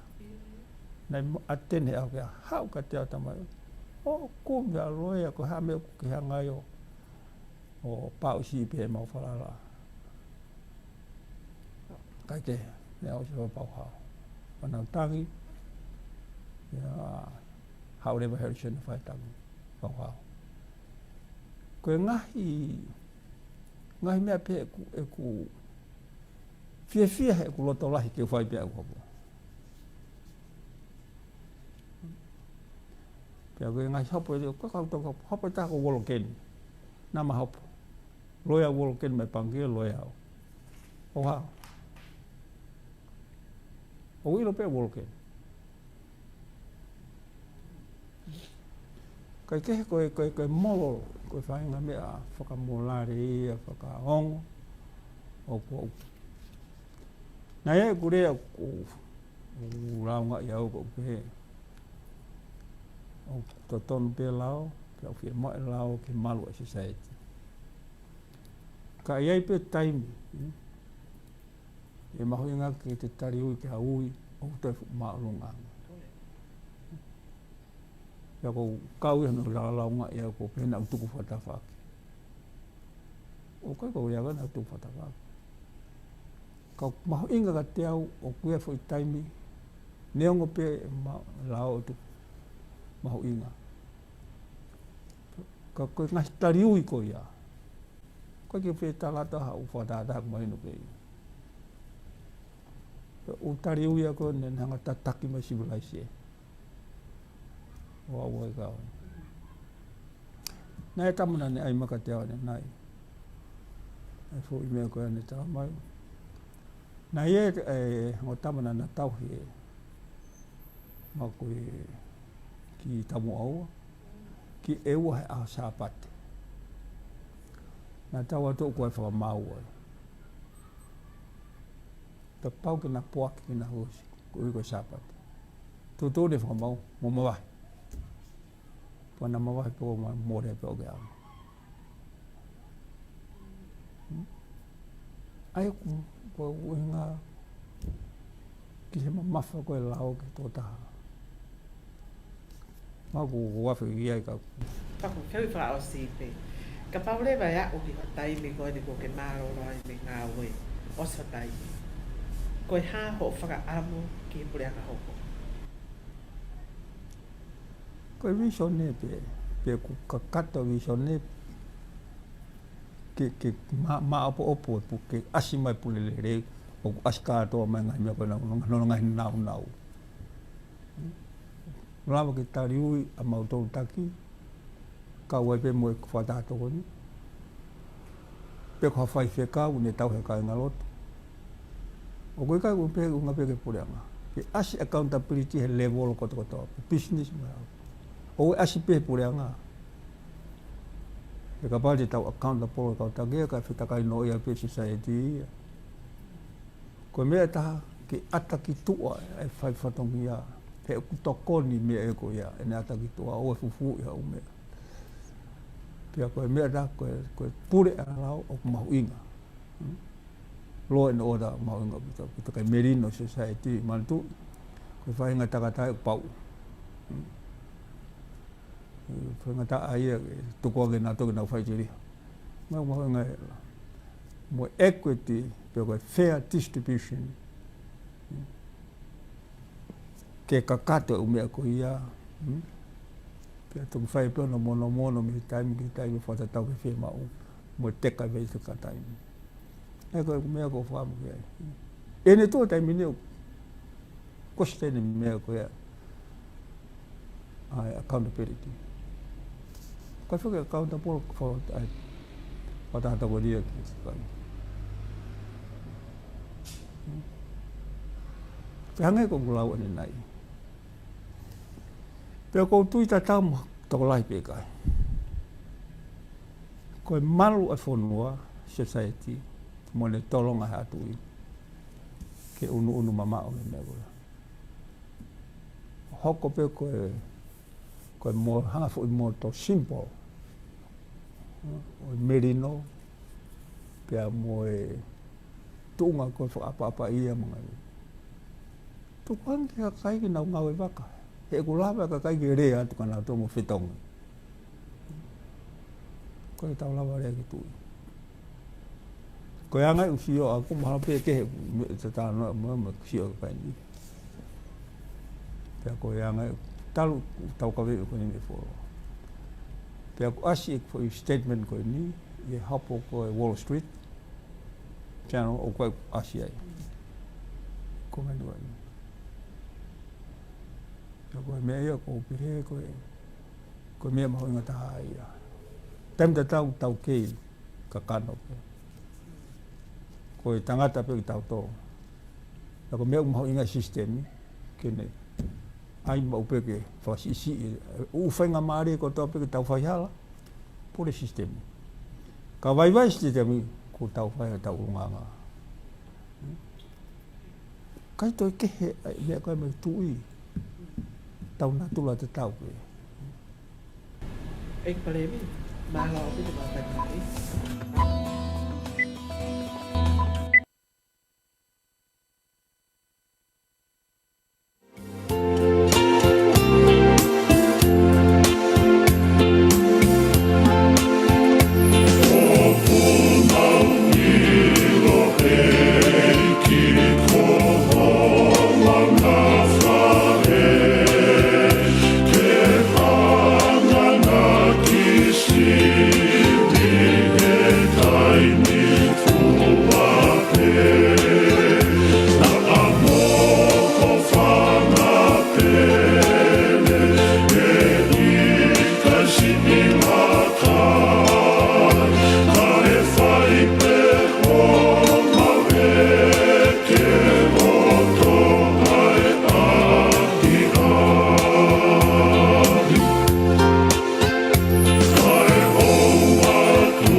Ko tau tai mena ko se me te hongo whono pia me he hiwa i he whiawhine pia ko kore atu ki he kau whiawhine ke mau kātā ki mua ho mai ki he tau polokalama i he whiawhine. Ka na amau toki mea mai whokia ki he polokalama ai eki paremia malolo tonga le Jacques Pohiva i he whiawhine pia o ku whakalanga manato au pita ngahi talanoa ko ia mo e tau whanongo ki he leo o e taki pia pe he whoki neongo kuone pe kia ka o ke iongo mai hono leo pia ko tui pe e ana te tau hoko atu ki ai i he hoa ko ni whampe ke whakahoko atu ka teki mautolo ko e aho taha hiva. Au tahiwa ko ia o e mahina ni, ko e aho ia na e whakahekeheka i e wholau a leita Jacques Pohiva. Pea te mau o atu ka kato ai ai pō a pō, ai ngahi ata ko ia, pa mo ngahi polokalama i e pō a pō, whakataha pea mo e malanga ko ia na e whakahekeheka ki e Dr. Ahio, pe ko e Palestini malolo ko ia, se suisina na tawatai na o tonga ai mea whakaeiki o leita Jacques Pohiva. Aho hongfulu mahi wā whoke, ko e aho tahawa, ai ko apongpongia ko aho ia nai peki ai Jacques Pohiva kai tok whakahekeheka ne wholau i aho hongo wholo mahiwa. Kai kehe ana ko upeheke ki kamatai mai mua ko tau whanongo pau kei ko lahi ange mahalo e ku whanongo ki he ngahi whakamatala ko e ni ana ko te lahi angai pe ngahi mea ko nai kai ki whakatoka ngai e au i he kamata mona tautou tā mai ko piki apa e mea who ma upe taima ko te whanongo ai ke whakamatala ko a lei Jacques Pohiva i he whiawhine. Kai kehe o atu whoke polokalama ko ni, mga tunga heanga lelei ai patoa no sila, pia moi patoa sene i he whiawhine whamaro atai ka tek motolo. Ana. Malo pito e setita, pia whamalo atu i hano te whamanatu mai ai ai ngahi whatalanoa hai koe nei whae nare soni pia pehe ki o interview koe ni pia mo Samuela Crispohiva. Koe ku whananga koe ki he tānoa ka nare soni pia mahina mea e se tita ai malawa ki hanga e he ngahi whaingata ana e whepaki pia mo tangata koe ni o hoko ia koe ngahi matapā ki whakaawa ke inasi ai ho tau kakai. Kai ke a hoko ai ngahi whaingata i hopo me whakailo mo ngai mea pehe na e hoko ki a te ia ko whaingata pe na e hoko ko ha whakamamahi ka na e koe hono iku anga e se tita na ni hanga e whakaawa e matapā ke inasi ai kakai whonua i hono eke nao ngahi totonu tau hi koe vai koe tawhaaki koe o e lao i tonga. E se tita koe moone i tau se atu ke tawhaaki koe ni. Koe te lawa ke te kā te kina e ngai whaingataa. Hange koe na ne au sia tulia he ngā ue mo ngai mea pehe. Kana i kai ke tukai. Pea kou manatua e se tita ke talanoa ko si o sifa. Ai whakakau koe hono whangatoko wā ke tuku ata se o sifa. Pea pehe se o sifa aho koe na nau whetau laki ai. Nā mu whakakau ha kovi ke te au ka kuliliu ko toa pehe e ki ke lelei. Pea nā kusi o pehe se tita ki he tawhaako e ni neongo na e tūri pe me ngā whapure anga na e ta awhia pe me he toi whakalere ni matalafo lau kai. Kana e hoko ia koe matapā ke a usia e tonga a ene totonu a ana ke ne eke whakalao a hono whai hatu tūni tai whakalao ke te kai tautau te whito ke kau ngā ue whapure anga e se tita. Pe kai ke ngā tape se tita kai a whukia he whai ki he maho inga a e tau se atu ki he tau totonu na omi he koni stūtone ke tau lea mo tau tohi mo tau pulusi ha mea he tau whakakau pe kai halao ke ni ta ofia. Aia koe tawhaakia na whaingata ia e tangata koe ni hono ta ofi ma tala wholau kai pe kai koe pe ka kono tuku ia tae whakalao mihi ngai whapure anga. Hoko mai se tita ki he whakatala noa koe ni interview koe na akrisi. Nā ku tangu se tita o whanau whenga ke uhanga o mui i ho mo interview. Pia na e hau ke te au e whakaukau koe ni ko mahuinga ia pute ki whoi kupu koe na ne pehe. O i kai ke o hinga pe visone koe ni ke pure anga ata atape. Ka oku malawa ke apply e visone koe ni ke society whakaloku fua. Oku malawa ke ngawe aki api he whamiri. Oku malawa ke ngawe aki i he seasi. Oku malawa ke ngawe aki he pure anga. Pea ka pau nofo i visone koe ni i loto. I he ngāhi turiki ko toa pe o society e se tita. Ko tok society lelei o ka pau te mamau hapule lelei. O kune kāto iai, ai mahu inga ke pule lau, ai mahu inga ke vai vahe tau, ai mahu inga ke whitariwi aki, ai mahu inga e se tita. Ai ngahi mea ko toa pe o omi he visone koe ni. O kune hanga e o mai ka te tau tolu, ai lelei whakaloko fua, i anga koe wakai at kei. Pe kai koe pe se tita, na aku mau inga ia he ki konga nane pehe ai. Koe o kui kai ke e whie mau ia ke whai hatala noa pe ko hai o kutaki. E kusatu koe se tita he tawha ako ia, na e mo oni au pita ne whai hatala noa. Ka pau e omi, ai interest ai kakai o ma o lunga nge ia. Ia nau ngahi whie mau whawhoi tui, ak nau tolu ko nau i he pure anga. Pea mo oni te nau au sia, ai kovi nā nite pa mo e tāpuaki, pa me he otu ako hi koe whakakoloa mo e uina e whai ka nau tō, ke nau hoko ka kau whawhawhonga e kakai. Koe ke pūri pe uwhikaua me te tau tō se tita ai anga e tau sio atu i he taimini. Oku iai e ngahi mea hoko ho tau pure anga, oku kei pūri pe ai interest e kakai.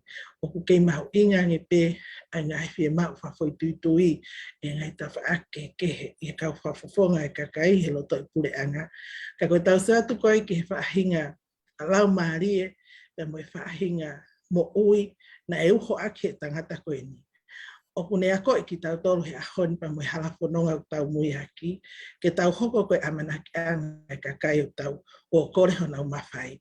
Ke tau hoko koe ka lungangi ai whie mau ai ka kai koe e te tautolo.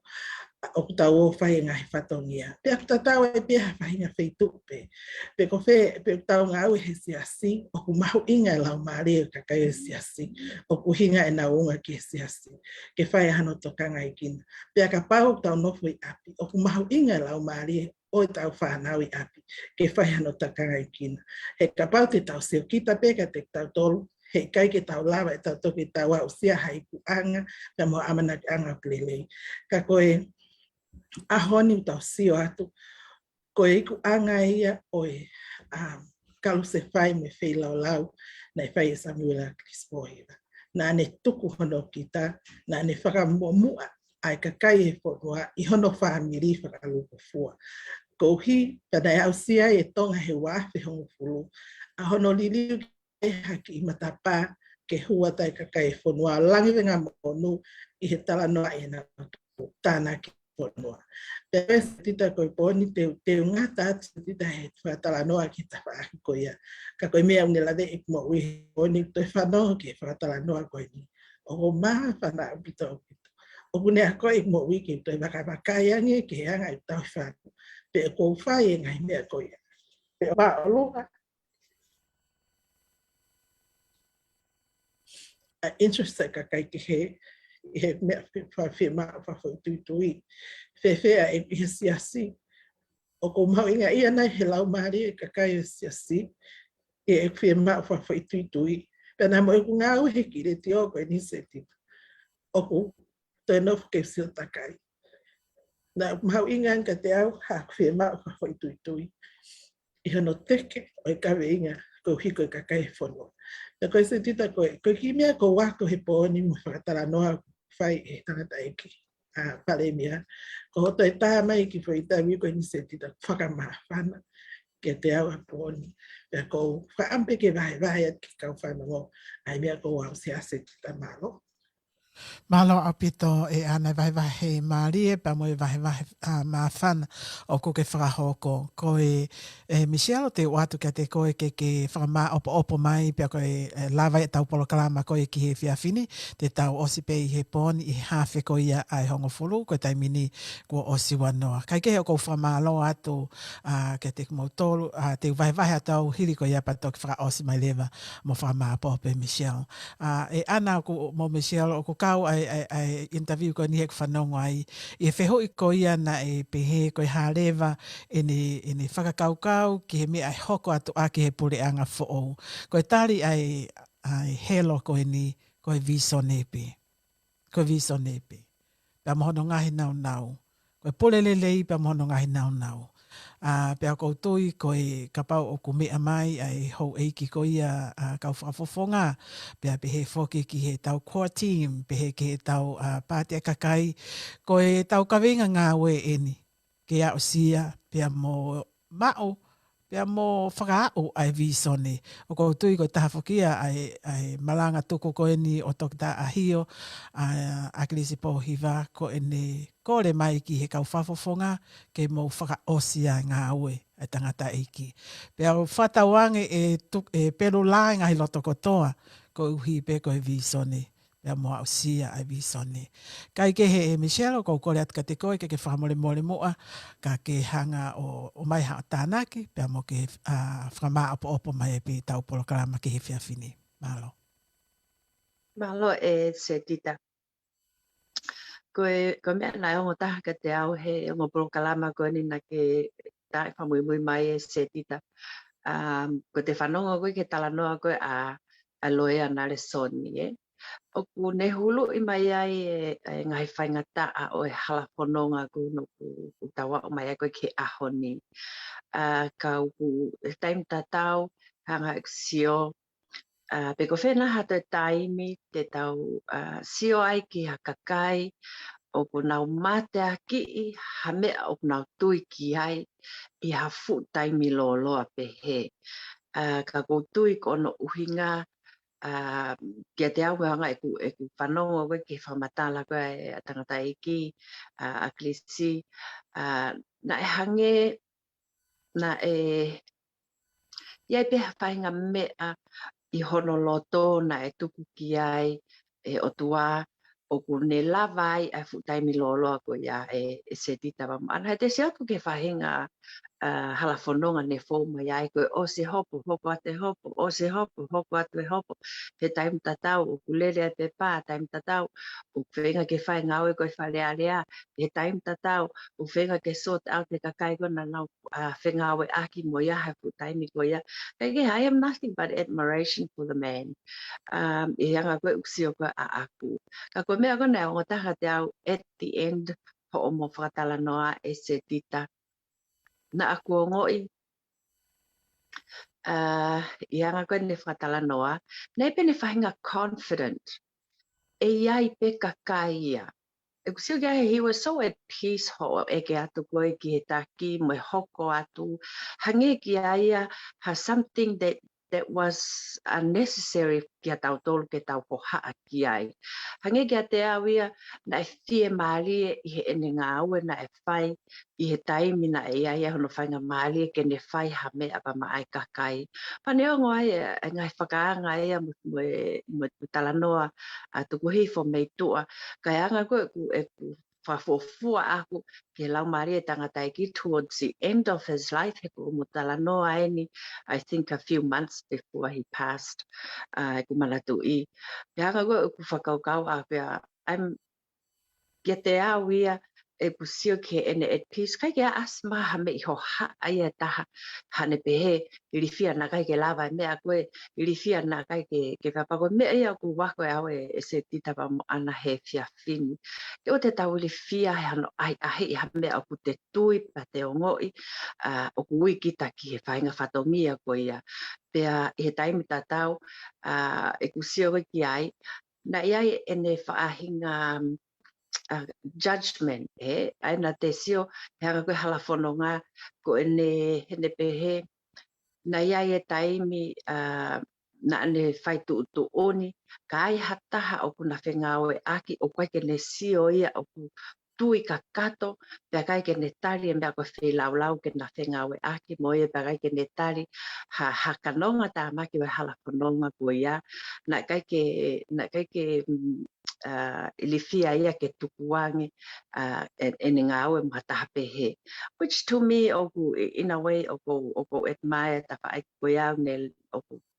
na tokanga pe ke sivi i whakalele e kakai na whengawe aki mo ia pe na e tonu pe na e hala ne judgment te mahino mai na ne waka i e ta whaaki kehe o ki nau tona e whengawe aki mo ia ka koe anga koe tau whanonga koe ke ngai ahoni and the majority of the people koe na ngawe mo ia na nau admire pe ene even I whahinga na nau in the end nau part ways o ku nau ke tala no apa pe ki he tangata e ki and on that note ana mo se tita o ku fia pro kalama ko e fiaf ko ni ha te whamalo ki he tau kau whanongo mo tau tau pe mo me amai he o pe he tapa ke polo pe ki tau whamanatu ai tō tau e tangata i ko e ni ne tau e ne ua me ne mawahe atu me mo uia taimi pe fia ke kau whatah mo tōru he polo kalama pea pehefo ki ke whamalo ki a anakori pea moene ki polo kalama